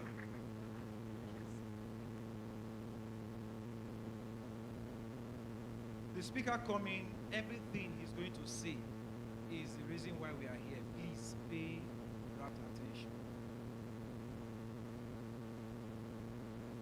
All right, please put your hands together again for them. Great team there, Cyberchain. And you have been well entertained at the Tokenized Economy Conference 2025. Well, I guess at this point, we're looking forward to the next one. All right, let's call up from Realsify now, representing Andy Umana. We have Kene. Kene, please, can you join me? Fantastic.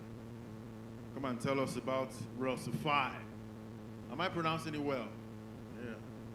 Please put your hands together for him as he approaches the podium.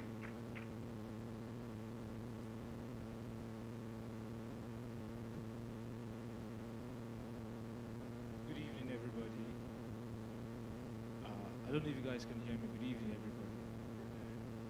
Okay, so like the convener said, the reason I'm here is probably the reason why everybody is here. I'm grateful to Mr. Jude for this opportunity. There have been a lot of back and forth if I could get here, but thankfully I'm here. So if my slide is ready, I will begin.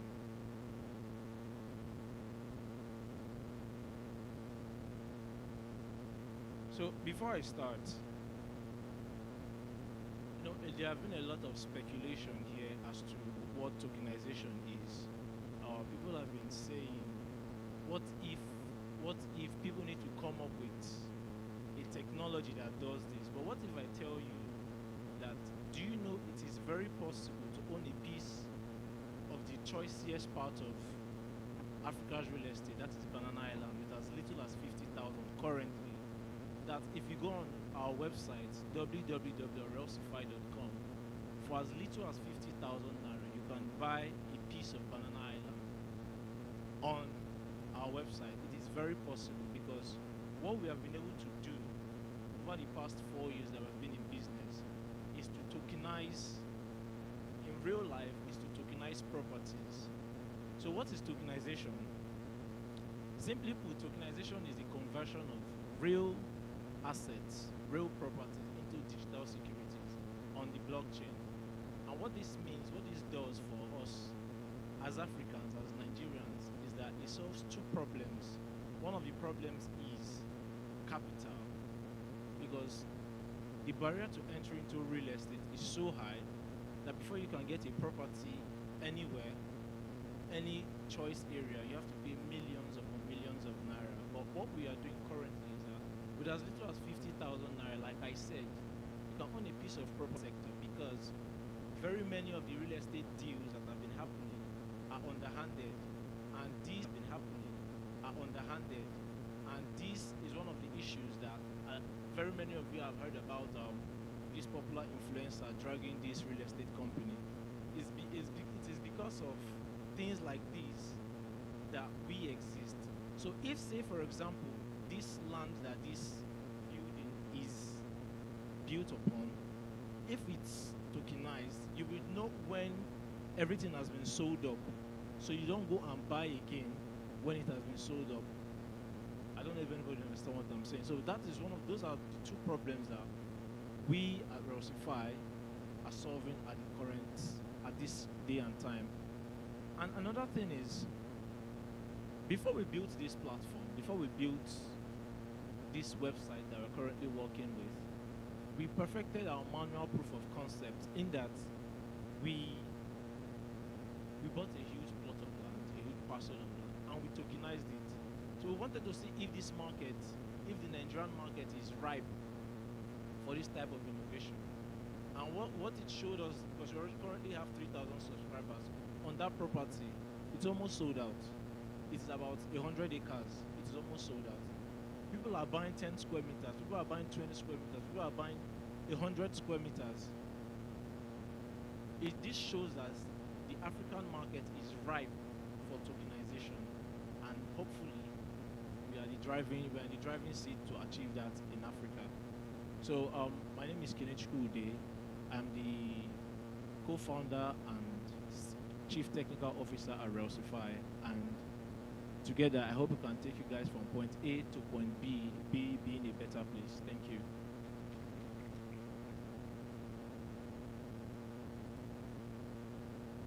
Thank you so much. Thank you.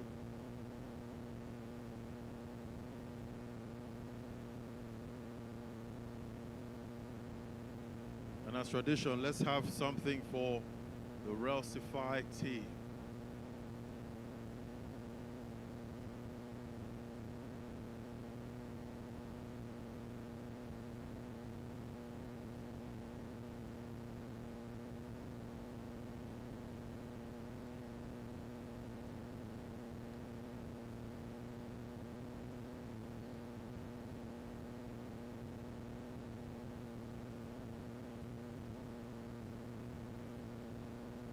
Yeah, so we are appreciating the Realsify team. Kene here is representing the CEO, founder, Andy Umana, for contributing to the success of Cyberchain events. Thank you.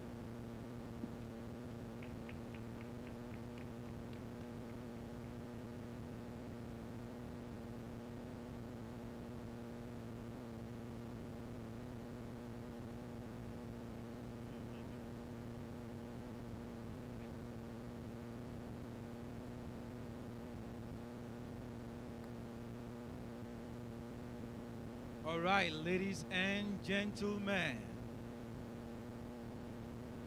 have you had something to take home? Something good? Yeah, so the end of a matter justifies the means. That's the most important.